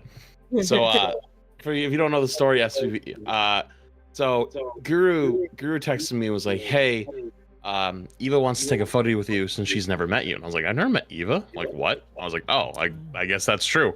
So I was like, yeah, just come by. I'll step away for a second. It's no problem. And so they came by, and I step out of the little booth, because we're like co-streaming, and Guru goes to take the photo, whatever. But Retro, for some reason, followed me outside the booth and then gets behind Guru like he's waiting in line. And he's standing there, like he knows what we're doing. I told him what we're doing, but he's like standing there, like He has his like, so he has like the vlog camera that we were using. Can you update my title? He's standing there. He's like not vlogging, but he's like looking around, like he's waiting for something. And then someone gets behind Retro, and then someone gets behind that person, and then someone gets behind that person. I'm like, you started a line. What the fuck? And then that line went on like all the way down the row. I was up for the next 25 minutes. I was like, you little shit. I hate you so much right now, which was fine. I don't mind taking photos. Like it's a cool thing. But like it was in the middle of one of the games, and I was like, dude, what the fuck? This was supposed to be really fast. You're supposed to be my channel manager. You're supposed to help me, not make my content worse. Yeah, we were supposed to go to the bathroom. Making my day harder. I was like, I gotta go to the bathroom, and he's like, all right, we're gonna go. And then we were there for a good 25 minutes. That's why, like, anytime somebody would come in, like, yeah, I want to go on the stream, we'd be like, all right, sounds. Just so you know, you're gonna be there for about an hour, because. Or sleepy in SK. It's a journey back. You were on for like 3 hours. I mean, it's not on purpose. I know. That's so funny, dude. These guys were saying for it, they didn't see the Diablo or the World of Warcraft section, so like they were so good. Like, the Diablo section was no. And I love playing both those games. Like I love playing WoW. I'm excited for Seasons of Discovery and like all this stuff. I'm excited, but I just never got over there. Same with Diablo. Like I like Diablo. That was a ton of fun. Yeah, they killed it with the installations this year. Oh my god, there was like freaking smoke machines and fog machines everywhere, and like integrated animated like bonfires. It was insane. That sounds awesome. And I was explaining to Flats how like one thing I liked about BlizzCon this year was how each like game did have its own vibe though. It used to be kind of just like you'd have sectioned areas with seats, and that was it. Like you'd just be like in a row.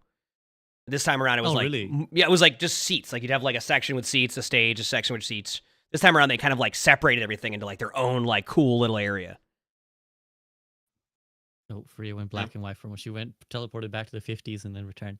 No, that's really cool. The Diablo section had this whole like hell theme. You know, it was all red colored, and they had like awesome cosplayers. They had like a temporary tattoo booth. You could get like, you know, Diablo. Well, we talk tattoos. about Overwatch chat. Oh my god, the flash tattoos. We're talking about Overwatch. Yeah, BlizzCon. that was really cool. We're just talking like, and they had like an old bookstore like for cool things. And then the World of Warcraft section, yeah, as you said, it was like had this real medieval vibe, taverns everywhere, and like some trees that they'd put up, which looked really cool. And it was packed every time though. Like I barely got to explore it because it was. Heard the lines were really long packed for it. Like there was a lot of stuff. They announced so much stuff, and ended up being the whole Warcraft section. Like the WoW stuff was huge news. Like I've actually, it's been interesting because like I follow some of like the WoW streamers, and they're like excited. Like they're like really excited for what's coming in WoW, which is cool to see. That seems to be the general vibe, like across the board, is people are super excited about a lot of stuff. Yeah, I actually ran into 2 World of Warcraft streamers on my flight back. Like I literally we just landed, so I'd spent like 9 hours in this flight, and they were just sat behind me, but we didn't speak. But I talked to the lady on my row about Hearthstone. She's like this 50-year-old woman who's like, my kids showed me Hearthstone. I love it. I smoke them noobs now. Like she's like, they used to smoke me first, but now I smoke them, and now they don't want to play with me anymore. And then as I was getting off the flight, I was just checking my phone, and this guy behind me, he's like, oh, I really like your phone. Like, what is the model of your phone? I was like, oh, it's like a Samsung Galaxy or whatever. He's like, I love it.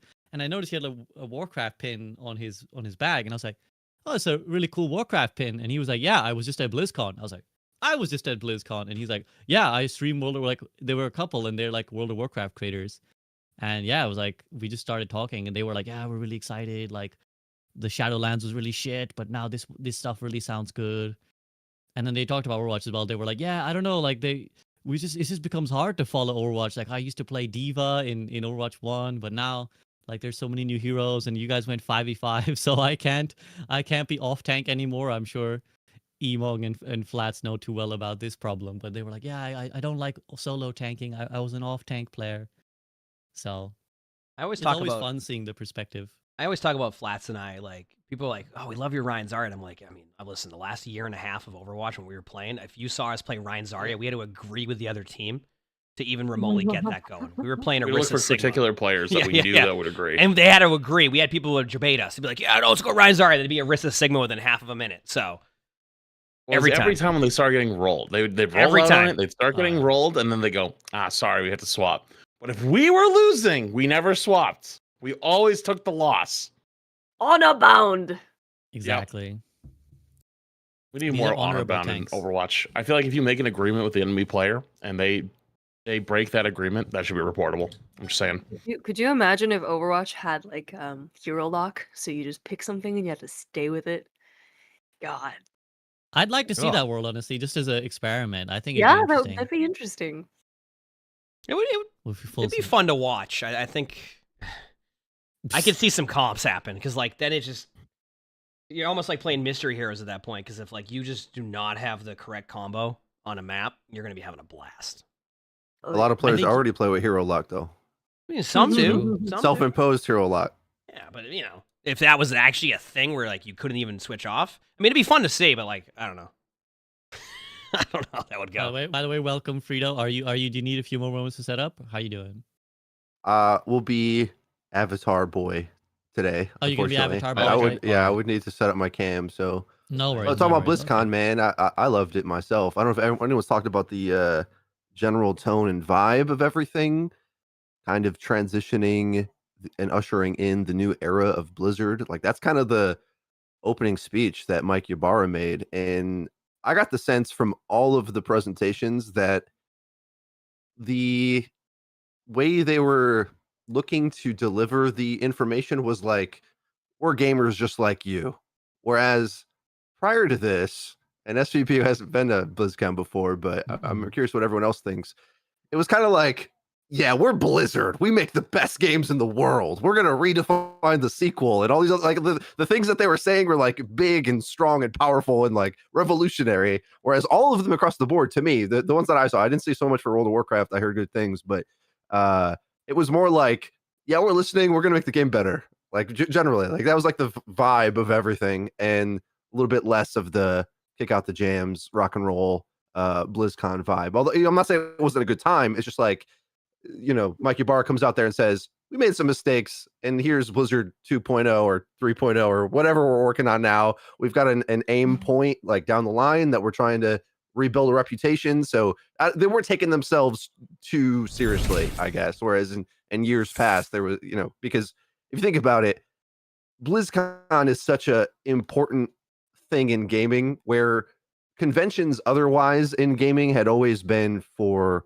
like console publishers or something, whereas Blizzard is just one company to the side. Like I think people forget like how big of a deal that was when that was a thing. It's not a thing. There wasn't always these other cons and QuakeCon and that con or whatever con. It was like BlizzCon was the first one that was made because World of Warcraft was so big and influential that there was people that would actually go and fly across the world to meet up to you know hear about the next game, and then obviously all the other things grew beyond that over time. But so having a break from BlizzCon for so many years and then them kind of reestablishing the tone, that's what's made me the most optimistic, because obviously we've had some troubled years under the previous management, and now it seems like in every way the communication is different. I can tell it's tangible across all the different teams. So it's not just the claims they're making on how they're running the company differently in the next year. It's like how they're presenting the information and what they're aiming to do. So that's made me very happy, actually. Very optimistic. I like that a lot. It's a banger start. And on that note, let's get right into it. Let me do the formalities. Let's introduce another episode of the Group Up podcast. We're here for the great BlizzCon debate, as those of you who've been watching in the various streams as an early preview have already probably heard. I have with me 4 awesome guests, all of whom alongside me were at BlizzCon, and I hope you guys enjoyed it too. So let me introduce my guests, and then we'll discuss everything that was announced and whether we're excited, doomer, or somewhere in between. In the top right is my man Flats. Flats, what's up? Hi, I dodged Super COVID, so we're winning. I think so far everyone has dodged Super COVID. I know Fariha in the bottom left was a little bit down, but how are you feeling today, Fariha? I'm feeling good. I was at the hospital for some like lung issues, but my test came back and everything's clear. It's just a bunch of lung trauma. So I'm kind of writing that out. Yeah. Goddamn trauma, man. Nothing we do, we can dodge the trauma. But I'm glad you're here. I'm glad you were there, and I'm glad you're here. It was lovely. We spent a lot of time together, Fariha and I. We had a good time. It was so good. Bestie moments. I know bestie moments with SK, who I hope is having fun doing her hero mastery grinding.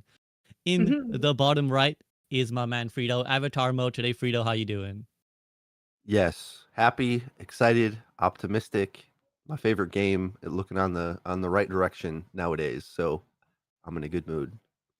Awesome. And here for his first appearance on the Group Up podcast, finally, the GOAT himself, the nicest guy around. It is Emongg, the legendary, once former tank duo flats. Now, see you again riding solo, Fast and Furious style. How you doing, Emongg? It's good to be here. You can say it's been a while since we've been trying to get this going, and I'm ready to talk some Overwatch because that's what we're doing. We're talking Overwatch. That's what this is about. That's true. That's what I heard. I heard we're here to talk Overwatch. So let's talk Overwatch then, guys. BlizzCon. Frida already gave us a little bit of his feelings. He was very optimistic for those of you who missed it. Before we read directly into the stream, he was saying, the tone of the communication from all the Blizzard games has really shifted, where previously maybe they were a bit more rock and roll or a bit more like, yo, we're fucking badass and come on down. You think you want it, but you don't.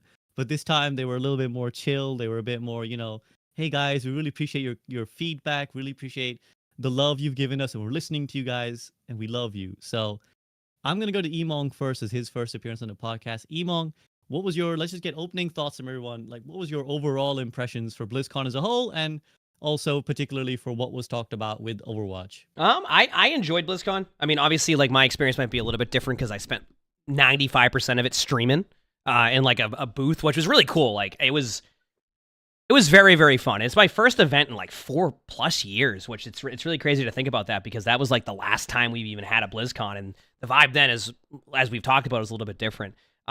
I enjoyed it. I obviously there's going to be the issues in general, like like the lines. There was issues with that. There was getting sometimes the security would send you to like random lines in different places, and people were having issues with that. Like there's going to be that type of stuff, but the overall vibe of it, and I've seen it in pretty much every game. People are excited. And I love to see that. There's not like people are going, oh, like I know Flats has been saying this a ton, where he goes, oh, we're so back. But I've literally been seeing WoW players and streamers saying we're back because like the BlizzCon was just an exciting moment for all the games there. And I think like that part of me is obviously there's a lot changing, especially starting in January.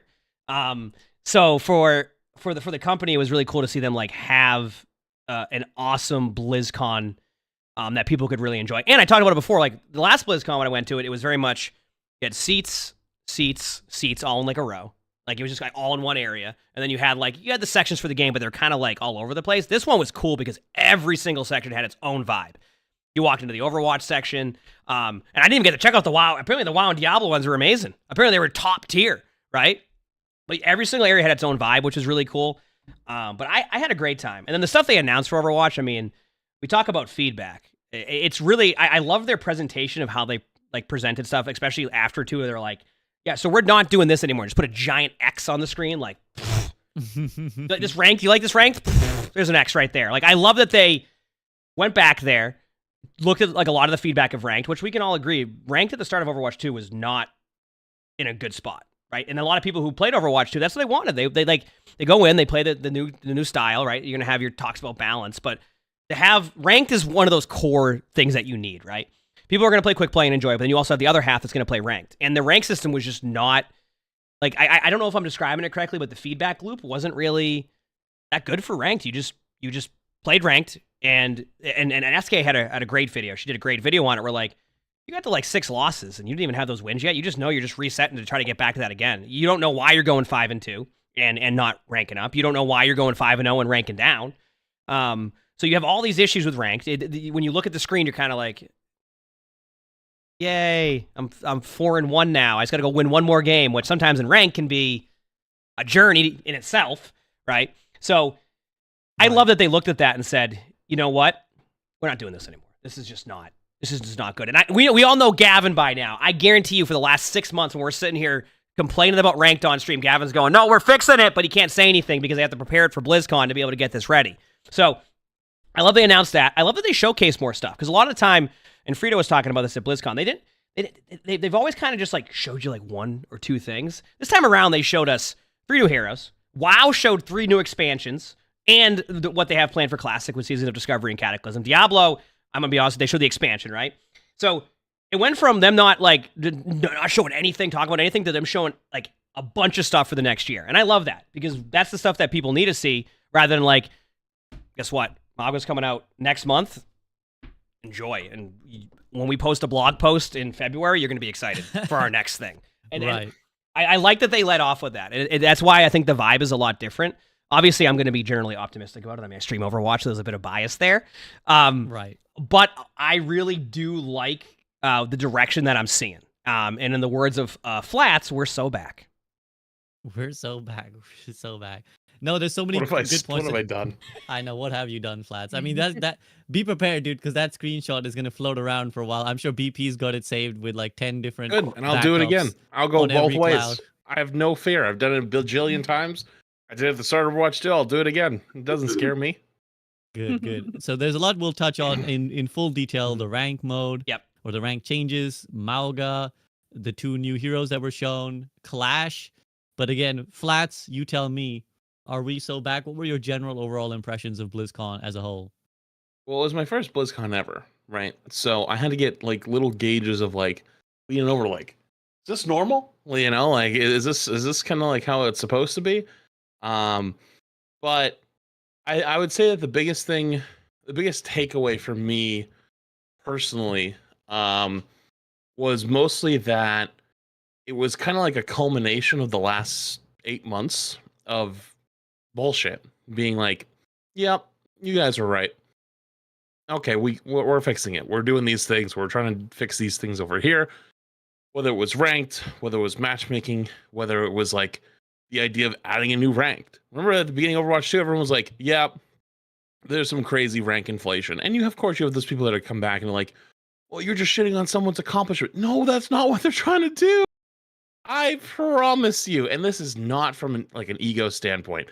I promise you, I can tell the difference between a GM1 Overwatch 2 player and a GM1 Overwatch 1 player. They're not even fucking close. And it's like the knowledge that they have has been built up through 7 years. You can't compete with that.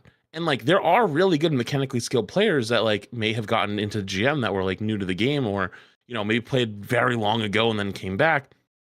They just don't have like these little niche knowledges. Like I can tell, like I don't even play Sigma, right? Like I'm not a very good Sigma. Like, and I can say this more recently. Because for 2 years, Emongg always played the fucking Sigma, so like I had to learn. But like I can tell for a fact when I play against someone who like is newer to Overwatch on Sigma, because like they don't put a shield up before they go for their suck, right? Like they'll put their shield up and then they'll put it down and go for it, and I still have rock. I'm like boop and just knock them over. I'm like, what the fuck was the point of that? It's like little like very small things that like you've learned over like 3 or 4 years of just letting it happen to you over and over and over and over and over and over that they might not have learned. So it's like, well, how do you make this spot where like, you know, maybe players that are a little bit better aren't grouped together with players that maybe aren't as good, but like you're at the top rank, so you've run out of room. So like adding a whole new rank was something that people brought up, and now they're doing it, and it's like holy shit! Like, are we gonna have like an Apex Predator of Apex, or you know, like a challenge? Like I remember this was a thing in Siege, so like I'm a former Siege player. The highest rank used to be Diamond for a very long time. And then they added a rank beyond that. And that made the game much more challenging and much more competitive. And of course, like there's still questions about like top 500 and grouping restrictions and stuff like that.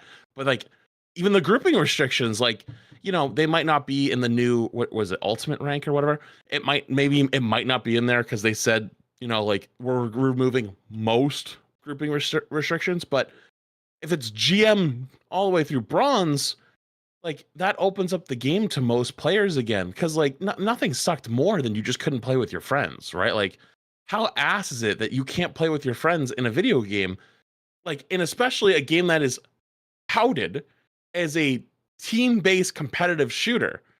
And it's like, you know, you don't have resources most of the time. You're not going to go on a random Discord half the time or Reddit and like find some people to queue with. You want to play with your friends. That's what you want to do. And so like those small things like really bring life back to a game. And like, it looks like it's kind of copied from Valorant, and that's okay. Like we kind of wanted that. So, I feel like Blizzard of old, and I use this example, would have given us hero pools instead of hero bans. Mm-hmm. If you remember, you remember. And it's like the second hero pools didn't work. It's like, see, we told you didn't want that. It's like, no, that's all we asked for, you know? It's like, so it was a very nice, holy shit, like it looks like things are changing. It looks like a lot of the feedback is being taken, and I hope I don't get in trouble for this, but we had devs come by our booth a lot of time, and they're like, "What did you guys think? Like, did you guys like the presentation? Like, is this like everything like you guys thought was like? Is there anything else that maybe we missed? You know, it's like you guys just showed us all this stuff, and you're like, hey, is there more that we can do? And it's like, the fuck? Like, I ain't used to that. You know what I mean? So I liked it overall, like a lot. So we're so back. Yeah. We're so back. We're so back. Yeah, it does seem like a whole new world. I mean, we don't want to huff the copium too hard, or dare we get the accusations of shilling. But Ria, did you share? I know. Did you share the optimism of Flats and Emongg? Oh man, yes. So I have had the luck to speak with a bunch of devs about this and their thoughts on how things feel internally, and the overall atmosphere is so optimistic, even for them. It's like, do you know that scene in Naruto where Rock Lee gets to take the ankle weights off? It's like that. It's literally like that. And I think it's important to remember that there have been like these big changeovers in Team 4 and in like at Blizzard in general. And so a lot of the people who were there in the old days, who were there for the the content drought and everything bad going on then, have gone away, and it's like a completely new team trying to like turn over a new leaf. And they're finally getting the chance to do that because there's like less of that executive meddling on the horizon. And so you feel it on that level, and it's in the level that they talk to us. Like I don't know if you guys feel this either, but like for me, it felt like there was a big change when the Creator Summit started happening, and just the way that they would talk to us and give us these chances to be like on the same level and discuss I was things and talking like to ask chat. us what we thought, and it felt like they were Ultimate genuinely listening. won't have stacking, I And don't think. yeah, no, it feels fantastic. When I saw that big X over the ranked cards, I was like, let's go, thank you, SK. Can I actually cut in really quick after that, just to like expand on what something Faria just said? Oh, So go like for you it. guys, I didn't go to this last Creator Summit, right? Like you know me, I don't like traveling. I hate it. It's fucking ass. But I went to the first one, and I will say, at the first one was really good because we learned a lot about upcoming game. But I know a lot of and there's some devs that know about, and some people that were there saw me do it. Also, I've there's no gotten some guarantee really that long Ultimate won't have arguments stacking, with but I some don't think they're people going to there, have and I wasn't like stacking. I think that's what they antagonizing. I was want to like do is allow GM to have that. genuine, like, Plus, hey, I my don't think 5 this is stacks going to we're work. going to lose most of the time. And this, and one of them was the rank system. Okay, and some of them are still there, and they'll probably see this and they're gonna laugh because we went into it for like 45. Remember we got that like lunch break? We're like, oh yeah, you guys go like go for a walk, go sit. No, I went in and like we sat there for like 45 minutes, like talking about like why I didn't think the rank system was gonna work. But like not even just them, but like overall, it was like, oh, we're like being more open to you guys, but we're not really changing anything. Like it's like we're here to show you everything that's coming, but like we still think it's the right way. Which is like kind of changed, right? Because like after that first summit, that's the vibe that it felt like. It's like we got more info. They let us in on things, but we had no feedback, no input. They didn't want community input. They're like, we're just letting you know ahead of time to like let you know. And to me personally, and I was very vocal about this, I felt like in a lot of ways we were used as marketing pawns, like marketing tools, right? And that's why going into Overwatch 2, there was a lot of people that thought a lot of creators, SVP, you made the joke of shilling, because I know you were one of the people that was talked about it. There was a lot of people that were talked about as shills, right? And then once everyone flips the script and is like, well, now we're not listened to, and it's like nothing's improving and it's going the opposite direction. Well, now you're doomers, right? So like, that's why I want to say like, it's very important to make the distinction here. Because like that first Creator Summit was the first like opening of the doors, but like no changes were happening. But I agree with Faria. Like now it's more like not only are the doors open, but now there's a conversation that has started to like make things improved, not just like a glass window where we get to look in and peer through it and see where things are, which is a massive change since last year. And part of the reason why I think it's so hopeful, Yeah, so this I definitely agree with this sentiment. I think a lot of people have wondered about like what is there a real change in leadership, and of course people always nostalgize Jeff. I mean, I think at this BlizzCon as well, I saw lots of people being like, oh man, I wish Jeff was there on the stage. And while undoubtedly he was very charismatic and a great leader for the game, you can totally see now, given time And given that the impending shackles of Activision are about to be lifted, the new Overwatch team is starting to get their hands on the whole project, right? It was like piece by piece. Okay, we're gonna go free to play, which again I don't think Jeff would have been a fan of. We're gonna start communicating more, which Jeff was never really seemingly a fan of. And now this whole like two-way feedback system, right? Where it's like we give our community info, they give us info, we kind of relate often. I think these are all definitely indicators of the new era, perhaps, that we're entering. But again, we don't want to oversell it. I'm sure everyone will be quick to point out that results are important. So to that end, Frito, let's talk some of the tangible things that were shown. Like I said, you kind of gave a little bit of your overall view of BlizzCon, so feel free to kind of chime in again on how you felt, particularly about the Overwatch section. But I'd love to now get into, I think, the first big piece of news, which was Mauga. I know I'm not going to pronounce it right, but how did you feel about Mauga? And I think also the fact that they immediately dropped the hero for everyone to play was really cool. I think that was something I don't think we've seen before, where they're just like, yeah, we're announcing him and here you go right now, off you go play him, and everybody got to play it. So did you get to play him, and what did you think about him?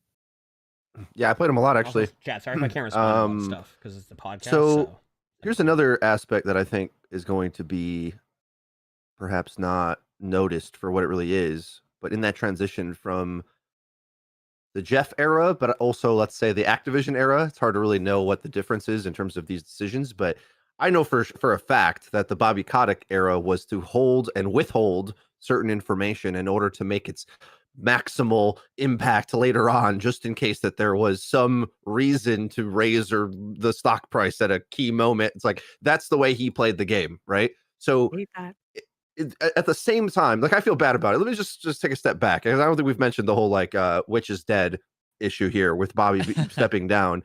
And because I think the entire tone of all of the company being different is because of that, because he's not there meddling in order to try to maximize the flow of information in the way that he, mad genius, thinks is going to manipulate the conversation. And I think, being a Blizzard fan my life, it's like I have seen this company be transformed from the sweetheart devs that have made some of the greatest PC games specifically of all time into that being packaged and marketed, and these poor guys pushed onto stage to sell cell phone versions of the game that they make and stuff like that. It's like Bobby weaponized the love that all the fans had for many, many years and cashed that in, because he packaged the information that he knew they wanted at certain beats in order to combat other drama that was going on.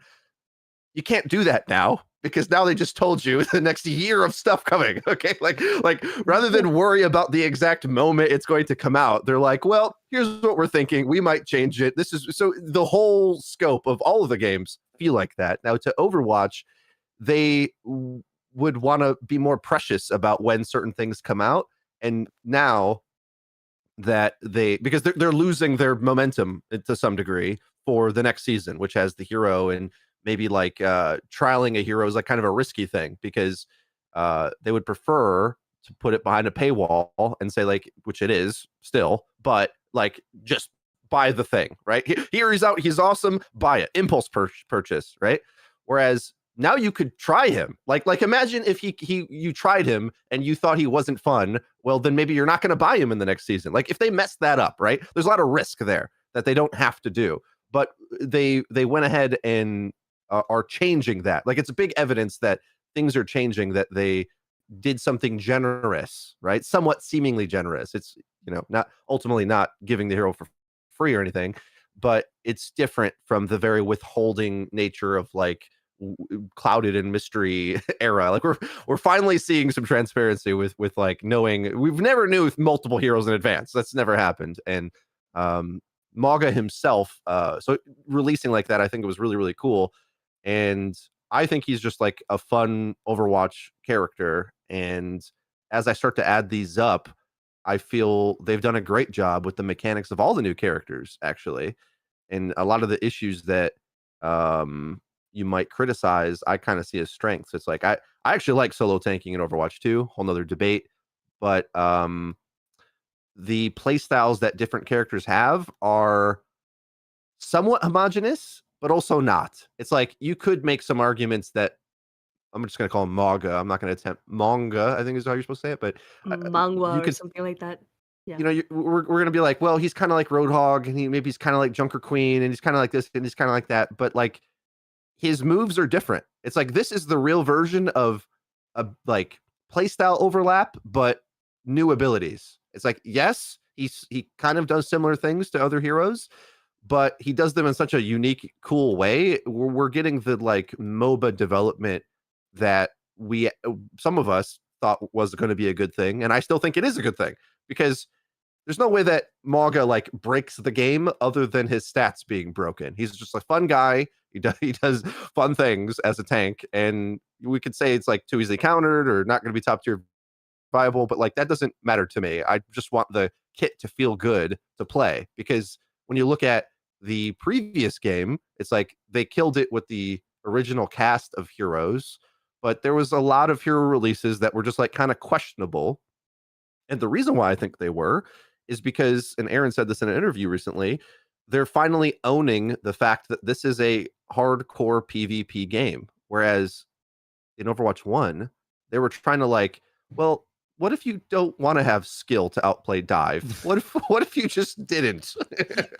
What if you just had an aura to be like, no, in general? And you know, we've got a balance of that now. Like I would argue, like I don't mind how powerful supports are at the moment. They could be a bit weaker, but it's like I don't go crazy over Suzu or Lamp or just existing, right? Like I think it can be included in the game, but now it's like the game's like balanced in that way where it's not all goats or all one thing. You know, there's a lot of crazy sustain, but there's also a guy running in and slamming you with an earth shatter. Like Mauga would never be in Overwatch 1, by the way. Like it just not in a million years. Like he's got one effect that applies another effect. Then he has a movement skill that boops you, but if you wait till the last second, it earth shatters you. And like it's so complicated what he can do.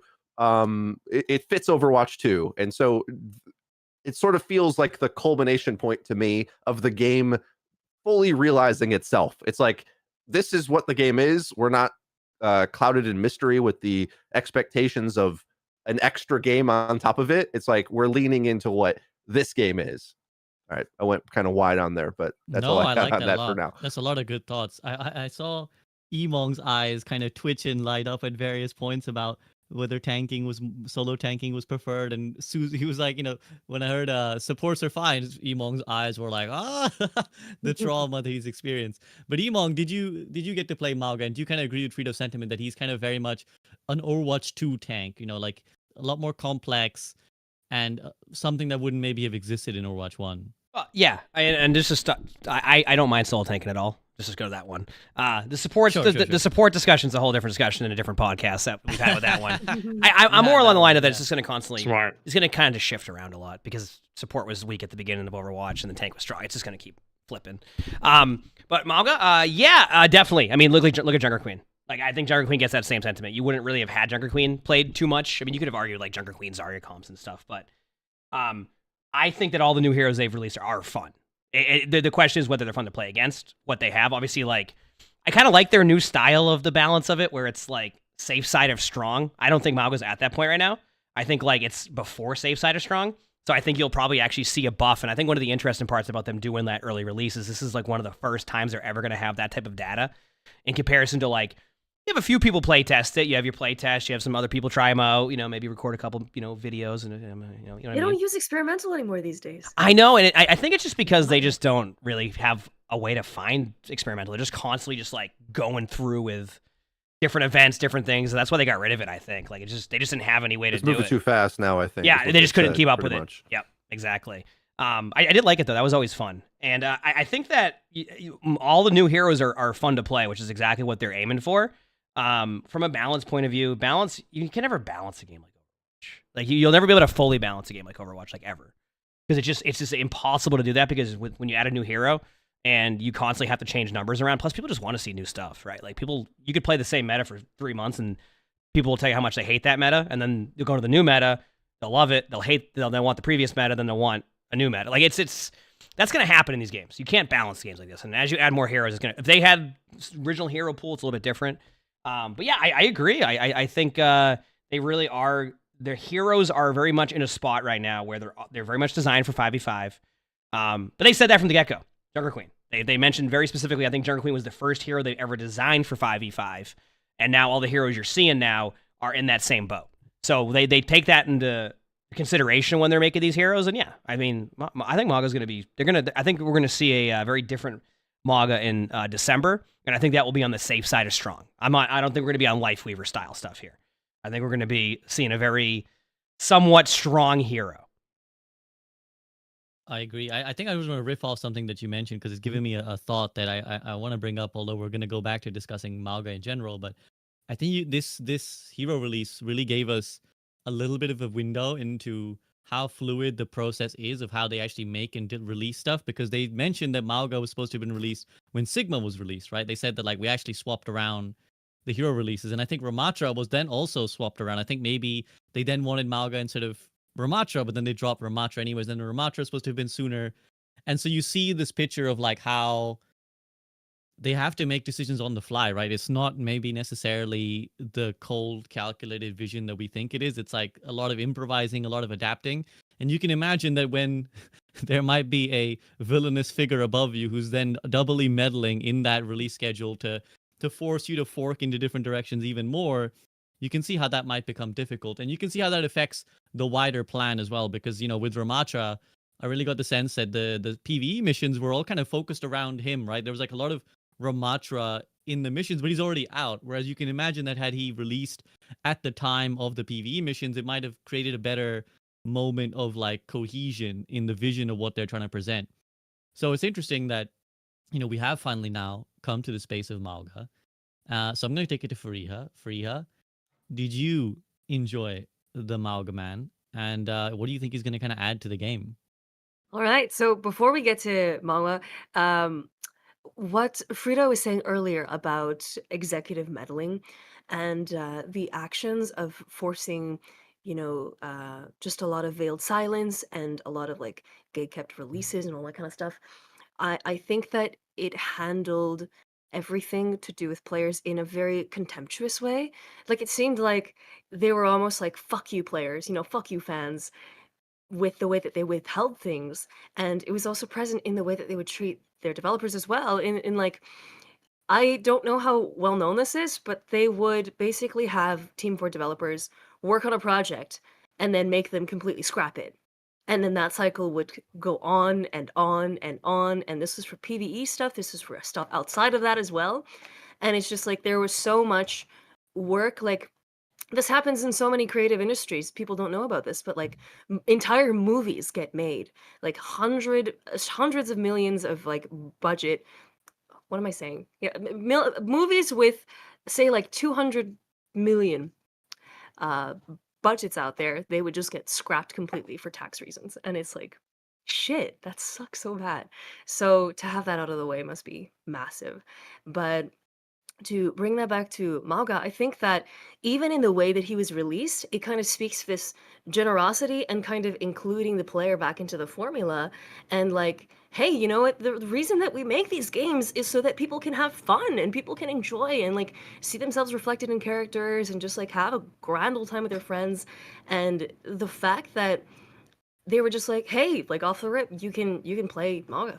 You don't have to pay. You can just try them out for a couple of days, and we get that data, so you're helping us out. But you also get to join in on the hype, and get to have some of that FOMO of maybe not being at BlizzCon or whatever. So I think that was a really, really good move of them. I think that they would be really smart to do that in the future with other hero releases, because imagine that like hype bomb, not every single hero needs to have the Sombra-esque reveal of like, oh, we're gonna have little Easter eggs and puzzles for you to dissect and build up community hype and theories and all that kind of stuff. But sometimes you can just have that bombshell of like, hey, we've had these little hints that, we have the Samoa map, and then now we have these like little vacation cards littered around Antarctica or whatever. And then boom, Mauga. But yeah, I think they did a lot of things really, really well. As for the gameplay side of him, I didn't actually play any Mauga myself. I played a lot of DPS against him because I wanted to see how that would feel. I play a lot of Sombra Pharah, and so I'm like, it feels good. It feels good against him. But my impressions on the other end of that matchup now is that he's like a meatball. He's like a Roadhog Ryan hybrid in a way, and he needs so much healing. You do be getting shredded fast. Flats, there's been as you know, a discussion in the community about the state of tank. Although I have noticed that recently the queue times have gotten better. But I think a lot of people are hoping, crying out, praying, whatever term you want to use, that maybe the release of Mauga acts as like a changing point for the dominant state of, let's say, support, right? Let's be blunt. Do you think Mauga is going to change the equation in terms of like how fundamentally ranked feels, or is he going to be another tank who slots into the rock paper scissors? I'm actually so in the opposite direction. Like, I think that he actually feels more like a 6v6 tank than Ramattra and Really? Joker Queen. Yeah. I mean, he's literally Roadhog. He's Roadhog without a self heal and instead has a charge. Like, even the small slam thing he does isn't really that good. Like, okay. His body is the hook. Yeah, it's actually reverse hook. It's legitimately worse. If anything. But yeah, I actually was testing it and playing it a little bit because I got home Sunday night from BlizzCon and I hopped on immediately. I was jet lagged, tired. Chat's like, "Oh my god, you don't know how to play the hero?" I'm like, "Yeah, no shit, I haven't played him yet." But I was actually figuring out that it was worse to hit people dead on with the charge because you would boop them straight up in the air instead of slam them. So I was like, I'm getting punished for being accurate on my pins. Like, this is awful.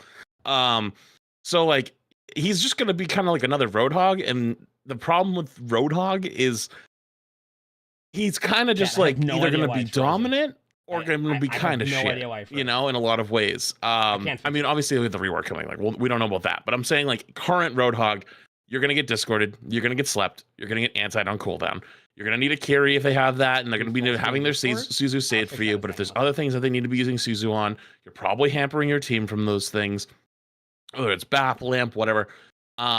So when he comes back, he'll probably be buffed because I didn't think he was that good. I was actually losing it because my whole chat during World Cup was spamming, and Emongg was there. You saw my chat and his chat spamming how broken this hero is, and I got home and I was like, "What the fuck are you guys talking about?" Like, I was like, "There's a reason why everyone doesn't understand tank balance." And like when we did the tank podcast, and like most of the tanks, like, "Yeah, we could probably nerf this. We could probably nerf this." Like, I feel like we're a little bit sensible with some of it sometimes, but like, I feel like unless you play tons of tank, you just think tank's the most giga thing in the world because that one time you got in a 1v1 with a tank in a corner when you were half HP and he just like closed the distance on and killed you, and like that's the moment you remember, not the 17 times he exploded on the front line. So I think Mauga was super fun. I think he's complex. I like the idea of like the burning and how that combines with like something like Ashe, which is a little weird because, you know, he kind of feels like a more of a brawl tank to be combining with a character like Ashe, which is more of a poke character. So like those things are a little interesting, but I found him very fun to play.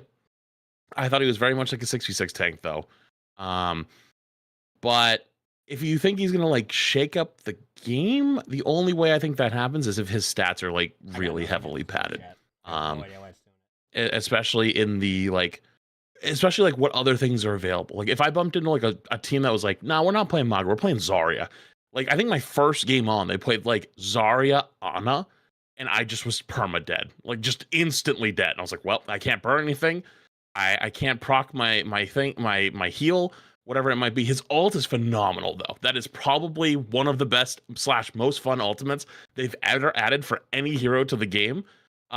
There's something about getting 5 people in your thing. You're like, ha ha ha, like full miniguns just going crazy. Feels so good. Yeah, I can't chat. I have no idea. But yeah, I do think that he's probably gonna need a lot of help, and maybe this is even a little bit more controversial than if we're gonna go one step further. I think Roadhog is actually just straight up better. Like the self heal, self sustain is just better. Not this again. No, because you're gonna get so many. You don't realize, Flats, after the last podcast when you were like, I think you should play Roadhog sometimes. Oh god, the number of Roadhog influxes in my game. You talking about when Flats had like 8 wins total? Flats had the sample size of like 12 games. Roadhog's dominant. Flats goes and plays 100 games of Roadhog right now, and that's gonna be a 30% win rate. I did it yesterday with CarQ. 100 games? They had a Doom player that was destroying our team. I go, trust me, guys. I went Hog. 4 fights in a row. We smoked them, and then they swapped. What did they swapped Junker Queen? I was like, sounds like you played ranked. It worked. No one else on my team made any swaps. I was the only person who swapped, and we were getting smoked. And we came back and won that game. Just saying, the Roadhog pick, pocket pick is nuts, especially if they don't have an Ana. But the whole point of it is the reason why I thought Hog was good is because of his sustain. Like, just stand there, don't move, stun somebody. Mauga doesn't have a very good his E, like his like, I don't like know how to mini fix this. fortify or whatever. Broken. Like the number's just too low. Like you can't really tank It's anything. And it didn't really feel like the lifesteal was doing a whole lot. So I don't know. That's a little bit further out there. But yeah, I think it's a little too optimistic to think that he'll shake up the game unless he just comes out giga busted. So I'm not gonna reset the stream. I co-sign the Roadhog take. Can I add in for the what he adds to the game? Yeah. I love the comments about the ult. This is the first time we brought it up. So I think the thing he adds to the game is being, I'm trying to think what the MOBA term for this is, but there's a lot of sustain that got added to Overwatch 2, right? And this is a character who can lifesteal, and you can sick him on a certain matchup, and there's potential, he has the stats, okay, to self-heal to ridiculous degrees. So I think what we have to, or what the devs perhaps might want us to, is see the game more in the way that Flats was just describing with Roadhog, which I completely agree, where we and especially SVB and I may want another vision for the game of the format we're going to play. But the format we have and they're designing for is counter pickathon, okay? You're not intended to play your hero the whole time. Your heroes are not intended to be suitable for most situations. They just need some matchups. And especially as we get upwards of 40 heroes, that's going to be even more key as the game keeps going. Now, Hog has that key matchup against Doom, 100% agree, and perhaps other situations too. We spoke about in the previous show about how heal-nating yourself is kind of ridiculous as like a brawler, as like a concept, especially amplifying OP healing. I think Mauga's got some of that too in terms of his like lockdown. Now, I'll be the guy who always brings up Lifeweaver, but I think for like the bottom 99%, Lifeweaver's like this crazy hero, which is like the unsung hero of the support role, because everyone complains about the ones that can headshot you, but Lifeweaver's execution to get 20k plus healing in a game is not so difficult. Like that's like a big part of the game for most players, because everyone's kind of experiencing that. And you as a tank player, if you're trying to play like a Winston or something, and you're not getting a coordinated dives off, like nothing dies pretty much against that, because he dodges, pulls back your target, out heals your damage, right? So now you got a guy like Mauga where he can go take basically any character in a duel, and both in the neutral and especially in the ult fight is where he really does this. But if something's like out of position and he charges on it and life steals, especially if it's a big target, and there's not only so many of these that exist in the game, okay? It's a very narrow thing that I'm saying, sort of narrow, like, well, Hog is okay against countering a Doom player.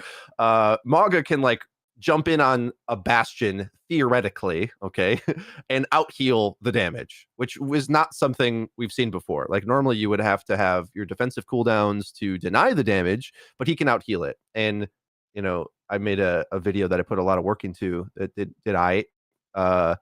I'm pretty happy with it, but there's a lot of cases of like supports not knowing what to do when I jump in on them and cage fight them, and living through 2 support ults by life stealing myself, and then their support ults are done and my ult's still going, and then you win. That's like the new thing they're adding, like tremendous brawl sustain potential like we've never seen before. Now, he also can be burst disabled very easily. We've talked a lot about that. But in the moments that you can add that, I do think it's somewhat transformative, because the other characters are more bursty in nature. Whereas even Queen or Hog, right? They sort of have like a hit and run play style. Whereas Mauga is like a go in, find your matchup, stay in, and like just drain all the resources they possibly even could have and win. Now, if that doesn't happen, you get bursted by the burst value game that we often have, whether it's like nade or any other disable ability. But that feels transformative to me. I also think like because that matchup knowledge is so important and the skill set of like just executing his plays are very, very difficult in my opinion, because it's so, as Flat said, like I was actually kind of shocked how complex they were allowing it to be. I don't know how I feel about it. It's like I'm kind of open-minded at the start, but it reminds me of when players had to learn Primal Rage properly. And I don't, what I mean by that is, you know, Faria came in with the OG reference to the Sombra ARG. I'm like, oh God, how old am I? There's a lot of players probably don't even know that one. There's a lot of players that probably don't remember a time where, you know, even top level players didn't stick their pulse bombs every time, or Primal Rage wasn't developed to the triple hit, everyone's doing it kind of meta that we have with our community. Like the level of, and we spoke about this earlier as well, like the ultimate rank type players that are going to break this character. Like when someone's actually mastered a character, the things that we think about them are entirely different. And Mauga requires that to almost like a Overwatch 1 Wrecking Ball degree, where Wrecking Ball came out and was like just kind of this odd man out as a tank. It's like, what do we even do with this guy? Like, why do we even have this as a character? And then eventually over time, people really start to master it. And then also, of course, they force it with stats. That's another way too, to get people to play it. Like, here's some stats, you'll win easier, so learn the mechanics. But I think the mechanics have potential in the same way that I thought Lifeweaver's mechanics have potential. And as you adjust the stats, it'll be more applicable to the types of matchups that he has. And I don't know how I feel about it. Like I think I'm totally fine with it. Actually, I'm totally fine with heroes being like this. I have a couple good matchups in this massive roster of a game that when I can have them, I you know, if you know what I just said about the character, you can go at those things. Because me as a tank player, I tend to struggle against certain things like that where I'm like, nothing can die. And characters I like to play is like Ramatra. I really find him a lot of fun, and he can attritionally work down value over time, then pop his ult. I see Mauga like kind of similar, but with just far less defense, right? So you have to be really decisive about your mechanical plays in order to make him work. And some of the numbers I do think feel kind of odd for a tank, because we're used to it being a little bit more forgiving. Like I think it's a little too sharp, where if you get in on super close on that Bastion and he's not supported in the right way, or even if he's in a lamp or something and you just lifesteal forever, like you're like, oh my gosh, I can actually outlive this. But in all other cases, you're kind of sharp against easily destroyed. So I don't know. I'm pretty optimistic. And an ult that, like, another thing too, as far as the ult, we're used to like a lot of tank ults being easily outplayed now. Like we kind of just take it for granted, but Lifeweaver again, a character I love, but it's like it used to be Grav was an impressive ult, and now it's like, well, I'll pull you out or lift you out. It's like, and that's a mid-fight ability. And again, no one complains about Lifeweaver. We're always playing about everything else. Yeah. Right. But you know, Sig Flux, you can't get more than one target anyway, and then it gets pulled out. It's like this ult is like a real tank ult. This feels like in terms of power, it's like how tank ults were in Overwatch 1 always. You can still get life stripped out and pedaled out. So those still exist, unfortunately. One thing I noticed when I was playing Mauga. What was that sound? That's interesting. Is that on my end? I have no idea. What is it? I didn't even hear it. Maybe I'm losing my I think it's USVB. Oh, what's happening? That's interesting. Wait, yeah. Went away. I don't hear it. Okay. Of course I say it and then it goes away. Mic feedback maybe with the cable, perhaps? Maybe the cable with the phone or something like that. Yeah. The one thing I noticed while playing Mauga was I'm not even like looking at the numbers. I'm thinking there's a you know how like Wrecking Ball can reload in like ball form? I wonder if there's a way, and I don't know if they can do this, where like when you charge in, the amount of time you charge, you can start reloading a little bit more, because the biggest issue I've ran into with Mauga is you have too much time and downtime in between your reloading, where like other heroes, you kind of have like this constant flow of cooldowns and then being able to do something. That hero, you want to go charge in and make a play, but then you have to reload in front of him and you're just sitting there. So I actually wonder if there's a way they can add a slight mechanic there, where Mauga could like reload in a charge, and like based on how far you charge, it will reload that much. Because you've seen that, they've done it with a few heroes. Mei, I think, has that. I think what was it called? Wrecking Ball has that when you go in ball form. So things like that. I wonder if they could do that because I think that would add to the play style a little bit more too. Sorry, I noticed that when I was playing. No, that's a really nice quality of life buff, I think. Yeah, actually, any other thoughts on Mauga before we kind of move on? If anyone has anything else to add, chime in now. The shield's legit on the ult. That's one thing I forgot. It's like Right. you're used to the ult, not like if it gets pulled out by Lifeweaver, you're used to it. Like, oh, the whole ult was worthless now, but the shield is like massive and has It's one of tons the of only stats. things. So one of the only things EMP is good for these days. Yeah, but it interacts with so many things, especially when there's so many like hit scan supports that are really good. It's like just having the shield almost is like such a outrageous thing for the ult fight, especially if you block an ult or block line of sight. So it's got multiple things to it, and that's just sort of the character in general. Everything he does has multiple layers. So I think the skill ceiling is like way too high to really understand what he might be able to do. Because for years, like we'll talk about how like Roadhog's a bad character, but then we've got specialists out there that like through the hard times, through the good times, have like flourished, you know? So, and not that we should balance the game based on that, but just like we should be prepared for that to feel how heroes work as we keep getting overlap, because where else are they going to go with some of the designs of these, you know? Like I was sitting here thinking like, how are they going to make a tank that impresses me? And I came out of it thoroughly impressed in terms of how fun the character is and kind of seeing the route we're going to expect for probably heroes in future. Because even hearing the next ones, I can compare them to other heroes we already have, but it's like, well, it's like, oh, he's a Junkrat but goes underground, or here's a Batiste but maybe heals differently, and like this is how the game's going to feel from now on, where we kind of know what the archetypes are, and it's just going to be variations on the mechanics, and I'm like totally down for it. I think there's a very big struggle in game development when you get to a stage that I think Overwatch is approaching, or it already has hit, where you have incorporated so many variants of mechanics that it's hard to find something really truly new. You know, like when it comes to heroes like Lifeweaver, he can do a lot of things that weren't really possible before, but he kind of operates on this thin line of usefulness depending on how his numbers are balanced. And I feel like Moa might fall in that same camp because, as Frito was saying, when it comes to something like the Bastion matchup, where a lot of tanks literally have to play around his like his transformed cooldown, it's like, what if you had a tank that could actually go in while he was in that like high damage mode and benefit from it? And you think about like, oh, maybe well, you have Sigma, right? He can go in and like use his grasp and everything, but it's like, no, you get punished for doing that on Sigma because you have to keep a specific distance, otherwise it's awkward, right? It's awkward on him, and that's where he thrives. But like maybe with certain tunings of numbers, like Mawa could be that character that can get really really close and like see that recon form. Is it called recon? What is it called when Bastion's in that form? I just call it gun mode. I always call it turret. turret. Sentry. Yeah. Or Sentry. Or recon is when he's standing up, and then Oh, sentry or right. turret is Okay.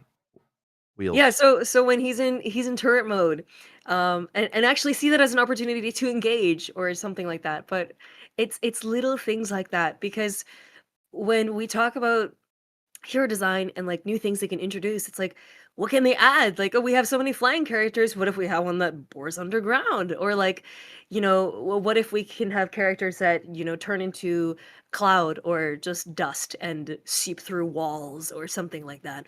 You have to get really, really creative. So I think they did a good job with him, all things considered. And he adds some new stuff, but it'll depend on the numbers.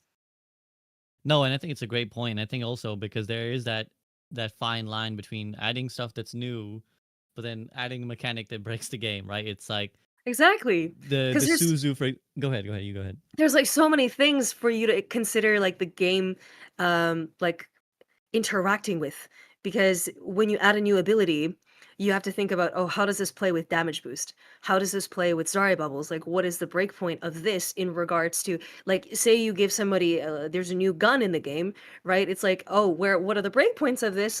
Like, how many shots does it take to kill a turret? Does this just completely invalidate, like, those turret characters now? Does it make them too strong against it? Like, do we have another Tracer on our hands? It's just, there's so much to think about. Exactly, and I think you always risk upsetting your existing player base. Yeah.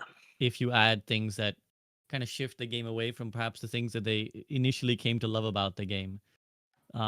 But we've kind of brought up the upcoming heroes, and I did want to mention as well that like another thing that's interesting about Mauga is I feel like they're starting to get a little more silly with the character like backgrounds and how they present the characters, right? Like Mauga's trailer was very silly. It was very, I think, catering to that next generation of players where, obviously we saw the titty physics.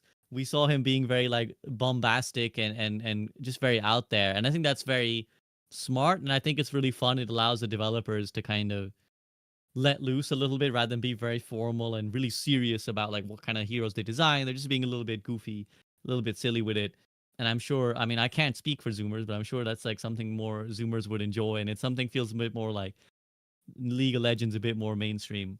So I want to take it to Emongg then, because we saw as well with the announcement of Venture and Space Ranger, it's starting to feel like the developers have a nicer finger on the pulse of like the kinds of people as characters that the player base would enjoy. Like I've already seen people really hyped about Venture, for example. So I'm curious, Emongg, if you kind of had any thoughts on just the presentation. We obviously don't know too many details, but just the presentation of Venture and Space Ranger, our upcoming heroes. I think it's good because it gets people really excited about the role that they play. Because we also, a lot of the time, I mean, what was the last DPS hero we had? Was it Sojourn? Sojourn. Yes. Yeah. So like, I think it's really cool that they're showing like these new heroes like a little bit beforehand in that sense, because players, we some players flex queue, but some players only play DPS, some players only play support, so that gives them something to look forward to.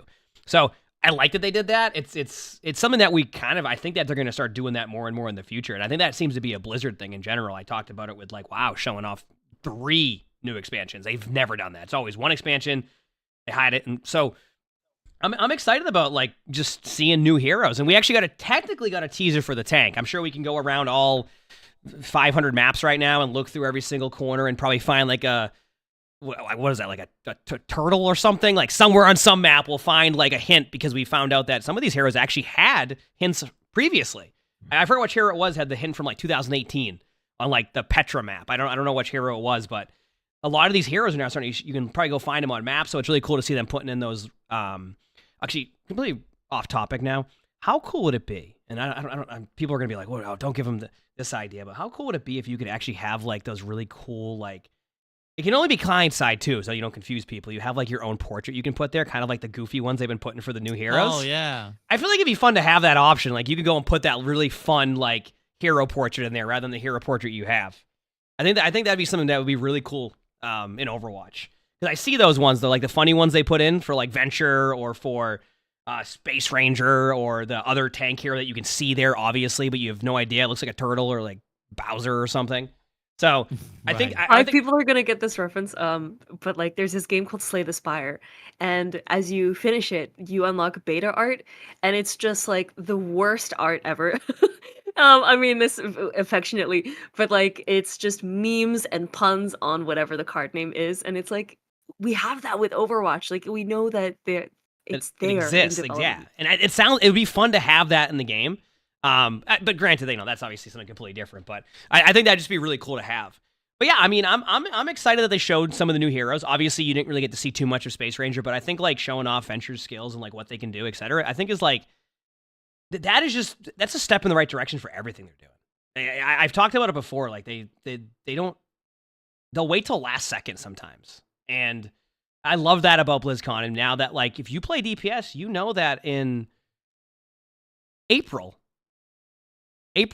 you'll be playing a new hero, and on top of that, you also know in February you can play the new rank system, which is all something like a huge discussion. So I like that you kind of have an idea now of when things are going to be in comparison to like, here's the new tank hero, and we'll announce the DPS, like I said, in a blog post later on, which I love the blog post, by the way. Keep in mind, I'm talking about the blog posts. I absolutely love them. Keep doing those.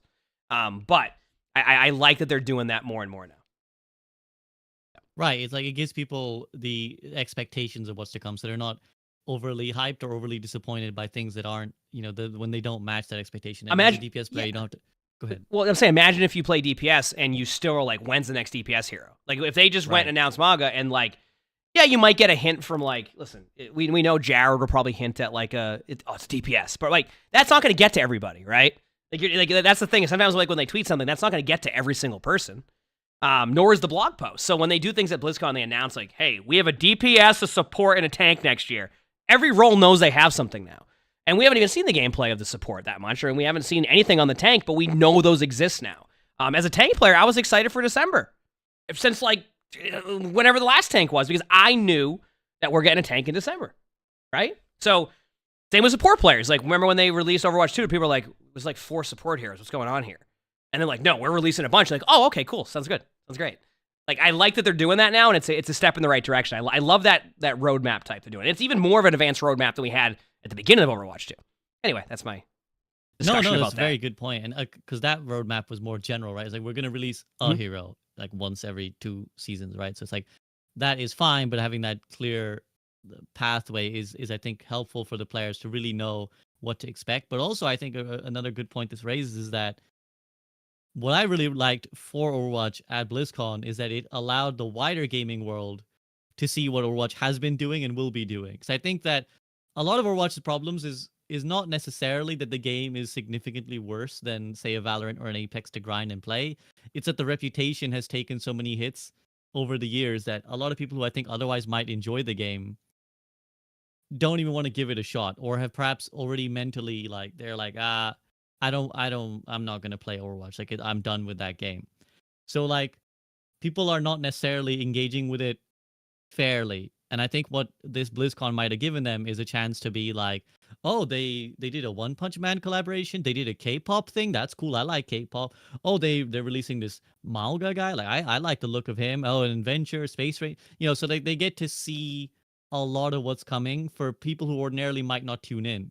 So I think I'm glad that, firstly, we went first as well. That was really good.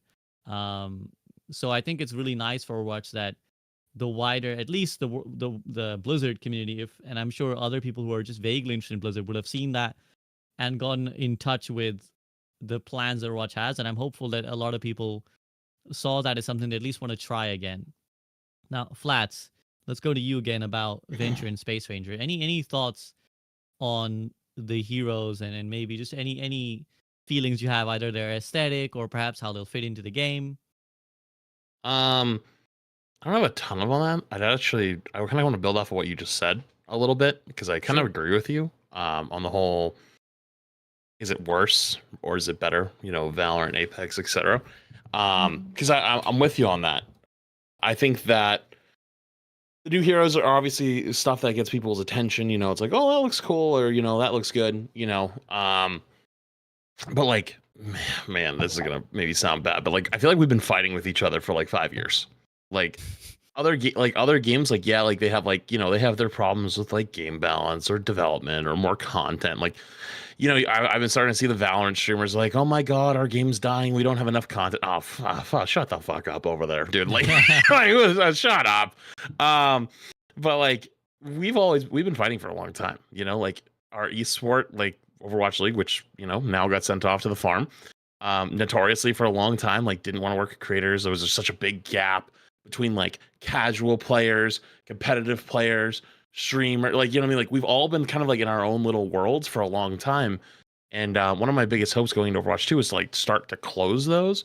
And it felt like the community / streamers / creators / like, like people that are like more hardcore and the actual game development team have gotten a little closer. Because like, the only way games thrive is if everybody's in it together, right? Like, your esport works together with your devs work together with your community works together with your creators. You know what I mean? Like, everything has to kind of like be in sync, and like everybody's like, it's like a you scratch my back, I scratch yours kind of deal, and like everybody wins at the end of the day. But we've been fighting for so long, like between like the Bobby bullshit of the Overwatch League promises, right? Like all the billionaire owners being pissed that they're not getting what they want, players getting screwed, coaches getting screwed, balance not being like the best, or like random patches dropping, like like as playoffs hit, and it's like, oh well, I guess you're playing on a new patch now. So then like players feel like they're not getting listened to. They feel like balance is not for them. So creators feel like they're not getting whatever. Like, that whole cycle has been a mean tornado for a very, very long goddamn time. And it feels like it's starting to kind of settle a little bit, but there's still a lot more work to be done. I would be optimistic on like another year. Like I think like genuinely, like this BlizzCon was really, really good of showing that, but I don't think it was enough for the average gamer. I don't think they looked at Overwatch and were like, oh my God, like, wow, Overwatch is so back. Like, yeah, we can fucking meme it because like we're here all the time. And we actually know like why these changes are good, but they're not as impactful as say WoW. Like WoW got blown away. What, right? Like they got everything they were asking for. They got to see so much content. That's why like WoW creators are like way more cynical than like Overwatch ones. Like I hope people genuinely know that. They like I feel like we're in our little own bubbles. Like people get mad at like the Overwatch circles sometimes. Like no. You don't understand. We're actually like out of all the gaming communities, I think we're probably one of the most delulu for our game. You know what I mean? Like we're like, oh, like this is really good. And like other games are like, that's such a small change, but we love the small changes because we've been getting nothing for so long. I think we probably need about another year of actual good changes, of actual like pushing the game forward. By the time next BlizzCon comes around, now there's so much to show of actual progress, a new rank system, a good rank system, new heroes, whether they decide to pick up the pace on those heroes. Because quite frankly, let's be honest, we are on the same schedule of what Overwatch's original release was, right? Like the same hero cadence has not picked up speed. This is what Overwatch was from 2016 to 2018, 2019. There is no difference. Aaron talked about that how much the team has expanded and they brought more people on. You know, of course, they're still working on like small bits of PvE, but like the PvE has been kind of been put to the side. And I think we all know that. Like they acknowledge of like, yeah, you know, like we're focusing on PvP again. And I maybe I'm misremembering, but I feel like Aaron may have mentioned that they're still expanding. They're still trying to grow the size of the team. And if you look at where we are today versus where we were at October 22 to October 21 to October 2020, right? During like, you know, COVID and whatnot, we have come a long way and there's tons more content, but we're not there yet. We're getting there. We're on the right track. And hopefully this year really does keep going that way, because I think things like the game coming out on Steam has the ability to, me and Emongg have talked about this is like ton, and he probably knows it better than I am. Like guy knows all. But like when Apex was in the dump and like just fell off a cliff, nobody gave a shit about Apex. You can go back and check all the numbers. That game literally hit rock bottom. And then they decided to invest in their community. They started listening to their creators. They started listening to their players. They started listening to their community. They tried to start building things better. Plus, it came out on Steam. You can see the Steam charts, like it starts to climb back over time after it got people's attention. It got people's trust back. It is doable. It is salvageable. But it will be much harder than Apex's was because we've had like way more setbacks. But I think they're on the right track. I think it's doable. And I think you made a really, really good point that BlizzCon probably got people's attention. Like, oh, like, wow, they actually did get some good stuff. Like, maybe I'll pick it up again, or maybe I'll give it a shot. But if you're talking about like actually like full go, like removing the negative stigma around Overwatch, I think there's still a lot more work to be done. But we definitely have made some positive progress, and I think that needs to be commended. I think Season 9 is going to be a big part of that. Because Season 9 is where a lot of people, when they played Overwatch initially, they were like excited, and then they went into Ranked. And then Ranked just was not given good feedback. And now they're changing that. So that's a good step in the right direction. And one way I've seen it with free-to-play games is free-to-play games can bounce back. I mean, and don't get me wrong, Fortnite's huge, but you see Fortnite right now?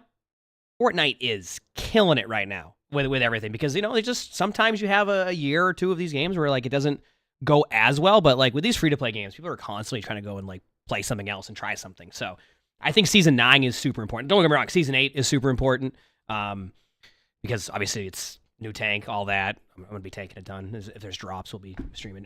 Anyway, but like, in general, like, yeah, I had to say drops because I know that gets Flat's attention. Drops? Yeah. But Season 9, in general, I think is going to be a huge part of that, because obviously when you have a brand new rank system coming into play, and we'll probably talk about rank because we've been on this discussion for a while, but like, I think they now finally have a good blueprint for rank. So even if it's not the most perfect system, they can at least build off of that in comparison to the current system, where the only thing they could really build off of was like, okay, now you need to win 4 wins for your placements and lose 12 times. And that's hard to like give you that feedback. Also, I have to go to the bathroom, so I'm going to be right back. I Sure. drank some coffee. Yeah, I'm feeling it. You go ahead. You go ahead. I'll Okay. save the rank discussion for when you're back. I wanted to take it to actually Frito because I want to talk before we get into the rank discussion. I want to talk about the bigger picture because we've just spoken about Overwatch's reputation. And I think one thing that will really help is now the Microsoft thing, right? I think it's hard to shake the reputation while Bobby Kotick is still in charge of things. People will never really buy that, oh, this is a fundamentally different development team and they're trying to do things differently. Like, no, it's still Activision, Bobby Kotick. But with him gone, and I think it was really interesting that they actually brought Phil Spencer out and he was, saying the right things. He was kind of like, oh, look, we really want to let Blizzard do their own thing. We don't want to like stop them. What Blizzard is good at is making industry-defining games and genre-defining games. And so that's what we want to do. We want to empower them to keep doing that. And I think a lot of wider fans of Blizzard, of course, Frito and I are big fans of StarCraft. We kind of got our ears perked up like StarCraft 3 maybe, or, like something else like that might come. Or I think there was talk of like they're going to do something else in the StarCraft universe. But all these kind of things will help shake that reputation. And I know something that you really enjoyed, Frito, was the PvE nonchalance almost that they kind of showed when they were talking, where they were like, yeah, when it comes to PvE, we're not really got too much. They could have showed a lot if that was going to be the focus as we thought Overwatch 2 was, but they were quite reserved on it. So I'm curious of your thoughts of kind of the communication side of things of BlizzCon and if you are happy with this new direction. Yes, because it's always better to back up the things that you say are coming. So it's like if they've got a long list of things that they're showing, they're saying they're working on and what their dedication is, and if they land on that, they'll be able to build trust by the next year. Whereas they kind of already said this about the quote PvE content that they've made before, that they're looking to gain feedback. Like they said this in interviews to perhaps change either the business model. I feel that conversation is really tied in with the monetization of the game as well, because if they're reconsidering certain systems, pulling any levers on that is going to change the outcome of their financials, which they do have to worry about. Like they do have to make sure that it is a sustaining game because they want to keep producing content for it, as opposed to being a little loose with their expectations of being able to pay people to actually do the work that we want to see. So I'm curious if they're in a reevaluation stage, like if they're like really determining on the feedback. Just kind of think of the timeline of the year, right? Like that came out in season 6 a few months ago. It takes kind of a long time for them to go any different route with it. Let's say like whatever of the multitude of routes they could go from that point, it's going to take like a year for them to really do it. And by this point of the year as well, there is no work being done because Blizzard goes away for the holidays in a few weeks. So while there may be things they could say that they want, like they could have been transparent with this too. They could say, we want to do X, Y, and Z, to service the expectations. But instead they decided to say, we're reevaluating. And I think we should prepare for impact of it potentially just being completely gone or taking a new form entirely, like different scope and scale of what to expect. That's kind of the route I would say, because if you kind of see the trajectory of how they've done this so far, it's like the launch of Overwatch 2 had a lot of things in compromised, almost beta states, let's say. We got like a beta ranked mode and like a lot of things didn't work right, basically. And I'm of the opinion that the story mode felt like that, where it wasn't really polished the way I would have liked a Blizzard game to be. I think it was about as fairly priced as they could have made it, I guess, maybe. Would they have preferred it to, I guess, like, I'll put it something tangible to the vagueness I'm saying. I only can say vagueness because they didn't say anything. But like to put something tangible to what I'm trying to explain, do they instead make it like Overwatch 1? Do they instead make it smaller, free, seasonal, come in, try a thing, and then just monetize through skins? Do they think that is a better solution? And I bet you that they're figuring that out. I'll give you a example here to really understand what I mean. SVB mentioned StarCraft 2, I saw this clip going around.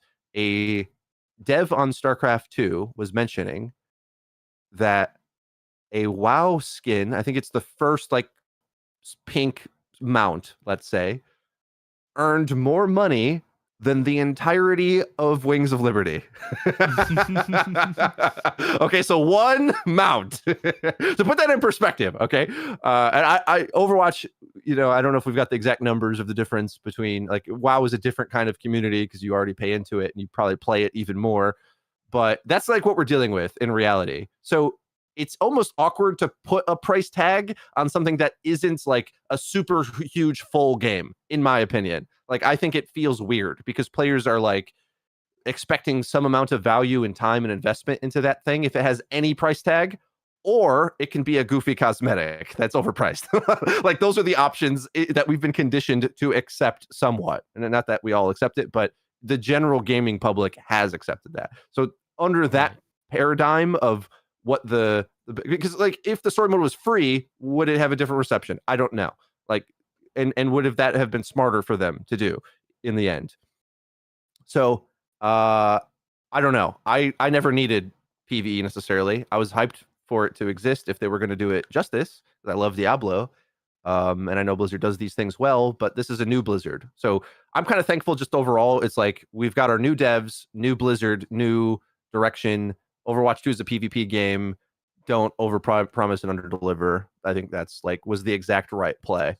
I just hope it doesn't get in the way. Like, that's that one little thing that is now gone now. Like, we could say in some ways Owl maybe was a distraction to the management of how Overwatch grew too big too fast. Scope creep.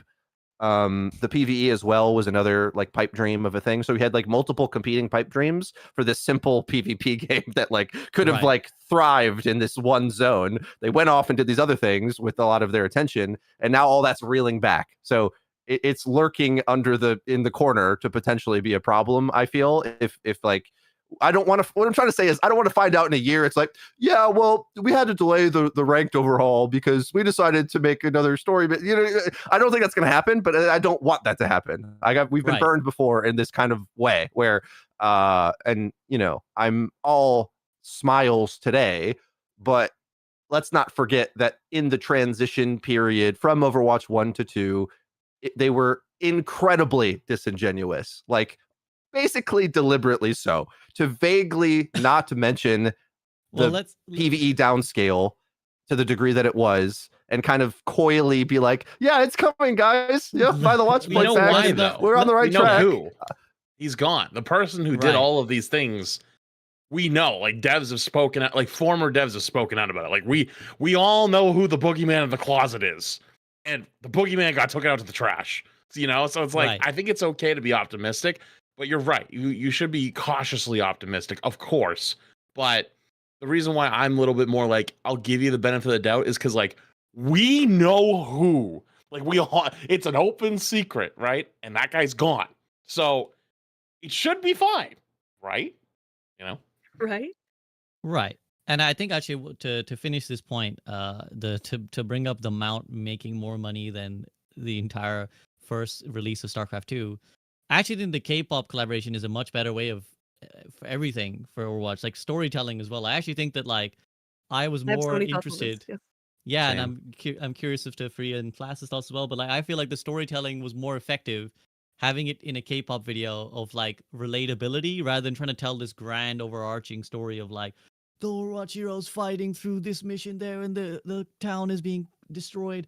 I think it was much better to just have like, oh, look at them, they're cute, and they go to K-pop concerts too, and they're friends, and they hang out, and they get dressed up, and me and my girlies, we're gonna party till it's early, like, it's like much more effective, I think, both as getting you closer to the characters, but also money.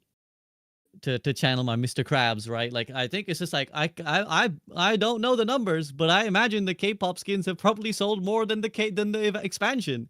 Right, the PV expansion probably got them less money than the K-pop skins, which is like, obviously we can't have international K-pop collaborations all the time, but I think stuff like that, and I think that like maybe I'm sure they've heard it a million times, but stuff like cinematics, stuff like this video are the bread and butter, I think, of what got people into Overwatch and like the lifeblood that first drew so many audiences to the vibrant, amazing characters of Overwatch.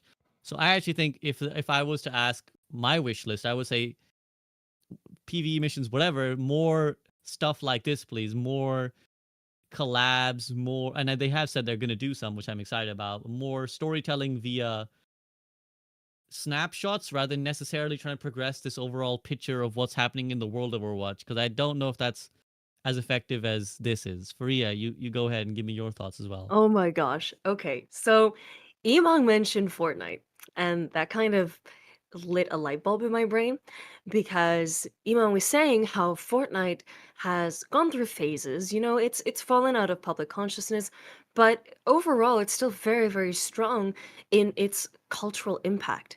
Because Fortnite is a phenomenon, and we meme on it all the time because it's like the kiddie game, you know? It's the kid that people, little 12-year-olds beg for like V-Bucks on. No, it's more than that, you know? To play Fortnite and to have all these skins and all these kinds of things, it's a part of being a 12-year-old. It's part of like social construct now because in order to relate with kids, back when I was growing up, it was to have like those like silly bands or to have like all the gel pens or, you know, all these little trading games and such. But nowadays, it's to have the coolest, latest Fortnite skin, you know? It's part of being a social kid. And so when you think about the cultural impact of Fortnite, it's grand, it's massive, it's baked into society. And you have to think about what the cultural impact of Overwatch is. Like, what is it that brought it into the public consciousness and kept it there so strongly for its first opening years, and what made it fall away? And it is kind of this neglect of what they said was lightning in a bottle, and it's the characters, right? It's this core of story that's present in Overwatch because there's so many people, more than any other first-person hero shooter out there, more than any of the hero shooters out there, Valorant, Apex, Rainbow Six Siege, Quick Champions, like I could name so many, but more than any of them, Overwatch has a fan base that cares so deeply about its characters and the fandom side of things. And so I think this K-pop collab is such a right move in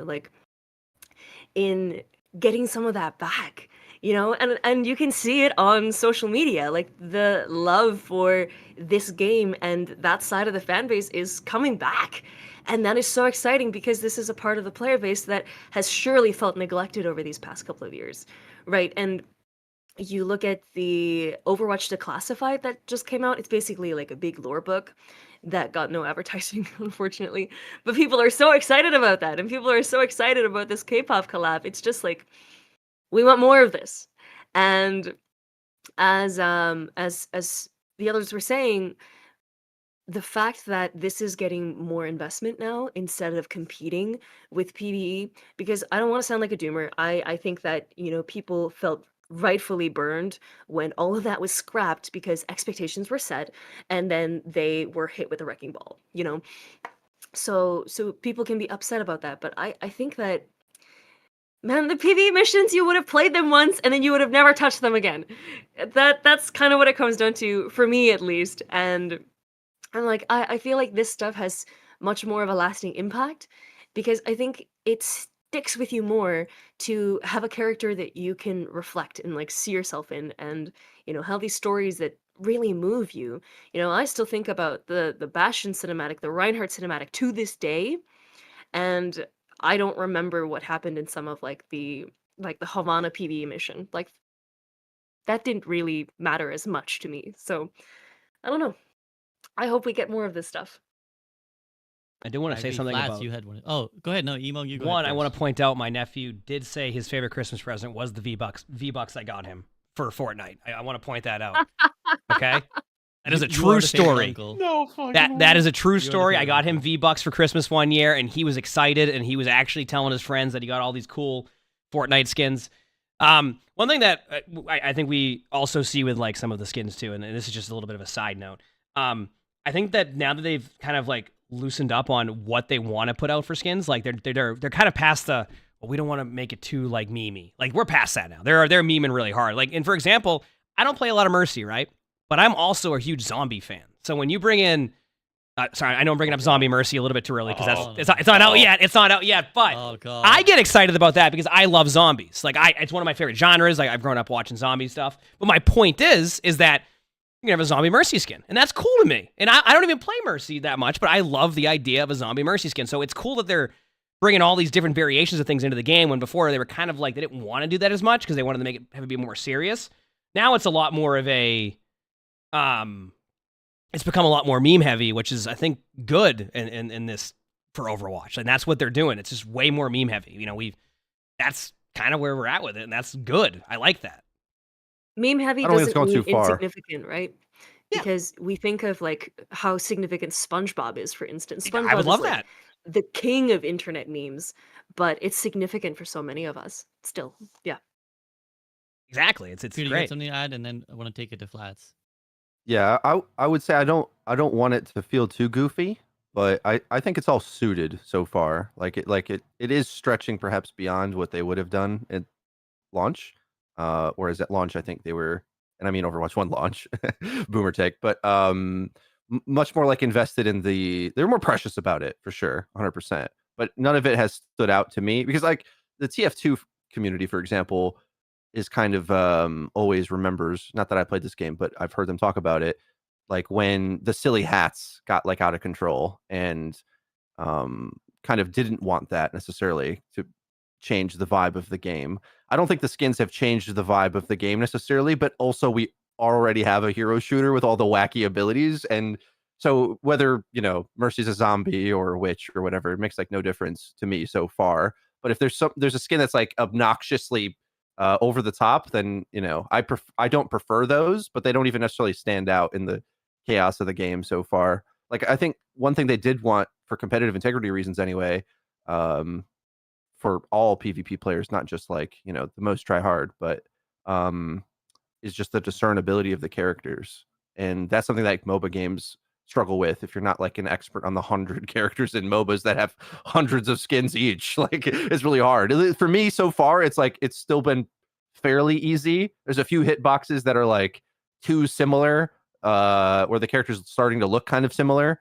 Like let's say Kuriko Witch. I don't know necessarily at a glance if it's Mercy Witch or not. Like it's kind of the same overall, but anyway, sorry, just like a nerdy take on the the joy there and optimism. But like yeah, I would like what I'm trying to say, I guess, for the audience is like I'm not trying to let them get out of hand with this without, you know, offering feedback if I think it would be too much, because I feel like I'm someone who's sensitive to this. Like, you know, Junkrat's got like a skin where he's all pink and colorful, and I'm like, that's I like other ones, right? I like the mobster one. That's like my favorite one. But I'll tell you one where this is the only one I can think of that step beyond the line is the fucking Oil Baron Ramatra. Looks nothing like Ramatra, and it is like the silliest thing I've ever seen. I was just like, when I saw in the trailer, I think they put it in the trailer, and I was like, who's this guy? Like this is not Ramatra, but you're right in that it is something to bear in mind. I think that I was gonna tweet that this might be the first pay to win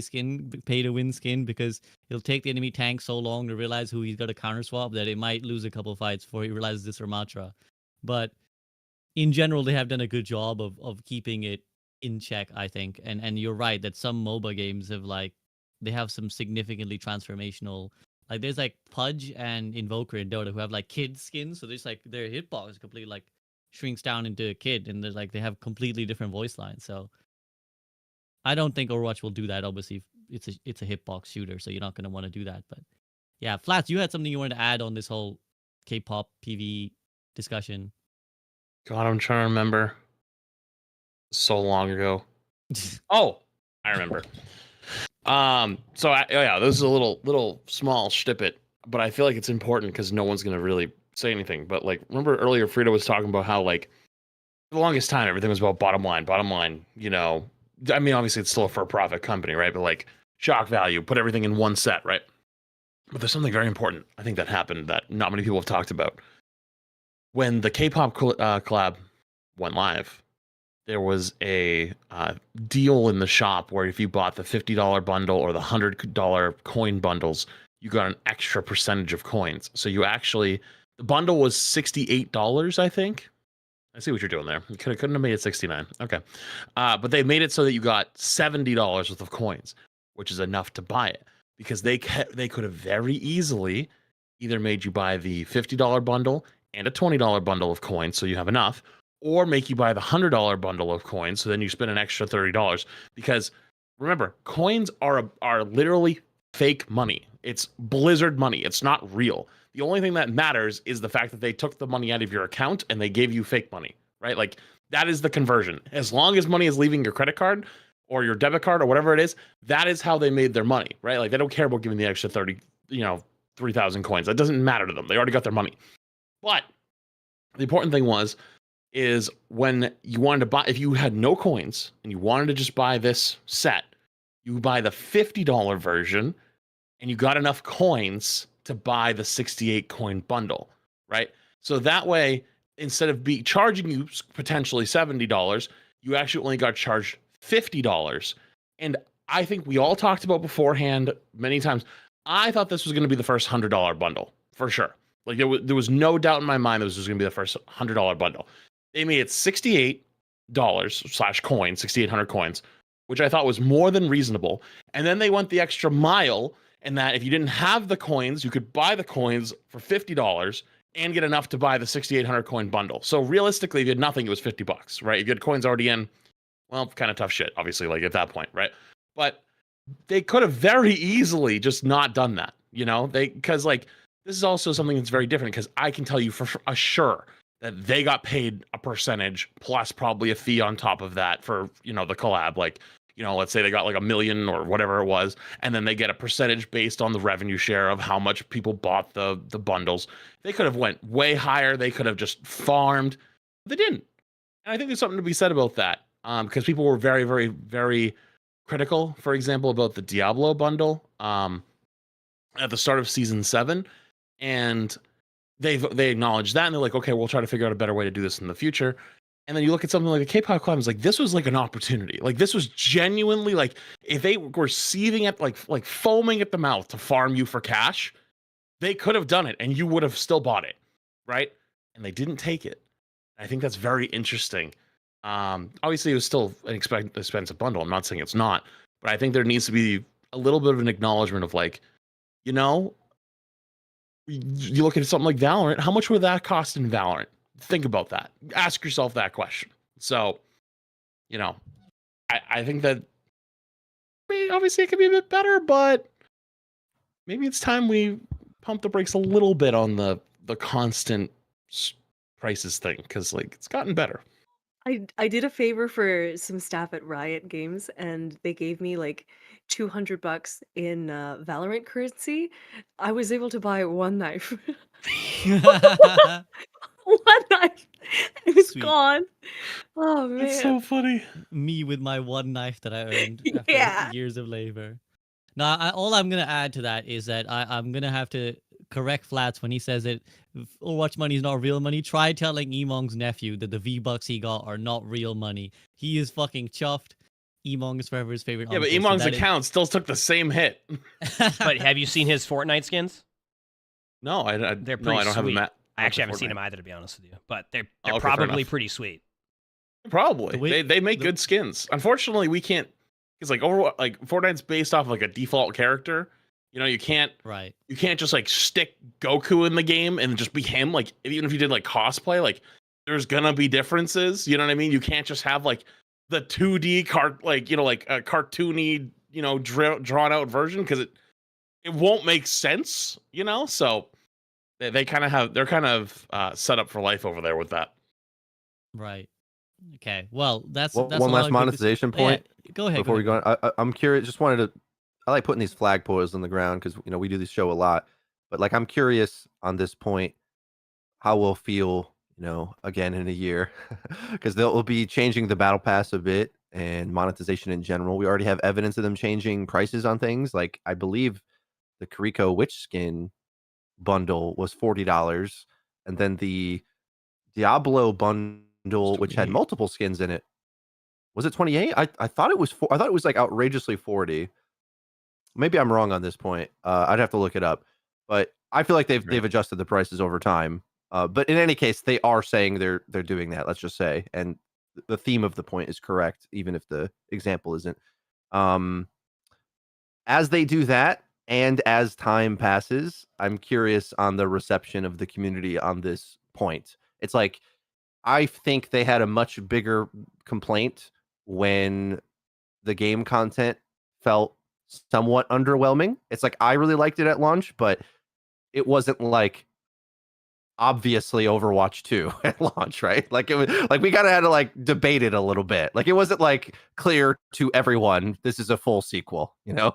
But I think by the time that we get all the, you know, multiple modes, multiple heroes, multiple all the reworks have come through, it's like we'll have Overwatch 2 maybe in 6 to 12 months, I think. And then by that point, will our community not be so up in arms about monetization when they've done enough of the right things for long enough? You know, it's like, it's a lot easier to not be upset at overpriced skins when you've got a rank mode you actually like.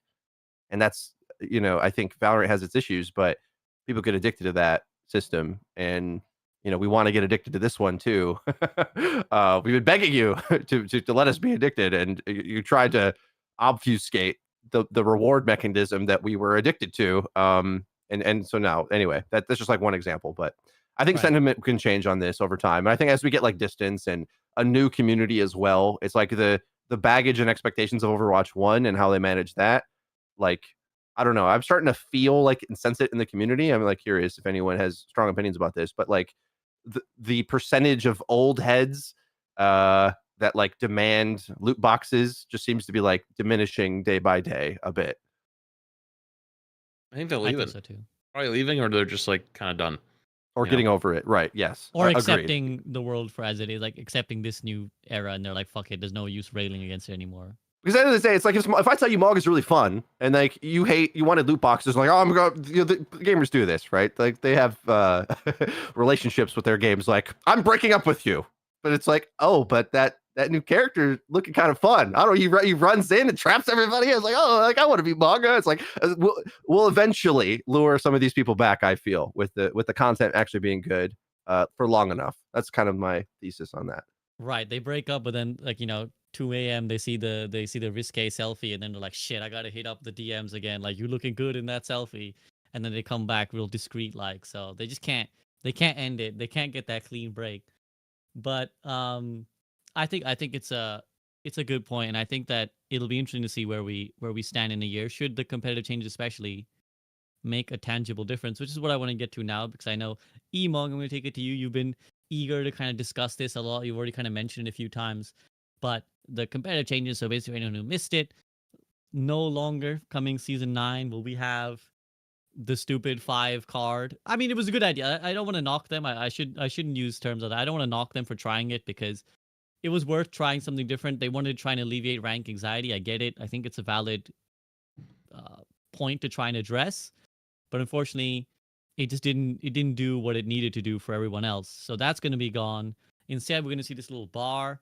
And what I really liked personally was that the bar will indicate as it moves up and down why your rank went up and down as much as it did. So there was like a little green bar that they showed that said, oh, you're being extra adjusted for, you know, like a win streak, or for having like I think it was called like calibration performance and stuff too. Right. So there's going to be a lot more info, and you can click a little info button, and apparently we didn't see that part, but you can click it and it'll tell you exactly the breakdown. You're still going to have your skill tier divisions, but that clarity should hopefully be a little bit helpful to understand where you're going up and down. So Emongg, tell me how you felt about this new system, and if you're as excited as I think you are. Sorry, we were enjoying the sound of that sound again towards the end there. That was great. It is You're giving us ASMR, bro. Oh, Yeah, God. yeah. Oh, God. I'm so sorry. I think it's when I move. I don't know what's happening. It's okay. It might just be the somehow cord in that It's point. not that bad. Okay. So I think the thing I'm excited with ranked is, first of all, just to start off with ranked will always go through iterations in pretty much every game. I mean, we see it in Apex, right? I'm sure we'll see it in Valorant at some point where you constantly go through these iterations. But I've talked about it, they have that blueprint. They have a base that you can go off of, and then you can build off of that or change it fairly easily. I say easily, but you know what I mean. Like they don't have to wait on 8 months worth of like UI changes to make it something different. Like they can go and be like, okay, we're adjusting the systems. Overwatch 2's first rank system didn't really have that. You basically had we've talked about it. You went in, you played your up to 20 games or whatever it would be if you had 5 wins, 15 losses. It might have even been even more. 7 wins initially, right? 7 wins, 20 losses. Exactly. And like, but once you got to a certain point of losses, it just wasn't a good experience. So it just wasn't going to be fun for you. And after every game, you weren't seeing like this. And they were trying to change that. They wanted to be like, well, if your SR goes down, your SR goes up, which is why I think the new bar system they have can kind of give you an idea of what's happening. And I play MMOs and everything. I just like seeing things go up like that is always fun. So I'm glad they're adding this new system in place because people just want to like have that direct feedback, and that never happened in Overwatch 2 to begin with. Like your direct feedback was, all right, I'm going 5-2. All right, I didn't climb. Why didn't I climb? But you have no clue. You have no clue, right? Because on paper, that's probably what's happening. You're 5-2, and we know from Overwatch 1 when there was SR that more than likely 5-2 wouldn't climb you out of a rank. But we also don't know what the rank is for Gold 1 to Gold 2. Gold 2 could be more than Gold 2 to Gold 3. Gold 3 could take longer than, all these different variations. We have no idea how they are. So you're just sitting here guessing why you're not climbing. Then you heard an MMR, right? You're 5-0, and you go, well, I just deranked. Well, that's on you. Why? Who knows? Who knows why, right? So the rank system became really confusing to a lot of people. And when you would play rank, whether you were new, whether you have played the game forever, you just got really confused as to what was happening because there was no direct feedback telling you this is why you aren't climbing or this is why you didn't rank up. And then you go, well, I have to play at least 5 more games. And listen, let's be honest with you. How often are we going 5-0? Right? You remember the Summit thing? Remember I told you about that? Kind of. You'd have to remind me on it a little bit, but so Summit was playing Overwatch. He was on his Overwatch. Oh, Summit. I thought you were talking about the Crater Summit. No. Yeah, Summit 1G. Yeah. He was on it. It was before the tournament incident that we will not speak of. But he was playing Overwatch and he turns his camera off because he's like maybe on a snack off stream. You know what Summit does. And he had my video up actually explaining how ranked works. And it's a 20-minute long, basically like my hair might have been like it must have been like staticking out, like trying to explain how harebrained the system works because like it was still based off the Overwatch 1 system, just with like a new cosmetic frontal part. So I was like trying to explain how the old system worked. And after about like 20 minutes, he's just like, fuck, I still don't know. I was like, damn it, dude. Like, man, like, and he had no idea. He was like, I don't know how this rank system works. Yep. Even though like I went through like everything step by step, like, okay, the reason why this works like this is because of this old system. So like when you play a game or you win this game, like you are moving up, but it won't come up till like you win your 7 games, but you are moving, I promise. Like it just didn't click, because it was that complicated. Yeah. And like that turned him off to the game because he was a competitive gamer, Well, that's the thing is like a lot of these players, you have like, it's almost like 50-50, right? Like obviously we don't have the exact numbers, but I think there's a lot of competitive players and quick play players, right? So you have different variations there. And first of all, somebody been asking quite a few times. Flats and I did not plan out our shirts. These are different color shirts. You can blatantly see that right now. Okay, this is not the same company. This is different shirts. Flats and I didn't plan this out. Back to ranked. All right, so here we go. Wait, are we all wearing navy blue? Because this is navy blue, but my lighting's Mine's different. black, to be fair. I'm in blue. I'm in blue as well. And we would like to think that Frito is also in blue, just for the sake of this whole discussion. I am in spirit. Yes, and that's what matters here. But yeah, and then like you said, the problem is you couldn't even describe it perfectly though at that point, Flats, because even though we knew what the SR system was in Overwatch 1, what is Gold 1 to Gold 2? What is Gold 2 to Gold 1? How much SR is that? We don't know because you would think it's 200 per, but is it actually 200 per? Probably not. That's why some people will be in Bronze 5 for a while, and then they have like this different things because you have to climb through higher ranks. You had like an XP bar that you couldn't see, but you would win 5 games and you'd be like, what is going on? That was the problem. There was no direct feedback. So if you're trying to enjoy ranked and you're trying to climb and you're trying to get progression, there was no way to ever see that progression, right? And they added the progression system, which is great, but it doesn't change anything for your ranked progression, does it? So funny you said that 200. I thought it was 100 per. Like we even were not. But my point is, but we don't know that because they could have been completely different. Like Gold 4 to Gold 5 could be 500 SR for all we know. But we don't know that. There's no data to go off of that because there's so many variables. So back to what I'm saying, I like that they've added a system now that you can actually see what's happening. People are going to like that feedback loop better. I think, yeah, obviously it's going to be frustrating when you lose games, but it wasn't like I was losing games in the current system and going, you know what, I didn't see it update though, and I'm feeling good about that loss. Yeah, I'm excited. That was a great loss, and it didn't update yet, and it says I'm 4-2 right now, but I'm having a good time. That was I loved the concept that they were going for, but like it just people like that direct feedback. Can it suck that you go on a 5-game losing streak? Absolutely. I agree with that, but I think honestly in that system you're getting the same result. It was just you had to wait even longer to realize you couldn't climb. And then you had to get that win. You had to like grind that win that would end up being 5 and 12, and you're sitting there getting all like frustrated because you don't know what's going on with your rank. And that happened a lot with other stuff. Nonsense too. Yeah, there was so much stuff there. So I like the new system because now you have a base you can build off of. Let's say the matchmaking isn't perfect, right? And matchmaking is always going to be difficult. There's different variables, right? Like I could be sitting here playing perfectly. You get me into a game, my monitor turns off, right? Already the matchmaking is going to be scuffed at that point. But the point I'm trying to make is that there's going to be variables you can't control with that type of stuff with ranked. But now you have a base that they can go off of. They can build off of that system that you can now understand. And now you have different things like, all right, let's see. Now you have the ability to, go on. I think you can bring back streaks, right? They're bringing back win streak like modifiers and stuff like that. You could see it on the bottom. Like things that we haven't had in a while. I mean, technically you could have had in a while. We have no clue, right? You have all these different variations of stuff that you can see, and you're pretty much going to be told why you climbed, why you didn't climb, etc. So I've talked about it for a year with ranked, and like I said, it's always been funny because Gavin's in the chat a lot, and I'm sure he's been wanting to mention all of this stuff. Like, yes, no, we're fixing this, and you talked about it too. Like it's good to see that they're listening. My guess is they've been listening to this feedback in ranked for a long time. It's just the way they had to change all of these systems to go to where they want it to go probably took a lot longer than we even know. So it's probably been something they've been working on for a while. It's not like they just started, in October, they're like, oh, it's almost BlizzCon time. What are we doing here? Okay, get a screenshot of ranked, put an X through it, and then I need you to go over here. I need you to put this randomly here, and we need to get this done by February. My guess is they've probably been working on it for a while, so I'm excited to see where it goes, and I think that if they do it right, and I'm not saying it's going to be perfect, but if they do it right, I think people will be excited to play ranked a little bit more. I also like the grouping restriction thing. I'm curious to see how the queue times will be. But basically, if you're like Diamond 2, you can play with your Bronze 5 friend now. Granted, we don't know how the queue times will be, etc., or all of that, but I'm excited that people get to play more with their friends. I've, as you know, Flats and I used to play all the time together. I don't even know if Flats and I have hit 100 games played together in all of rank since the beginning of Overwatch 2. Because we just can't play with each other. Like sometimes I'm in GM 1 on all my roles, and Flats is, he's in Diamond 4 on support. And I can't play with Flats at that GM 4, GM 3. What do you mean? Yeah, but you said it was too many GM players, Flats. So we know what happened there, right? So like at this point, I'm not even able to play with Flats, and I like the idea that I'm able to go and play Overwatch with my friends again. And I'm glad they're adding that system too. But as you can see, I'm pretty passionate about this discussion because I've just seen it for a long time now where I get the same question like, I went 5 and 2, why didn't I climb? And I'm like, well, I got a lot of reasons for it. I have no idea. Like, I imagine it's because of this, but I can't explain that. Now, we're getting the opposite of that. We're going to get a lot of information, and I'm excited about the prospect of that. And I'm just excited because I'm glad they're, like, really overhauling the way they're making rank look now in comparison to how it was when we started, because it was just very, very bare bones, I guess you could say, was a good way to explain it. So, yeah.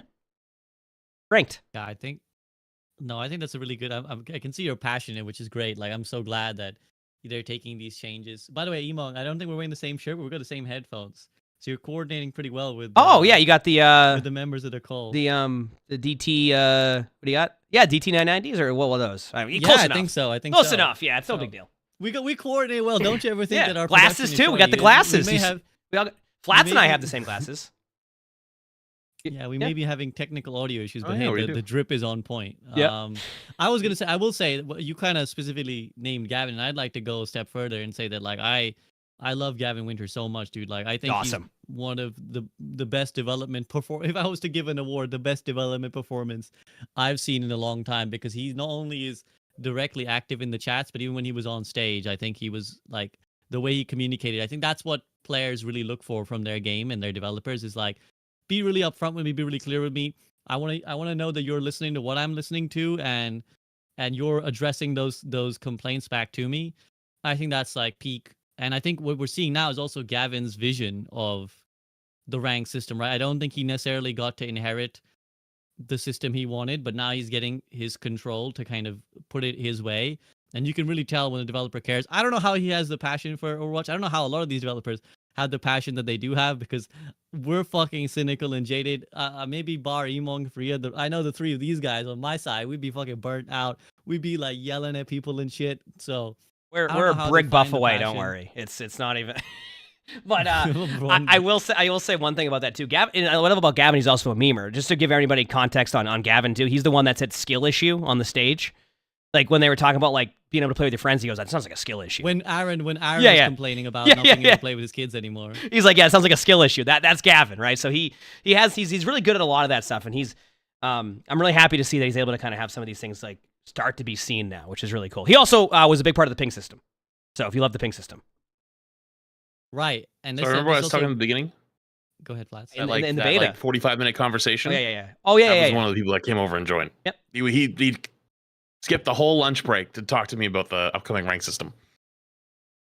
Gavin the GOAT. And I think another thing to mention here, and I'm curious for your thoughts, is what we talked about here, the released grouping restrictions. So I think my man Samito misinterpreted because they said we're removing most grouping restrictions, and he was like, yeah, I could finally stack in GM. I don't think that's going to be the case. I think you probably still won't be able to stack in GM.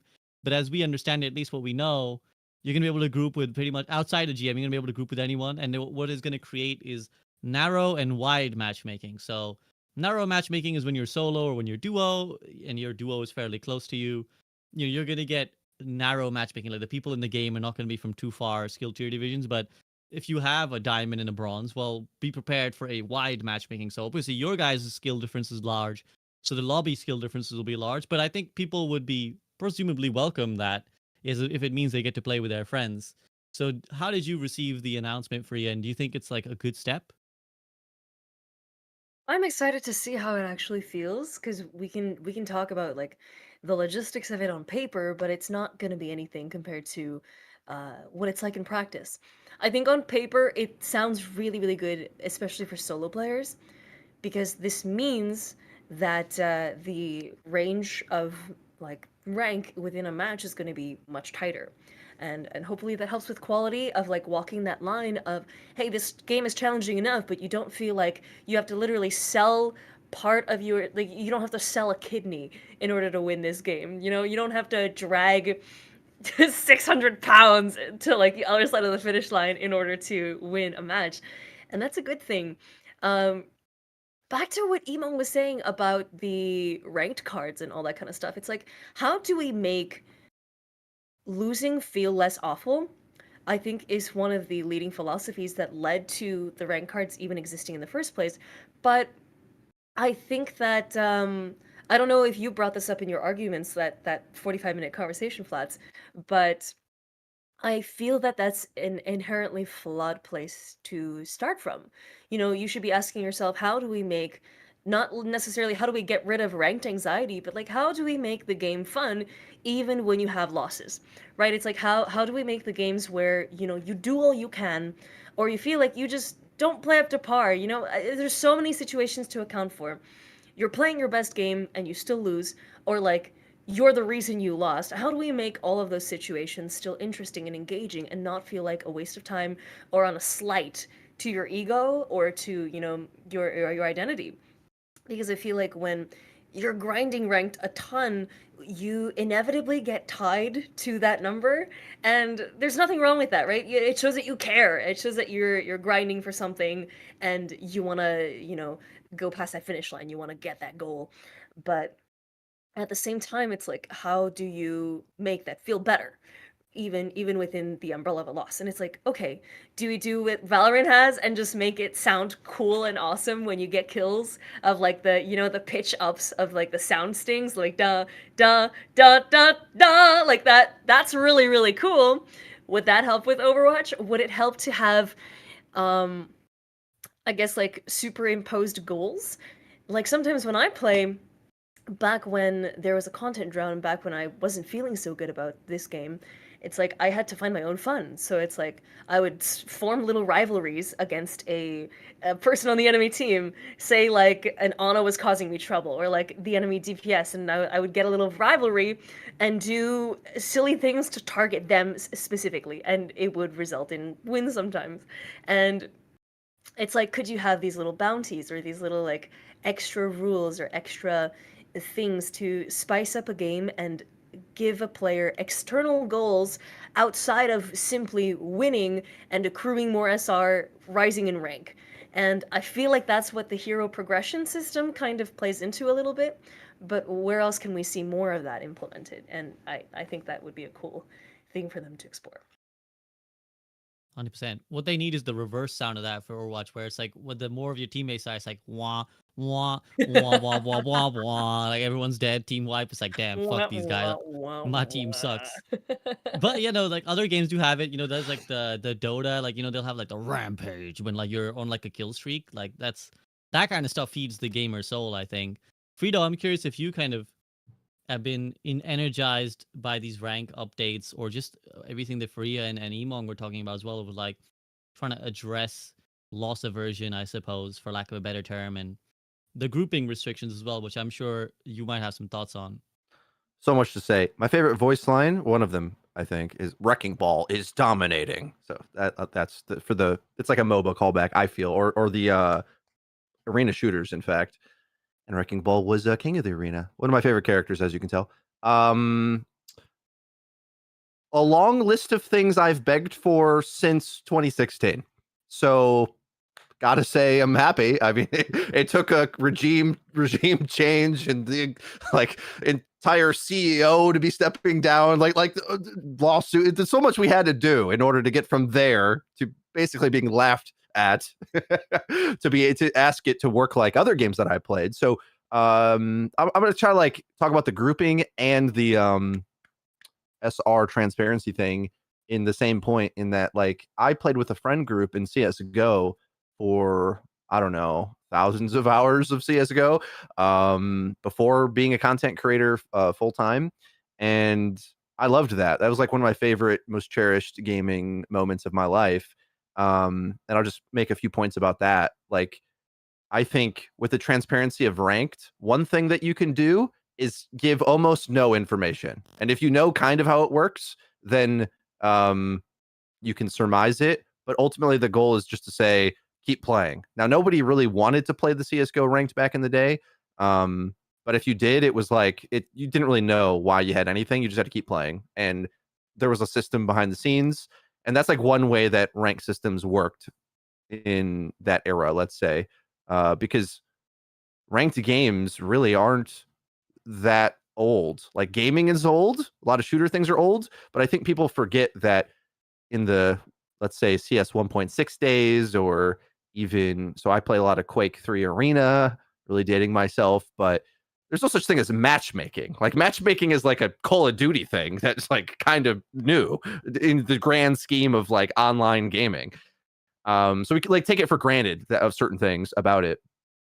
So I'll talk about grouping in a moment, but so I think they just made a mistake in terms of trying to make a magic trick of not telling you the negative feedback, but then still explaining it to everyone. So we kind of knew what it was. So it's it did the worst of all worlds, pretty much, the card system. So I had been conditioned to ignore ranks.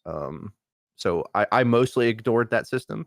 The thing that, but I think obviously all the changes they're making is fine too. It's like the transparency will help, because one of the major explaining things that they'll say when you go on a 5-0 card but stay the same is you likely were advantaged in those games. That's probably the case, but because there is no feedback to know that was the case, which there will be now in season 9, where that little bar is not going to go up as much from a win, because it's going to say, well, you were advantaged to win.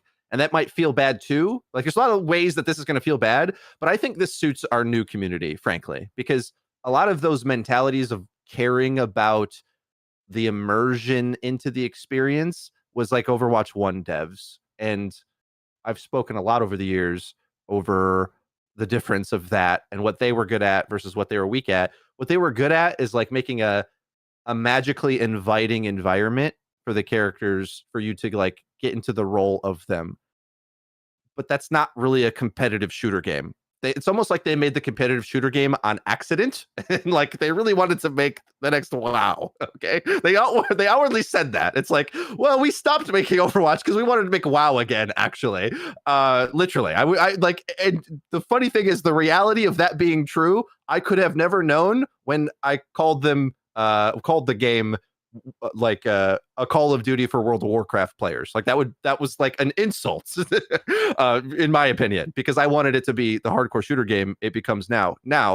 Fast forward to Overwatch 2, I think the people who are interested in playing this game are playing a real shooter game. Like, that's a downside as well, because Overwatch 1 was a great melting pot of bringing together lots of other communities, like RPG players that maybe never would play a shooter game.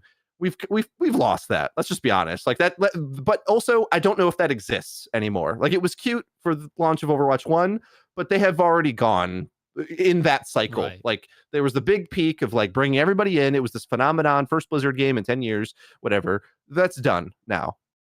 Now we're the hero shooter, more abilities than Valorant, let's say, perhaps. I don't know. You can debate that, but more hero elements than any of these other shooter games that exist. That's what we are.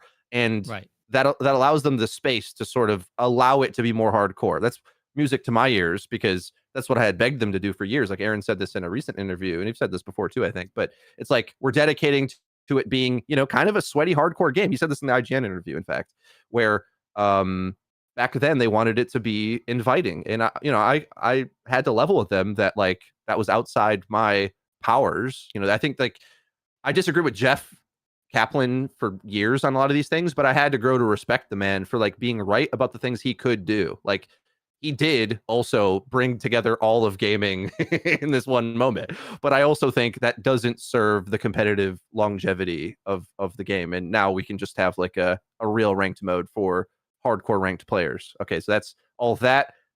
Grouping.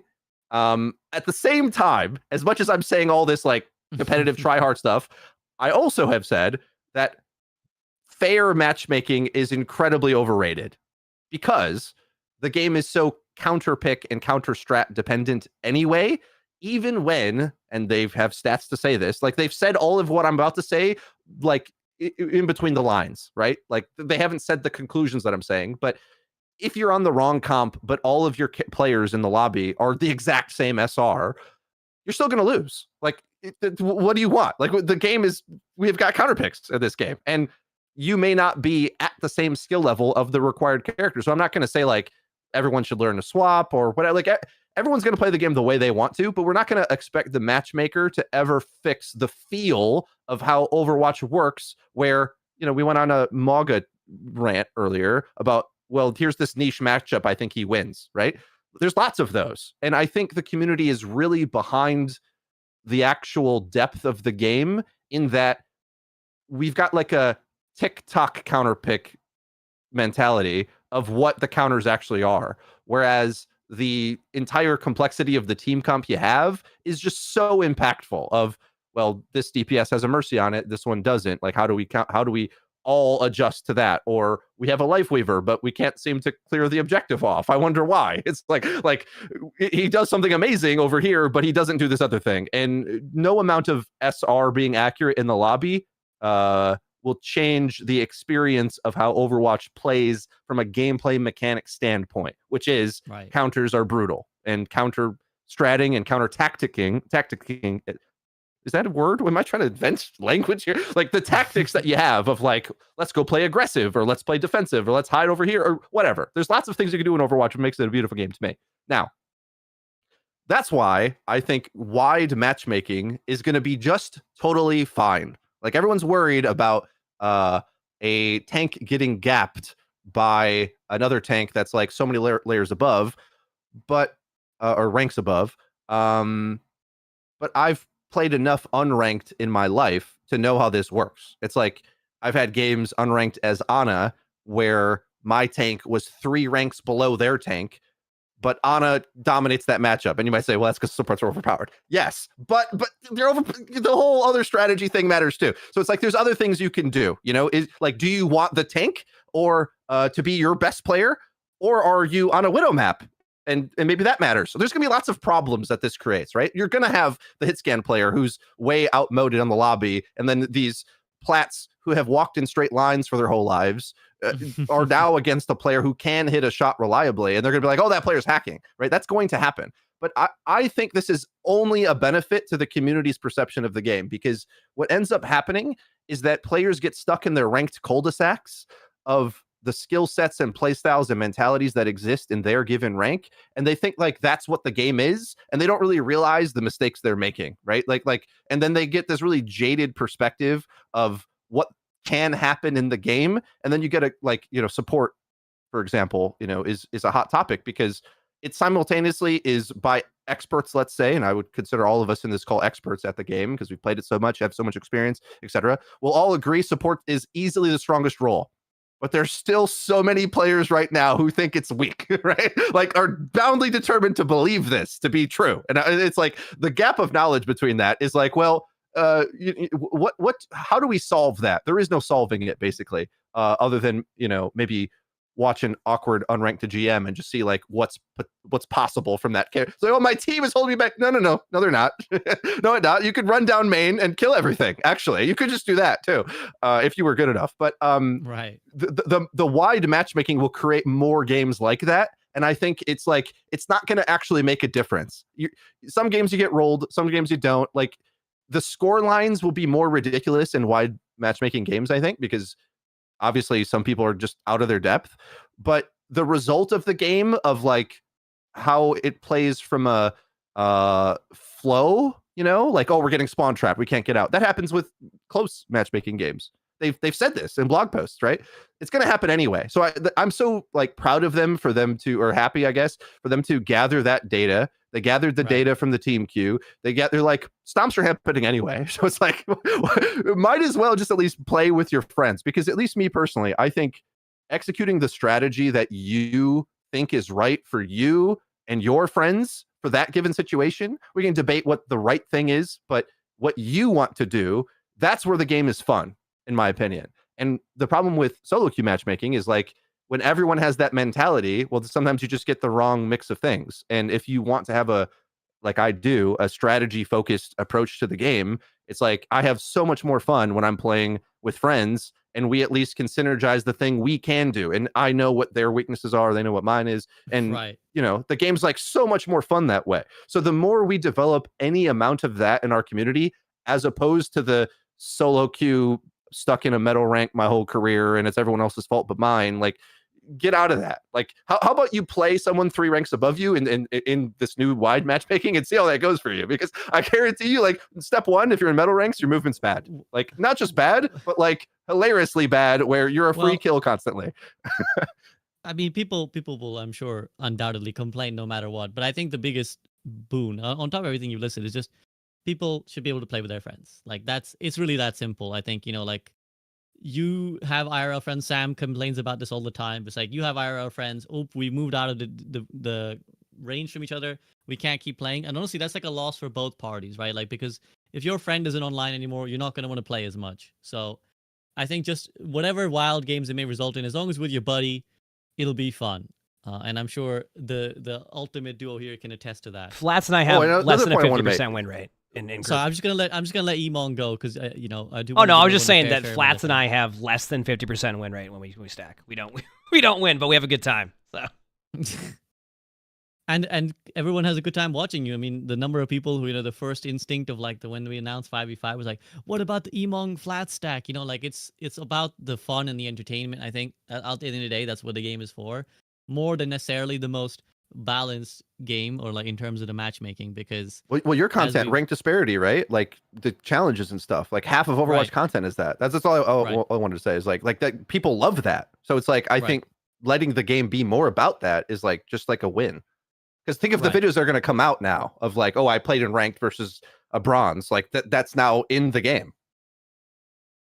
Right. And it'll be, I look forward to it. I think it's a good change. And you kind of mentioned, Frito, in your discussion there about sweaty, like wanting to go back to sweaty competitive gaming. What they actually talked about as the most sweaty mode they've ever released is Clash that they showed us in the BlizzCon presentation.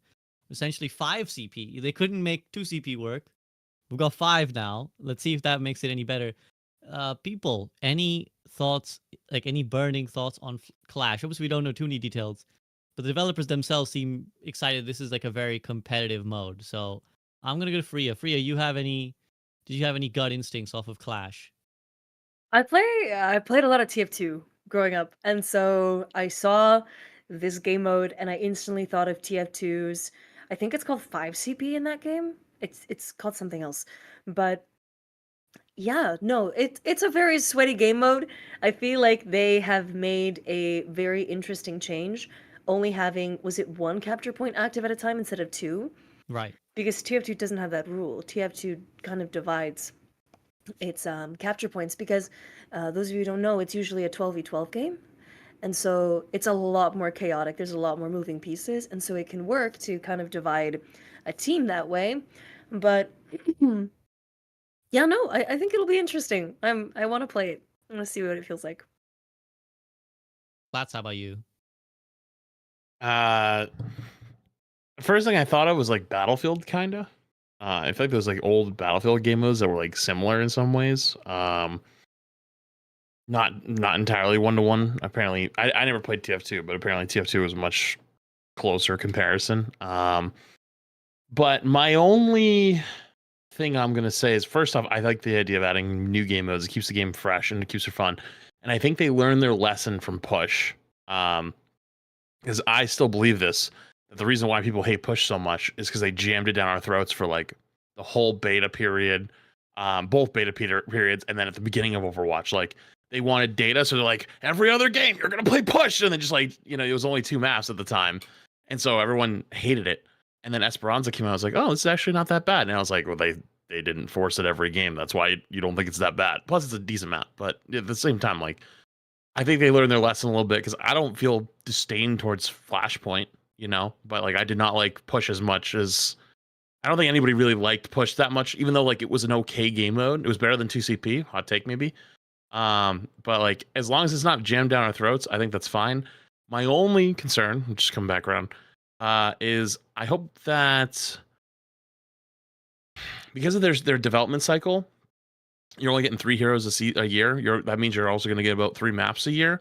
I want to see more hybrid maps. I want to see more escort maps. I want to see more control point maps. I want to see more those game modes, because like to me that's core Overwatch. Like really, like I think that those maps not only are like some of my favorites, but to take it one step further, I think that they also need adjustments, and I think they've done a good job with like Gibraltar, right, is like a good example.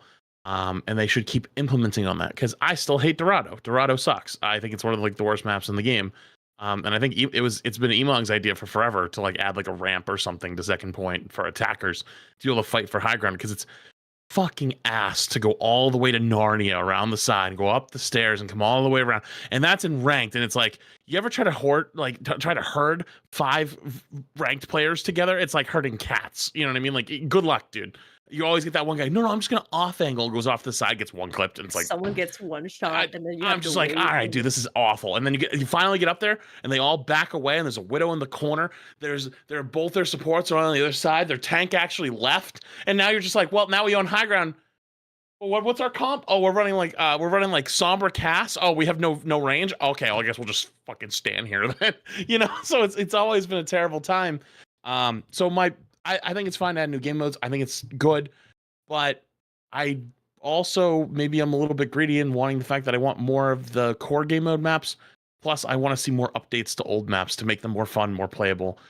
Because 5v5 was supposed to have those changes come with it, and it didn't really. So like, it's gotta come at some point. I know there's only so many hours they can put in. But if you add another game mode, does that mean we're going to be getting like no more push maps? Does that mean we're going to be no more flashpoint maps? You know what I mean? It's like, and you kind of, the more game modes you add with only getting 3 maps a year, that can kind of compound kind of quick. So that's my one concern. Yeah, I think it's a good point you bring up, and this is where like I put my personal desires behind what might be best for the game, because I'm not a fan of more modes. I don't think we necessarily need more modes personally. Because I think these things are interesting. They're like at odds with each other, where more modes is good for the wider community, right? Like people enjoy new content, right? So people will receive a new map more than a reworked old map better, right? And so I recognize that adding a new game mode, adding new maps, that's gonna be. I hope we're not getting tech audio noises, but you know, we're not gonna. So it's not gonna generate the same buzz, but I get it. It's for the wider community, but I think I've lost my train of thought. I'm gone. I'm so worried about these fucking audio issues. But I basically, TLDR, I would prefer them to, as Flat said, work on old maps and also new maps in the old map types rather than new game modes, which come with their own rule sets, which can be potentially confusing for new players and all that jazz. And it does make me think that we're going to probably go back to map pools again. They did say when they removed map pools, they were like, we're not done with it forever. Like, it may come back. And the more modes you add, I feel like the more incentivized they are to, like, maybe one season. That's a be bad like, idea. That's a really, I don't want really bad it. idea. Do not do that. Like that, I you are don't going want to it, create disdain for maps again. You know. Right. And that's I think the balance of like the more like, you know, if it's a competitive game, you just play on the same fucking map all the time and hard grind it. And then the more casual the game, 50 maps and you barely have chance to like I've played Samoa like a handful of times. I have very little idea what the optimal plays are on each points, right? Like, okay, you can watch the World Cup and get a good idea, but how many people are doing that? Like how many people are watching pro play to be like, okay, this is what you do on these points. So there will come these moments where you're going to have very little experience on a map, but I think in the larger scheme of things, that's okay. While personally it might make a more competitive game to have less, I'm okay with it for the general fun of the game, because that's what it's all about. I like the variety it brings, you know? Sure. I just think that if we have different map design archetypes, like maps with more verticality and stuff like that, you could potentially see Winston Diva get played even when they're not hard meta. And it's like, wouldn't that be what people want more of? It's like, I think so much of the issue and the resentment that builds up over the course of months when we have like a hard stale meta. Also, Cat. Oh my goodness. He's vibing right now. He's vibing. Yeah, like that resentment comes from a lack of change. You know, when something is so powerful for so long and it's like Sigma Baptiste Bastion all the time, even if you enjoy those characters, I mean, maybe you like it, but like I don't know, for the majority of people I feel like you get tired of that and then you stop playing. So, right. More game modes, potentially encouraging different kinds of skills on the characters and the comps that you can form to navigate. That's great. We'll have to see. One thing that I also like that they go ahead. I was Emongg, gonna say one thing just to go to Flat's discussion about Dorado. That map doesn't really like necessarily incentivize you to want to take high ground at second point, which becomes an issue on such a high ground dominant map, which is why I've always suggested maybe they go like a ramp up instead of having to go all the way around, because like you just get stuck on the ground. One thing I about Clash we're talking about is if I recall correctly, did they say how much the time limit was on that? Because one thing that's interesting about that mode, and it's going to be one of the first few modes that like, it sounds like you won't be able to stomp it. Like even if you get 4 points, they made it sound like the last spawn's going to be really long and it's really hard to capture 5 points. So we might one of the first game modes we've had in Overwatch where like, it might just go the whole time limit. Like you might just actually play the whole time limit, which you don't have that in a lot of modes. You can have like push, you can complete in 2 minutes. King's Row, you can full hold on first point. Dorado, you can have 4.5 minutes left, and then you just kind of get full held on first. So it's going to be interesting to see how that goes if it's a game that has, like, I guess, Koth, technically. They have a score cap that they are adjusting.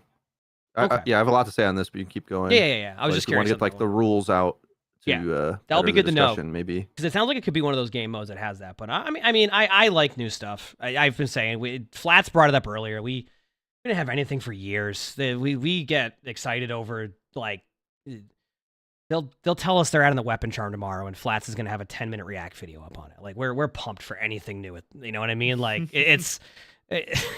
like we're excited for stuff. So I like the idea of new modes. I do think they should keep working on new maps. But I mean, I love what they did with Gibraltar, right? I love what they did with that, where they can make changes. I think that's what Flats is bringing up. Gibraltar, Route 66. I mean, they made slight changes, and they're also still working on like the systems of that, right? We still have that quick play change, which might come to ranks soon too, where you have like these spawn waves. So they're still making those changes to previous things. It's just, I think the concern Flats has is like, are you just going to only make maps for the new modes, and then you don't go and make like a hybrid map or an escort map? My guess is they're probably doing both, but I don't know how that stuff works. So, Ryan, to clarify, actually, Gavin said we're still working on the details of that in reference to the time limit, point limit. I was wondering. You wanted to expand on that. Yes, plenty. So, how how I feel about the maps, I'll say second. First, let's just like explain as I understand Clash from how they described it. So it's a tug of war game mode, and I think there's a lot of comparisons to CP, but because it's tug of war in nature, I think it actually has quite a few similarities to Push. But the difference is the Push robot kind of allows you to adjust where the fights happen, but with these capture points, they're preset and determined. So to that degree, it does feel like Assault in terms of there'll be meta positions because you have to go a certain way. Whereas, and it's a sort of a fun part about Push in a way that in theory, you can kind of control where you fight more.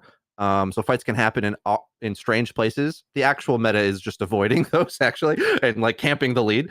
And then a benefit Clash has over that is that as you make progress, so let's say the Push equivalent is going and get that checkpoint.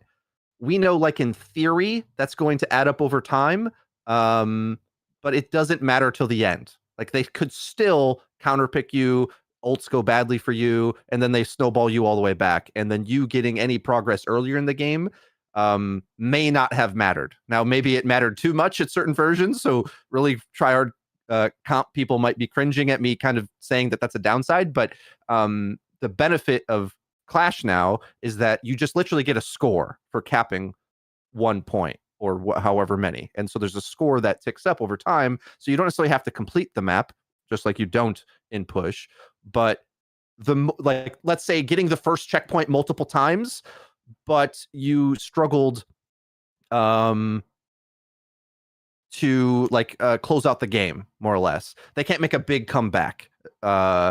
So if you got the push bot to the first checkpoint 5 times over and over again and like effectively capped it, let's say, like if it was a point, you in Clash, you'll be getting points for that, and they can't necessarily easily snowball it all the way back unless they full cap, I suppose. Like they have to cap all of them, but it's like because there's so many points, you like in theory it would take longer. So I'm kind of curious. It's like the dynamics of having a lead, how easy it is to snowball, how the engagements happen. Do you play more defensive in it? These are still like questions I have, but in theory, I think Clash is an improvement on Push, more or less, to kind of stabilize it, to not be so snowbally and hectic. And honestly, the lack of push is what I think people don't like about Push is like when you don't push and you're just like hide, like camp, because if the objective doesn't tick up progress for you, why play it?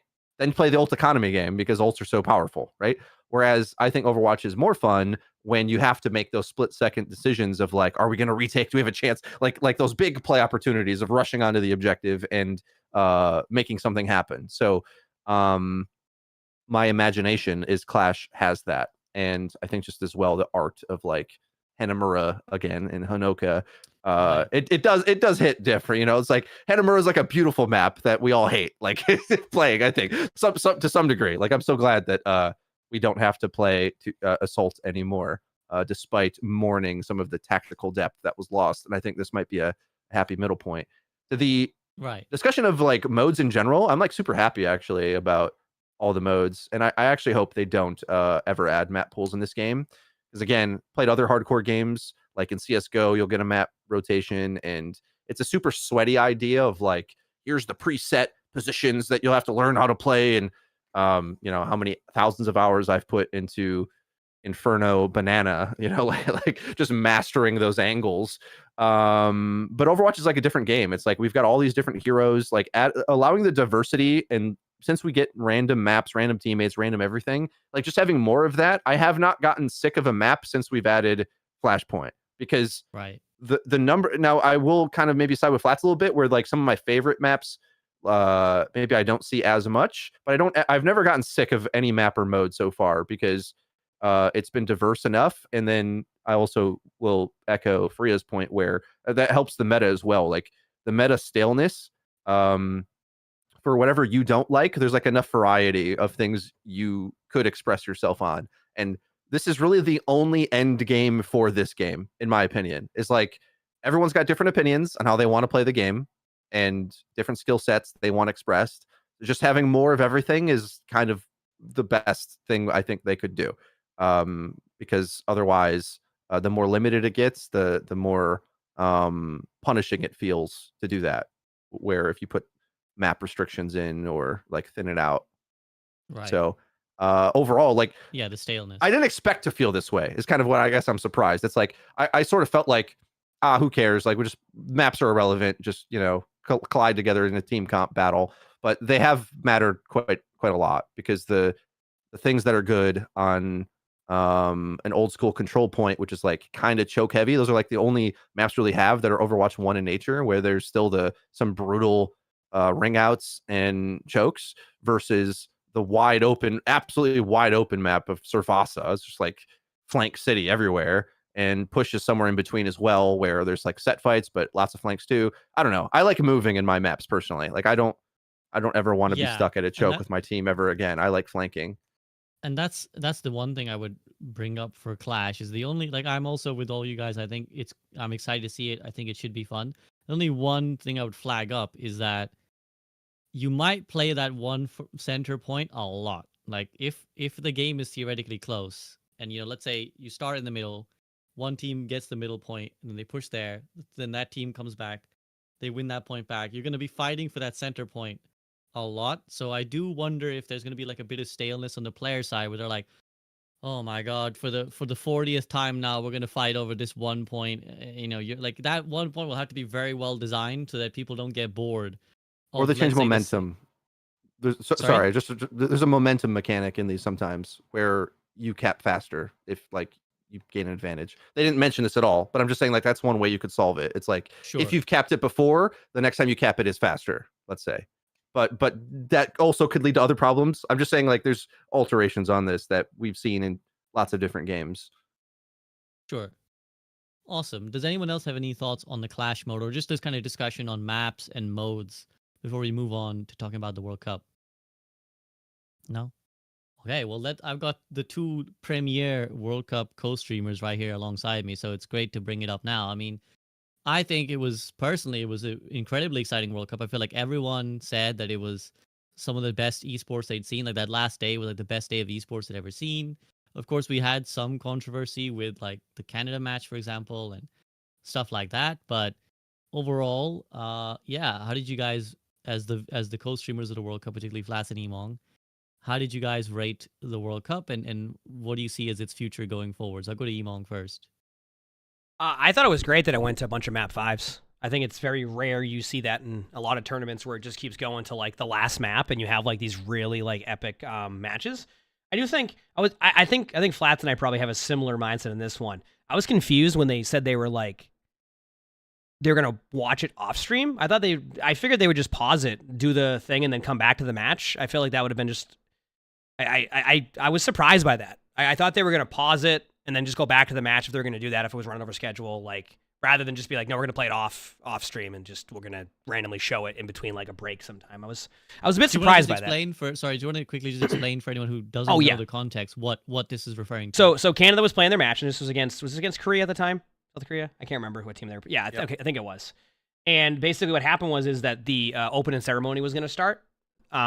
Which is great. I mean, the open ceremony is a great part of BlizzCon, but then they continued the match during the opening ceremony. So you didn't get to see the opening ceremony. You didn't get to see the match because the opening ceremony was played on every stream. So it was played off stream, which I think a lot of people wanted this at the very least pause it, be like, hey, we have this schedule, and then come back and play it on stream. Can I add to this a little bit, please? Absolutely.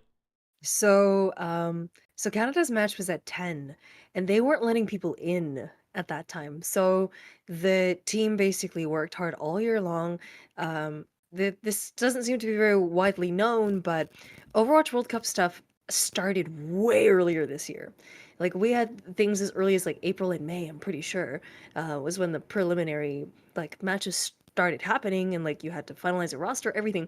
And to go through all of that work and like not get a walkout at BlizzCon and not have anybody in the stadium to watch your match must have been really gutting for the players, and I really felt for them there because that I feel like Canada we got done so dirty. And it wasn't just that it got cut to the opening ceremony, it got cut to like a 30-minute starting soon screen.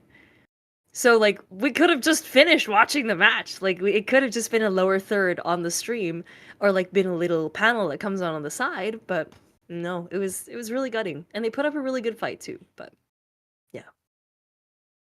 Right, and the only updates were from Reinforced live tweeting what was happening, and that's like the only public way anyone knew what was happening. So yeah, carry on, Emongg. That obviously that was a problem. But I think I remember finding out from chat because Flats and I were just like sitting there sitting in our comfy chairs watching the match. Or those chairs were actually comfy. I got to say that I was surprised. But yeah, I wish that would have at least had the opportunity to finish that match on the stage in front of the stream rather than like you said, like finding out through tweets. I just think that would have been. I would have liked that. Overall, like I said, my take on it is I had a great time personally. It was obviously really fun being able to watch all the World Cup matches in front of like a crowd and all of that. And by watch them, we were there for about half of them because Flats has told a story about how we would just kind of get. Once we got up, we'd be back in about an hour. So whoever was covering was doing a great job covering. But yeah, I enjoyed it. It was fun. I really hope we don't know what's happening yet with like esports in general in Overwatch, but I really do hope they do World Cup again. I think like I would love to see World Cup again. I think it's just such a yeah. I really hope they do, and I think they will, but you never know. We really have no idea. I'm sure we'll find more and more of this information about what they're doing next. Probably will be, my guess is sooner than later. But I enjoyed it. I had a good time with it. I really enjoyed watching close matches, and I also liked a little bit of variety of the comps we saw too. It wasn't like you were just watching like the same face roll comps where you just like run the same thing and you just mirror. We saw a lot of like different variations of comps. We saw Doomfist comps that were so cool to see, and Sigma comps, and not just May Bastion. We saw May Sim.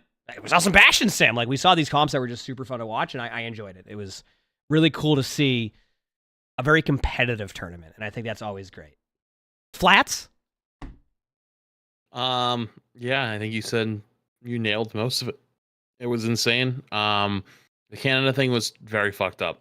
And actually even the next day, the China-Korea game was fucked up because I remember when it started, people were like, oh my God, the whole venue's empty. I'm like, dude, the door's not open yet. Like, first off, security, God bless Megan came and found me because we got stopped 15 times on the way into the arena when we're going into co-stream. Like random security guards were coming over and like I'm not joking. At one point, there was actually 3 in a row. The second one watched the first one stop us, then let us through, and then they stopped us, and then the third one watched the second one stop us, and then they let us through, and then the third one still stopped us, and I'm like, I have a bird's eye view. I'm kind of tall, so I get to see this, right? And I'm literally looking you dead in the eyes, and you're looking me dead in the eyes, and this other security person just walked us by. Why are you still stopping us? What are you doing? Like, hello? Like, you know? And it kept happening over and over and over and over. And the first day, us trying to get in the damn venue, they sent us the other side of the whole fucking BlizzCon. And then we get over there and they're like, oh no, it's actually back the other way. So like, and that's not Blizzard though, that's the arena security. They're 2 different entities. But like, God, that was fucking awful. That was so bad. And the worst part was that Korea-China game by the end was electric. Like it was packed. And like even where we were, so like if I could be a little bit nitpicky, I wish we were a little more inside of the arena than outside the arena, because like there was stands and stuff, and like we were on the back side of the stands with like big ass TVs above our head, right? And I know why, because there wasn't a ton of room. Like I understand that. Personally though, I would have loved to be more in the action, because like all the screams were coming from behind us. And it's like nothing was bad about the crowd in front of us, but like it was just like rows of chairs. And then it was like, I think I counted it was like 11 by 11 or 12 by 12. And then there was 3 sections of 12 by 12. So like it was a good amount of people. And then there was like 4 or 5 rows of people standing in the back and people sitting in the middle aisles. So it was packed. It was packed. But you know, most of the loud people were behind us, so like we didn't get to be like totally part of the action, which I'll admit I was a little bit disappointed about that. But that's nitpicking, right? Like I'm being highly critical at that point. But like even the first half of the China game, like it was empty. It was the South Korea China game was empty, and then after I think it was like map 3 is like when they started doing like the chants for each side, like trying to get them hyped up. The arena wasn't even fully filled at that point because like security is still letting them in, right? Like it was mind blowing. Like, and I understand it. Like, I know why it probably logistically was a little bit difficult, but like, come on, like that took away so much of like what potentially could have been an even more electric experience. Because at least to me personally, I've watched a lot of competitive Overwatch over the years. That was probably the best matches of Overwatch I've ever seen at the highest level and competitive level. And I went to grand finals like 2019 at the Flyers Stadium, and like that place was like amazing. That was a huge, cool event. I would argue that the games themselves were better than that, but obviously a different venue, smaller amount. But the crowd was just as electric. It was just so much smaller because they literally couldn't get in the fucking door, and like that's a problem. You know what I mean? Like that is so bad. But coming back, I want to say though. I think if anything, this should have proven that Overwatch esports shouldn't be dead. It's just unfortunate that Overwatch League was not the best, and I think most people know my opinions on a lot of that stuff. And hopefully, whatever comes from the ashes of that really does go back to highlighting the players, and highlighting the game, and highlighting the esport, and highlighting the community, because realistically, there was a lot of things that happened. There was a lot of greed, like going to YouTube, worse user experience, trying to go home and away and traveling the globe for this. I think right around the time they left the BlizzCon arena, it kind of all went to shit. So I think there's good hope. I think World Cup proved it. But I guess we just have to wait and see. But I'd be very surprised if World Cup didn't come back next year. I bet it was a huge success. Oh, sorry. One last thing. I have one last point. The crowdfunding was really good, but I was really disappointed that there was no way to track it in real time. Needed to be live. I thought that was a really big miss. Yep. And I saw someone say in chat earlier, I'm not 100% sure it's true. I haven't looked into it, but apparently like the goal for like the weapon charms was like 750K, and apparently we didn't hit that. But it's like, how the fuck would we have known if we didn't hit that? Because there was no tracker. There's no website tracker, no in-game tracker. There's nothing. And you know, especially when you're a company like Blizzard and you don't have the best reputation, you know, and there was a previous WoW scandal apparently in the past with like, you know, crowdfunding. Not being transparent about that stuff is a major miss.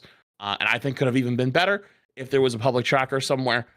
So for next year, if that's not somewhere, if they decide to do it again, I don't know what y'all doing. So.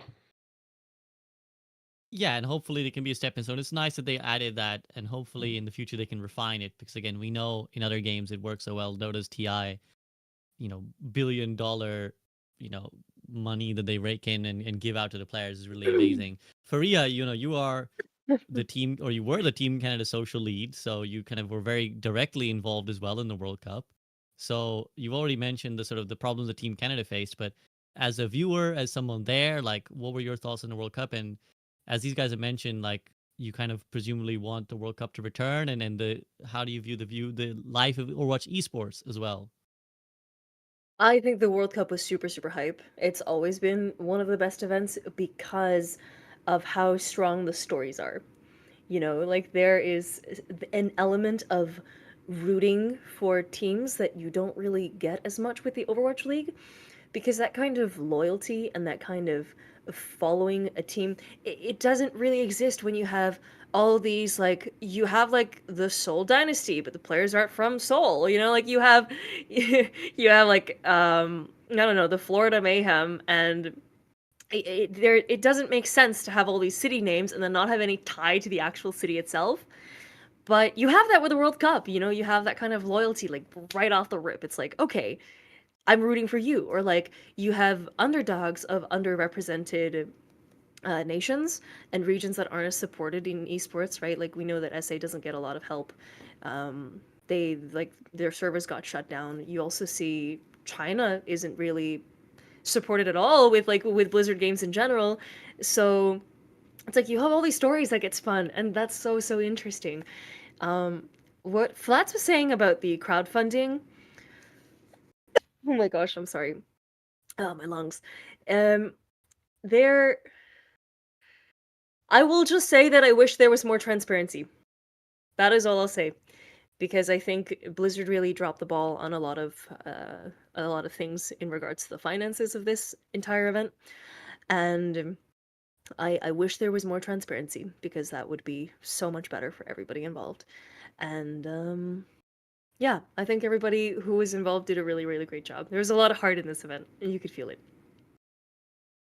I know from Freya, or knowing Freya, I know there's so much that she's biting her tongue on right now in regards to talking about the World Cup, but I respect that. We don't want to cause no controversy or anything here. So I was gonna say, I will just yeah, go ahead, I was just Emongg. gonna say, I think like the international was always a good example of like those crowdfunding situations where people just love to see that like that number go up, and they would always showcase what you would get when you get to a certain point. Like Flat said, I mean, you have no idea what your like a weapon charm was at 750,000 until they randomly said it, right?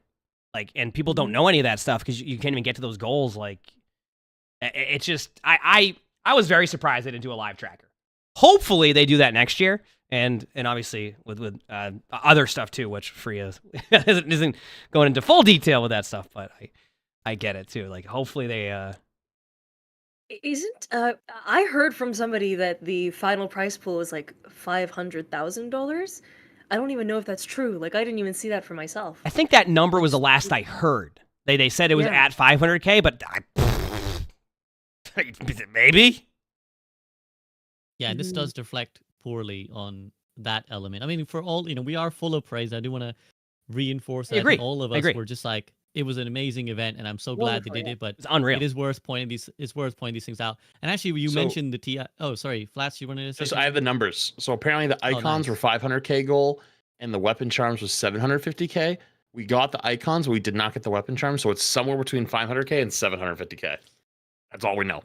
Which is, again, we should, like, as viewers who are being asked to crowdfund it, we should know where they're at. I think someone in my chat saying Zoe's mentioned that it reached 500k, but I still think that we shouldn't need that live. Like, there should just be something there. And I actually want to bring up the TI actually, because you brought it up, Emongg, and I've actually been playing a lot of Dota recently, and I bought the TI Battle Pass. So I want to give some insight into like how amazing it actually is, how it works.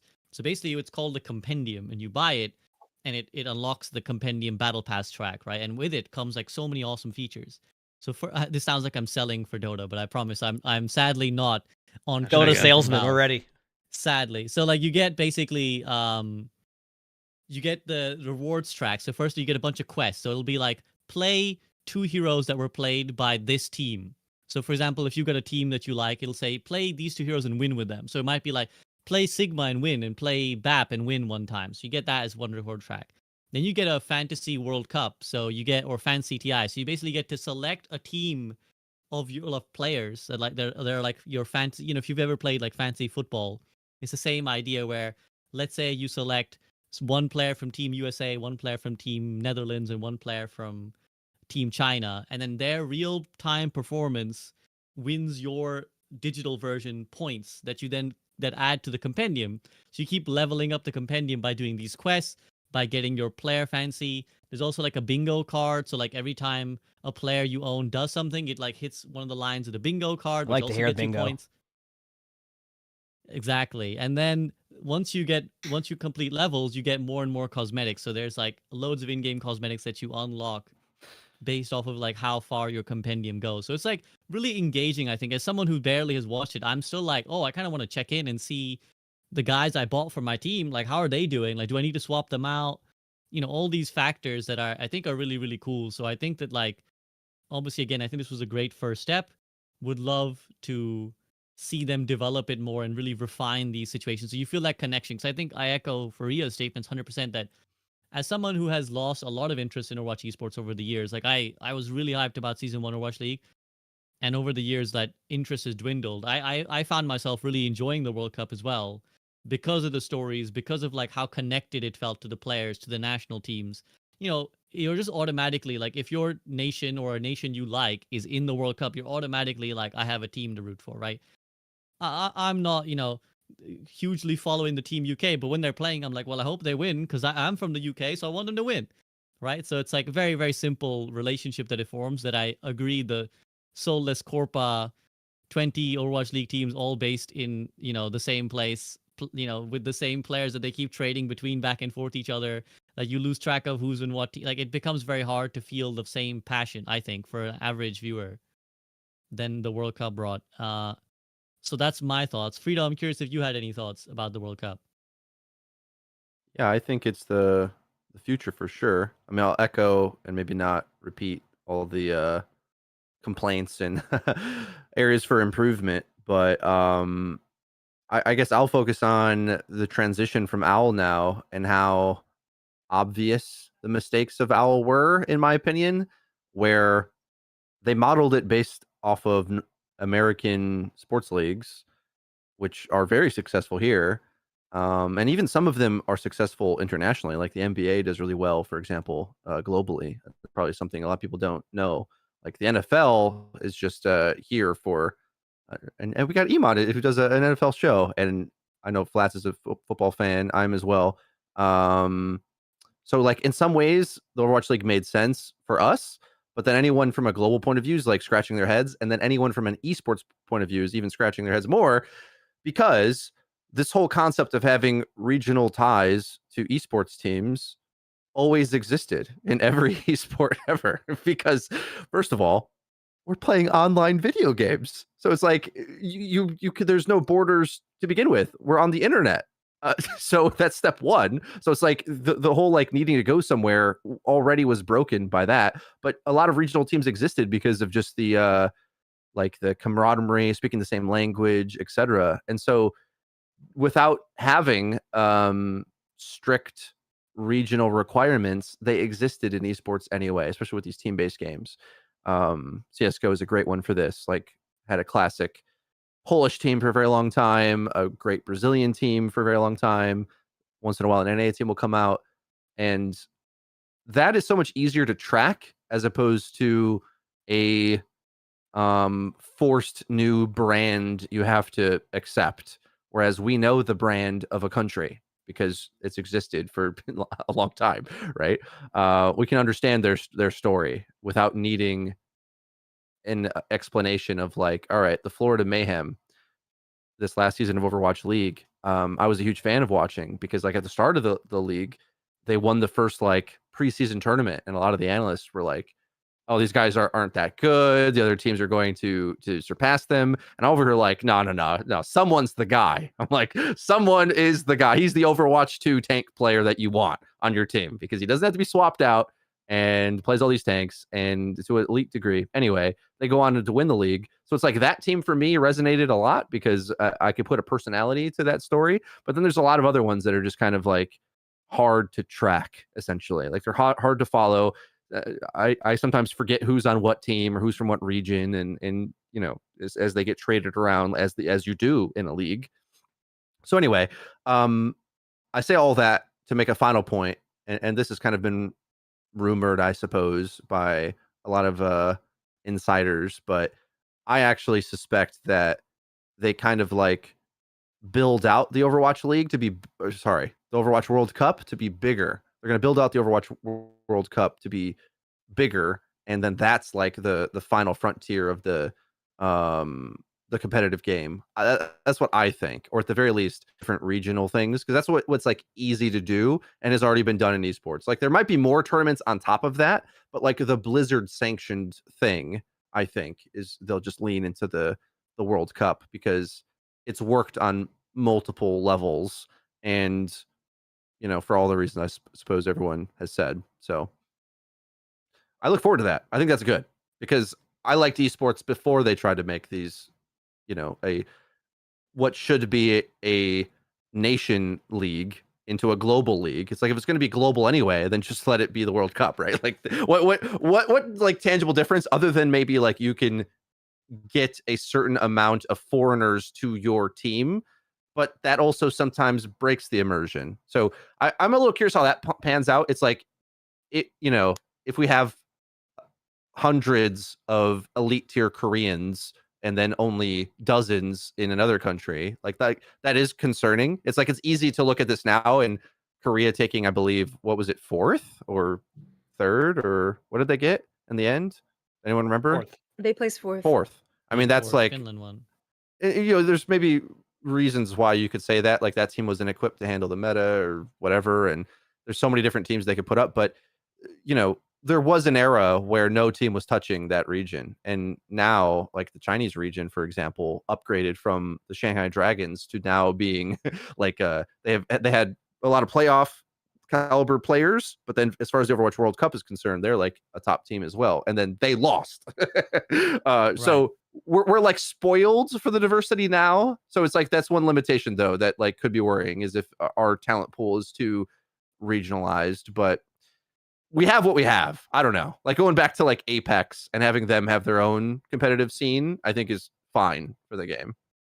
And then if you want to compete as like an NA player, like it would be so much better rather than forcing more NA pros to exist to like to try to do the envious route from Apex, where Taimu and the gang went over to Korea and won a tournament, which had never been done before. It's like I'd prefer that world rather than the like attempt to market mostly Korean team with your one North American player who has to learn budget Korean. And it's like all doomed to fail, because it's like there's an arms race to make the best possible team and then still relate. And no team really nailed that, in my opinion. Maybe the Shock, and that's about it.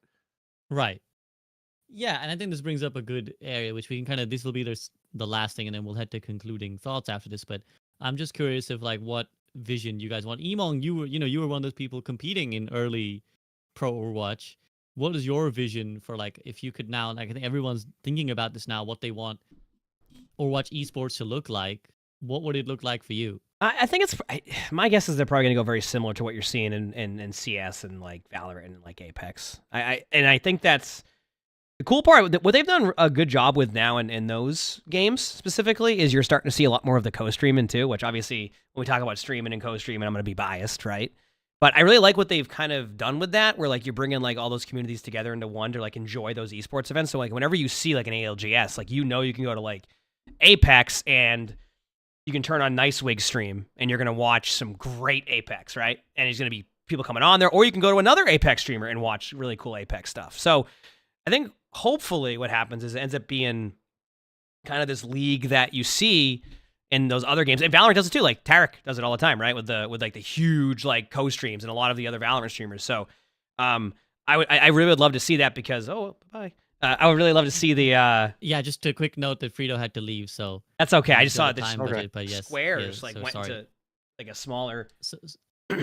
Yep. Yeah. So the names will go all the whack, but carry on, Emongg. Yeah. So I think that's probably the route they'll go down. It just seems to be what you're seeing in most games now, right? Like you're just seeing a lot of this. Yeah, this really cool league, but like it's not like you see with OWL. It's like kind of like what you see with like ALGS, right? Or Valorant has different tournaments, or CS has different tournaments. I think you'll probably see the same thing happen again with Overwatch. And it's an interesting time, because I don't know what's going to happen with the teams, obviously, but I wonder if you're going to start to see other teams who have never been in Overwatch start to look into Overwatch now, if they're allowed to be in there, right? And I'm not saying like you're going to see 100 Thieves go to Overwatch, but my point is like, if they don't have that restriction anymore and you can actually bring in your own sponsors to Overwatch, because that's been an issue where like you couldn't even bring in a sponsor, right? It was based off of the league or like what your team was tied to that league. So I think it will go down that route. I don't know what teams we'll see, what we'll bring in, but I'm very curious to see what happens. And I hopefully it all works out, because obviously there's a lot of awesome people involved in the league and involved on teams that I would love to see being able to continue to do what they love. So yeah. Hi, Sully. Yeah. Hello, Sully. He's passionate about this too. Can we get some meows in chat as well? The cat is very much. He's like, yo, I want in. I spoke to a lot of the broadcast people, and I actually think they were very optimistic. And I think that they are also looking forward. I think it would be a huge shame, because there is so much talent in the Overwatch scene, not just in the player side, but on the talent side. Like you only have to look and see how successful the people who start. It's like the same train, right? It's like the way that SUCs, and the moons of the world, like start off in Overwatch and then they become like these huge names elsewhere. It's like you only have to see the talent in the Overwatch broadcast side who've gone and, dominated other games and become really beloved people in other games, or just in the esports industry in general, to see that there's a lot of talent on that side. And it would be a real shame to see that just not be used. So I do look forward to it. But I'm also curious, again, Flats, Faria as well. Flats, your ideal vision of Overwatch esports? If I get to like choose, Like Apex. I think Apex is the best viewing experience esport bar none, hands down, not even fucking close. Being able to watch player POVs, flip through them, that was 2019 Overwatch. That was literally what we had minus comms. And people loved it. People actually paid Twitch extra for the service. So like people were willing to put their money where their mouth is to get that experience. And actually there was a whole underground thing where like people were like recording POVs so they could share it with each other because you couldn't say there was no VODs of POVs. It was wild. It was a very wild time of Overwatch actually. But yeah, the thing is like that is what esports always was. Like it was like more person to person, you know? And I think Emong's actually right, depending on how much of the reins they're willing to let go of. Because I know stories of you know, either streamer teams or whatever wanting to compete and they literally couldn't because they had like conflicting sponsors or they weren't allowed to stream contenders games or whatever it was. And it's like that was when contenders would get like 400 viewers. And it's like, dude, you don't want someone who like averages like 1,500 to 2,000 viewers streaming your games. Like you're really going to be that petty about it? Are you serious? And there was a lot of people that happened to, and they just decided, nah, I'm just not going to play then. Like, screw it. Like, I'm not playing in this contenders or whatever to make money. Cause like anyone who knows contenders, it's nicknamed, you know, path to poverty for a reason. Like you don't get paid at all. You know, once you got to Overwatch League, and that's why a lot of players were taking Overwatch League contracts, even if they maybe were worth more than they got. It's like, hey, it's your first opportunity to make money. You got to take it. And a lot of players, if you talk to them today, regret their first contract because they didn't know better and that was their only option. They didn't have any choices. So it really, really depends on what Overwatch decides to do.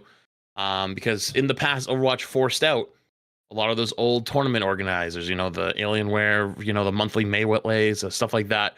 Those got pushed out. They didn't leave. They got pushed out. So like if you're a sponsor and you want to host tournaments, like you might be a little bit more skittish. You might not want to.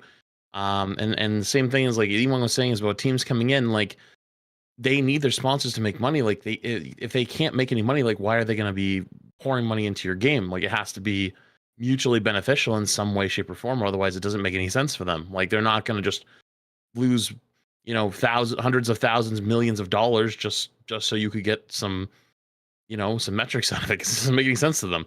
But if I get to truly pick, I would like it to be a lot like Apex, where you get to see everyone's POVs, you get to listen to their comms, hear the passion, the gamer passion, the howling, if you know the meme.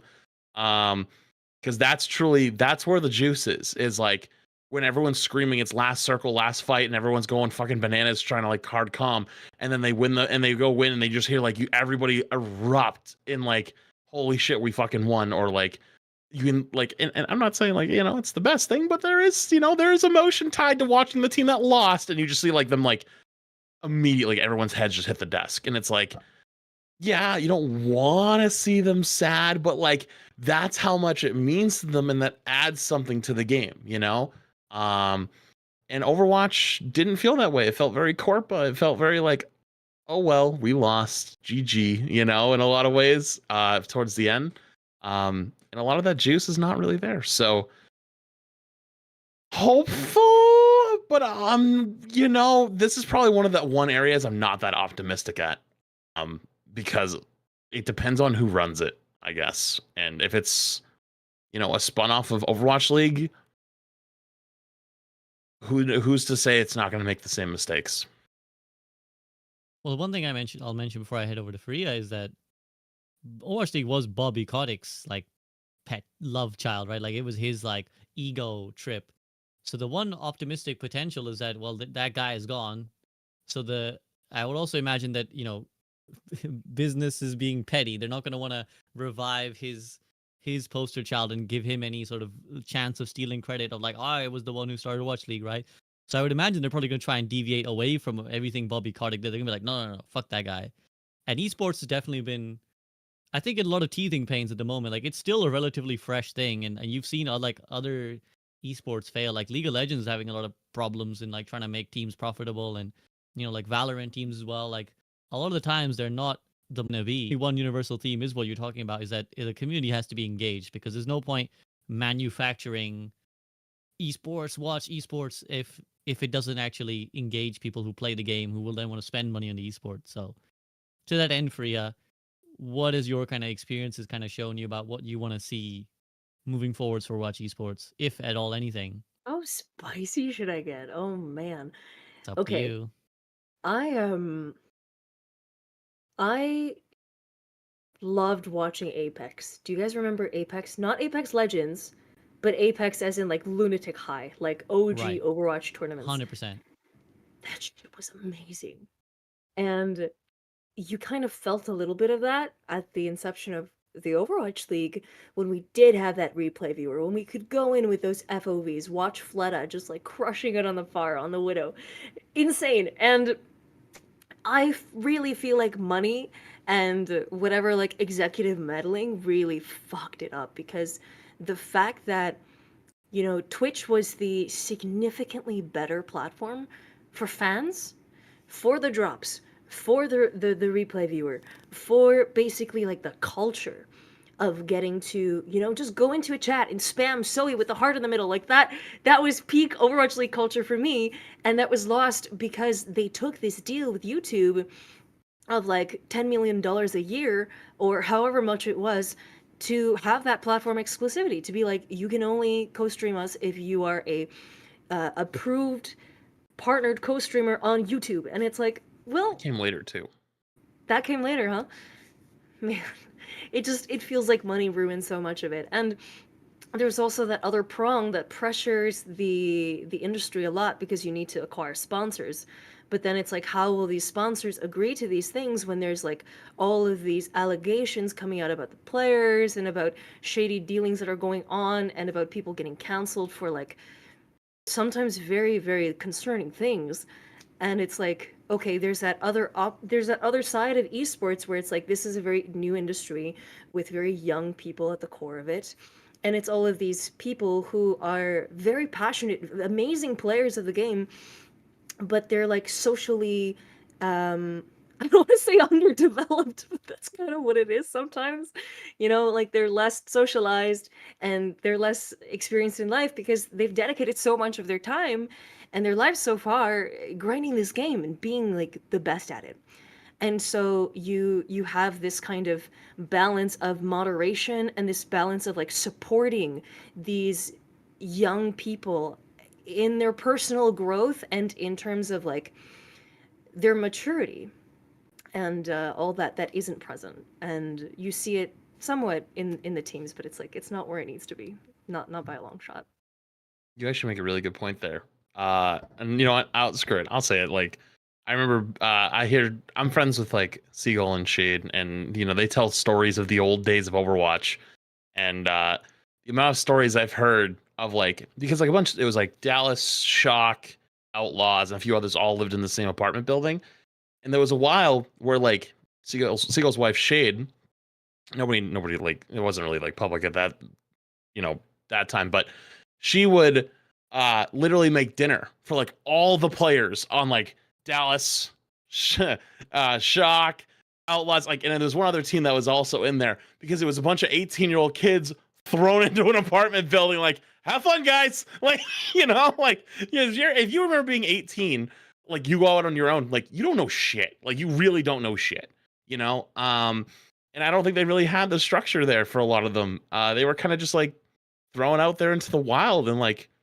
do what you got to do. You know what I mean? So, God, there's so much there from like before, and you're right on all those things. So I don't know. I hope it's better. That's all I can say. Well, again, I think the journey of Overwatch has been learning and evolving, and I think that's what the new dev team are trying to do. So with any luck, that's what they will continue to do. Like if hopefully we're able to look back at the Overwatch League as a big lesson. I'm sure it'll be a huge lesson for esports as a whole, but hopefully Overwatch esports in particular can look back and learn these lessons about, okay, actually we can't do this. This is not feasible, both from a, you know, human point of view, but also profit point of view. So hopefully it gets better. And on that note, we'll head to concluding thoughts. And you guys know, or at least Flats and Freya know, but Emongg, we always try to end on an optimistic note, look forward into the future of like what's going to happen. So I'll ask you guys, what are your kind of most excited about coming to life from what we heard at BlizzCon, and like what is it that's exciting you? So I'll go to Emongg first. Emongg, what are you most looking forward to upcoming now that you've seen everything they have in store for us come in? Ranked. Yeah. The ranked thing. Almost like I clear my voice. Okay, yeah, I'd say the rank stuff. I think the rank stuff is a huge part of trying to, on top of, like I said, new heroes, all that, but like I think people returning, I think there'll be a lot of people who are very interested in seeing what a new ranked looks like in Overwatch. That's what I'm looking forward to. And it's a lot sooner than later. Right? When they said early next year, initially, I was like, oh, well, March 31st, on the latest possible day of whatever. No, it's in February. So I'm excited. I'm looking forward to it. And I think it's going to be good. I mean, there might be some issues here and there with it, but overall, I think it's going to be good. I'm excited for it. Actually, we didn't even mention the new rank, Ultimate. So are you kind of you hopeful for that? And actually, you did say earlier that you think that GMs won't be able to stack. I think what will end up happening is I think GMs will be able to stack. I think Ultimate won't be able to stack. They might make it, maybe they'll find a way to 3-stack again. I'm sure they're looking into ways to add that possibility, maybe increase the matchmaking. But I think that like the Ultimate top 500 range probably won't be able to stack. But my guess is that GM, well, maybe they will stack, but like 3-stack, not 5-stack. And I imagine like GM or below will have less of those restrictions. Mm-hmm. So lots to potentially shake up the system there and make people happier. Flats, how about you? Mine's a lot less tangible. It's the attitude change. The attitude change means a lot to me. We got to talk to so many different people, both like, from like the Overwatch team to like players, whatever. Like, it was a sense of hope after the Overwatch panel. Like, people were coming up and asking me so many questions on like, how'd you like this, or what'd you think about this? It's like, oh my god, I was excited for this, whatever. Which was like, it was cool to see people's genuine excitement in the moment. But also, I can just tell you, like I mentioned it earlier, from like the first summit to like now, was like, it was finally like the peeling back the curtain, but there's still a glass fucking wall in the way. So like, you can't interact with it. You just get to see it early, and you just get to like, like, oh hey, like that looks good, but like I'm concerned about these things. Like, yep, whatever, dude. But now it's like the glass doors have now opened too, and you get to kind of like interact. And I'll hopefully it doesn't throw them under the bus, but like right after they finished that presentation, a couple people walked over and said, "What'd you guys think? Did we miss anything?" And it's like, wait, hang on, you're not looking for like a pat on the back. You're not looking for like, oh, like you like these systems. Like, their first question was, did we miss anything? Like, is there something else that you need to add? Like, that to me was like that's interesting. Like, that's not the question I was expecting. You know what I mean? Because they know there's like a lot to get done. And I think we've seen enough history and people speaking out that either they're currently or were there formally over the last year. Plus there was like the acquisition. I'm sure that caused a lot of headaches and like projects to get slowed down. And those types of things are now gone. And like, the Overwatch team is on record being the most like fucked with team by the big bad boogeyman. And now that guy's gone, it's like the handcuffs are off, and I'm hoping that now that the handcuffs are off, we start to see even more than we had before. And I'm very cautiously optimistic as well, because the way Phil spoke, the way Microsoft has positioned themselves with Blizzard, is Overwatch seems to be their main focus. I didn't see it like when they announced everything. Like, the Overwatch stuff was like, like they do the slanted things, and it's like Halo, all the thing. Like, they put Overwatch there for Blizzard. They didn't put WoW. They didn't put they put Overwatch. And I think that they think that is their franchise that has the most potential. Because like, WoW's always been there. Like, WoW has the ability to go crazy as long as like they're giving the players what they want, which they're doing now. Overwatch, though, needs more resources, right? Like, the whole reason why PvE failed was because they didn't have enough dev power. They just didn't. Like, they had to make 2 games in one. They had to make a whole PvE game and the PvP game at the same time. They couldn't do it. They don't have enough people. And like, if you go through like LinkedIn and stuff like that, you see tons of job listing. They don't have the manpower. But like, I think Aaron even said that on stage is they've grown their team significantly since the start of Overwatch 2, and they're planning on going even further. So we have a conversation about something like the heroes per year only being 3 heroes per year. Maybe that's something that gets stepped up to 4 or to 5 in a year from now. And it's like, we want to talk about balance, whatever. Someone's going to lose their mind somewhere and go, oh my God, but the balance. Yeah, the balance is always going to be fucking broken when new heroes get put in the game. That's kind of tough shit. But like when you add new heroes, yes, it's okay that things can break, but like as long as the speed of things keeps moving, that's a good thing. So I know it's like not anything super tangible to sit on and hold, but it truly does feel that the handcuffs are off. They want to start doing things better. Obviously, they have to prove it, but this feels different than every other time in the past where we've gotten the old, oh, but things we're working on here. It's like you always kind of had that little like, really trust you that much. Like something's weird there. Something smells weird.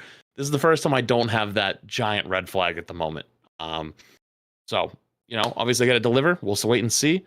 But I will say that they seem happy, and seeing people happy is typically a pretty good sign. So. Yeah, I'll just add to that really quickly before we go to Faria, which is that every developer that I saw was very optimistic about Phil. Like, he went to the offices and they all said, everyone I spoke to was like, oh, he's really nice. And he's actually like a real gamer. Like he really plays games. He really cares about games. He's not like Bobby Kotick, who probably like It's a feels world a bit of difference. Instead of having contempt for gamers and the whole world around them. Exactly, right? So and also I noticed that like, when like previous owners or hierarchy were mentioned on BlizzCon and stuff, a lot of the developers would be like, oh. But then Phil came on, a lot of them were like, yeah, Phil. So like I think there's a shift in the mood from the Overwatch team, and hopefully that comes through on the development of the game. But Freya, what is your stuff that you're most looking forward to coming up?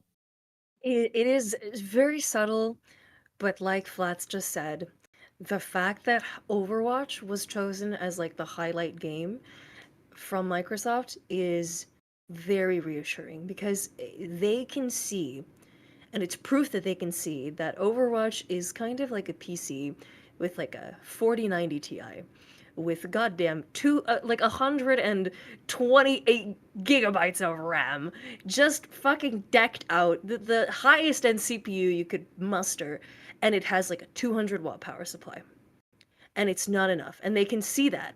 It's like it's this powerhouse that's not being supported in the way that it should be, and they recognize that. They see the untapped potential, and the very fact that they do, it speaks volumes because it's going to be such a change from the previous years. And I'm just really looking forward to all the new stuff they're going to show us, the lore, the potential collaborations on the way, and the changes to comp, because I haven't been motivated to play much of comp. Every couple seasons I'm just like, I'll get every roll up to GM, and I'm like, okay, what now? And now there's going to be more stuff. And there hasn't been new stuff in that realm in so long. Like with the new weapons. I'm not the biggest fan of the emerald weapons, but they said that they're going to be like seasonal, so they're going to change. And it's like, damn. More incentives. Let's go. We need that. Yeah, I love it. I think, it's all, the signs were good. I'll just add on my POV, it's a little bit of a personal thing, but my feeling when I was in the stadium for the opening ceremony was jealousy a little bit of World of Warcraft, because the energy for World of Warcraft was unbelievable. It was like physically energizing. So to give context, for obviously not many of you listening will have been able to be at BlizzCon, and perhaps even less so at the opening ceremony, but I was, on the top tier of the stands. And, the good thing about Overwatch is we're not the bottom child. We're not Hearthstone, right? So there was like the games that they would be announced and people would respond like, yeah, We're like so number 2, I think. Maybe close and tied with Diablo. We're like I think we're above Diablo. Have you seen what Diablo's been going through recently? I'd say we're above Diablo. I know they've had their controversy. I'll just speak on the how it was received in my mind when they were talking about stuff. So, there was like the Diablo, and it was like, yeah, Diablo, new expansion. And then like Overwatch people were like, yeah, pretty good, looks cool. And then Hearthstone, it was like, yeah, crickets chirping, right? It was like one guy in the crowd, like one guy out in the crowd, like, yeah, cool. And then like, World of Warcraft, like Chris Metzen came on stage and people were losing their mind, dude. It was like Jesus Christ had been reborn. They were like crying, screaming, hold my baby, Chris. Like people were just loving life, and like the energy in there was so amazing. Like I physically felt empowered, right? Like I don't play WoW, but I was like, wow, I wish I was a part of this community, because they're loving life right now. They're like so energized. And that I felt so jealous of that. I was like, I wish your community was like this too. Like I want to be in a stadium full of people, which is what the World Cup was like a little bit. But I want to be in a room full of people who are like just purely in love with everything they're seeing about Overwatch, just purely happy, like psyched. All of them are like, vibing out, camaraderie. So my hope is that come next BlizzCon a year from now, and hopefully I'll see all of you guys there, and many of you guys in chat, because I'm sure we all loved when people came up to us and said hi. It was really touching. But I hope a year from now when we're there, it's to see that kind of reception for Overwatch. People are like, yes, new thing that you're announcing. Yes, fuck yes, I love Overwatch. And I think that would be really awesome. So it might be a bit optimistic. It might be a bit copium, but I hope we can get there. I was gonna say about WoW for you though. Like, keep in mind that like that was a long time coming for WoW too. Like they have been, it's been. I mean, I play a lot of WoW, and that's why I've been saying a lot of the WoW players are super excited now, because it's been a while. Like it wasn't like that for a lot of like usually like the same rotation of like how they announce stuff. So they're just pumped because like same thing that's kind of happened in Overwatch. Like they've been wanting these things and now they're seeing them. Like Season of Discovery is like a step in the right direction to what they want with Classic Plus, and they get all these expansion updates and a new storyline. And on top of that, Metzen is like their Jeff Kaplan from like original like he just brings this energy that you just you were there. You wanted to go and install WoW with Metzen's energy, right? Although I do want to say to Aaron has over the past years gotten so much more comfortable in these interviews and like everything he does. Like really like credit to him, because he like when he first went in there, people were like, oh, okay, we don't, where's that like that passion? But Aaron has been great. Aaron is really into his own. Yeah, exactly, and I love to see that. Aaron's done an excellent job. I do want to point that out. The Steam comment was like his moment of finally like, to me, he just fully stepped into it. He's in. He's all in. Like what was the Steam comment? So basically, towards the end of like his thing, he was like, well, I am the director of the worst rated game on Steam at one point. So like, it's like, holy shit! Like it was so funny. It was so good. Like it was like the tone, like the way he just comes out of nowhere, because he's like, yeah, we're talking about like we've been listening to community feedback, we're improving, and we want to keep listening to the community, and like building upon that, because we hear you, and I am the game director of the worst rated game on Steam at one point. It was just like, whoa, what the fuck? Like, so it was good. I didn't get to see Aaron though. I didn't get to talk to him. That's my one regret of BlizzCon. Same. But I'm assuming he was just as busy as we were. So well, I mean, I didn't get to see Faria either. We realize that. I didn't get to see all. Yeah. We just never crossed paths. Yeah. I was hunting cosplayers outside, and you guys were. And good luck finding people in that hotel in the lobby. Good luck on that one. Oh my god, yeah. Oh my god. Yeah. Lobby was nuts. They were like they called me on the day of I think it was Saturday, and they were like, "Oh, hey, do you want to record for broadcast like a segment with the cosplayers again, like you did in Grand Finals?" And I'm like, "Yeah, of course." And then they're like, "Okay, cool. So we're gonna tell you a range of time, like a 5-hour range, and you're gonna just grab every cosplayer, and you're gonna meet us at the fountain." And I'm like, "Oh, okay." Holy. It was a challenge, but one I'm happy I got to do. Right, and I think there was, so much, again, there was so much energy in the cosplayers and stuff as well. It was really great. I think this is obviously the first live BlizzCon in a while, so having been to my first one now, I definitely hope that they keep doing them, and that it can be these nice moments for the community to connect to each other and feel that passion and love. So on that note, it was great seeing all of you, by the way. I loved seeing all my homies. Everyone was so nice. So I look forward to it. I look forward to an optimistic and hopeful future for Overwatch. And I hope that should we convene a year from now, it'll be even happier, even more delighted, having our World of Warcraft moment. So thank you to Flats, Emongg, and Faria for joining me. I appreciate you guys' company so much. Thank you for giving me your time. And is there anything else you want to say before I let you peace out? We're so back. What have I done? We're so back. Overwatch. Yes, I was gonna say Emongg's final word as the new guest on the podcast. Go again, and we're gonna transition out. Overwatch.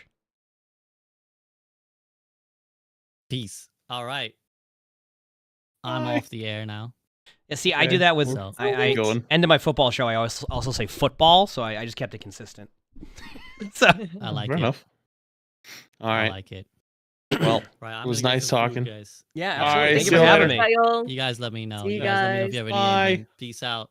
See you later, Have a good everybody. day. Bye. Bye. All right. Give me 1 second to activate my camera, chat. Where's my camera? Camera. Properties. Activate. Here we go. Well, chat, that was a very long podcast, but thank you a ton, everybody, for watching that. I know that was a little bit different than what we normally do, but I had a good time with that. I'm gonna be honest with you. That was really fun. Got to talk about a lot of stuff. Talked about a lot of Overwatch. It was a good time. It was a really good time. I'm gonna be real with y'all. I am, you can't tell, a bit of a potato right now. Bit of a potato, a little bit of cough, a little bit under the weather. So I think what I'm going to do is I'm probably going to take the rest of the day off, and I might take Saturday and Sunday off to kind of get out of potato mode. If I feel good tomorrow, I'll go live straight up. So there might be a stream tomorrow. If I'm not live tomorrow, that's why. Also, for anybody new, I saw a couple people in the chat asking like why I close my eyes or like if everything's chill. I have Tourette's, so sometimes I have my tics, and I can't do anything about them. It's just my tics are my tics. So if you ever see that, that's just what it is. Just my tics. So. Now you know. All right? Emongg blankies. Sometimes they're a little bit more prevalent when I'm on a podcast and I'm just chilling there for hours with the webcam zoomed in. So, yeah. So I'm gonna hop off. Thank you so much, everybody, for an awesome stream. I appreciate y'all. Like I said, if I'm feeling we're vibing tomorrow, I'm on potato tomorrow. We'll hop on. We'll play some games. We'll record some videos. Have a good time. If I'm potato tomorrow, I'll be back on Monday because usually Sunday I watch football with my dad. So if you don't see me tomorrow, that's why. If I'm on tomorrow, we're chilling. And then either way, if not, I'll be back Monday. Okay? Does that sound good? That sound good, everybody? Appreciate y'all a ton. Chat, will I either see you tomorrow or Monday? More than likely Monday.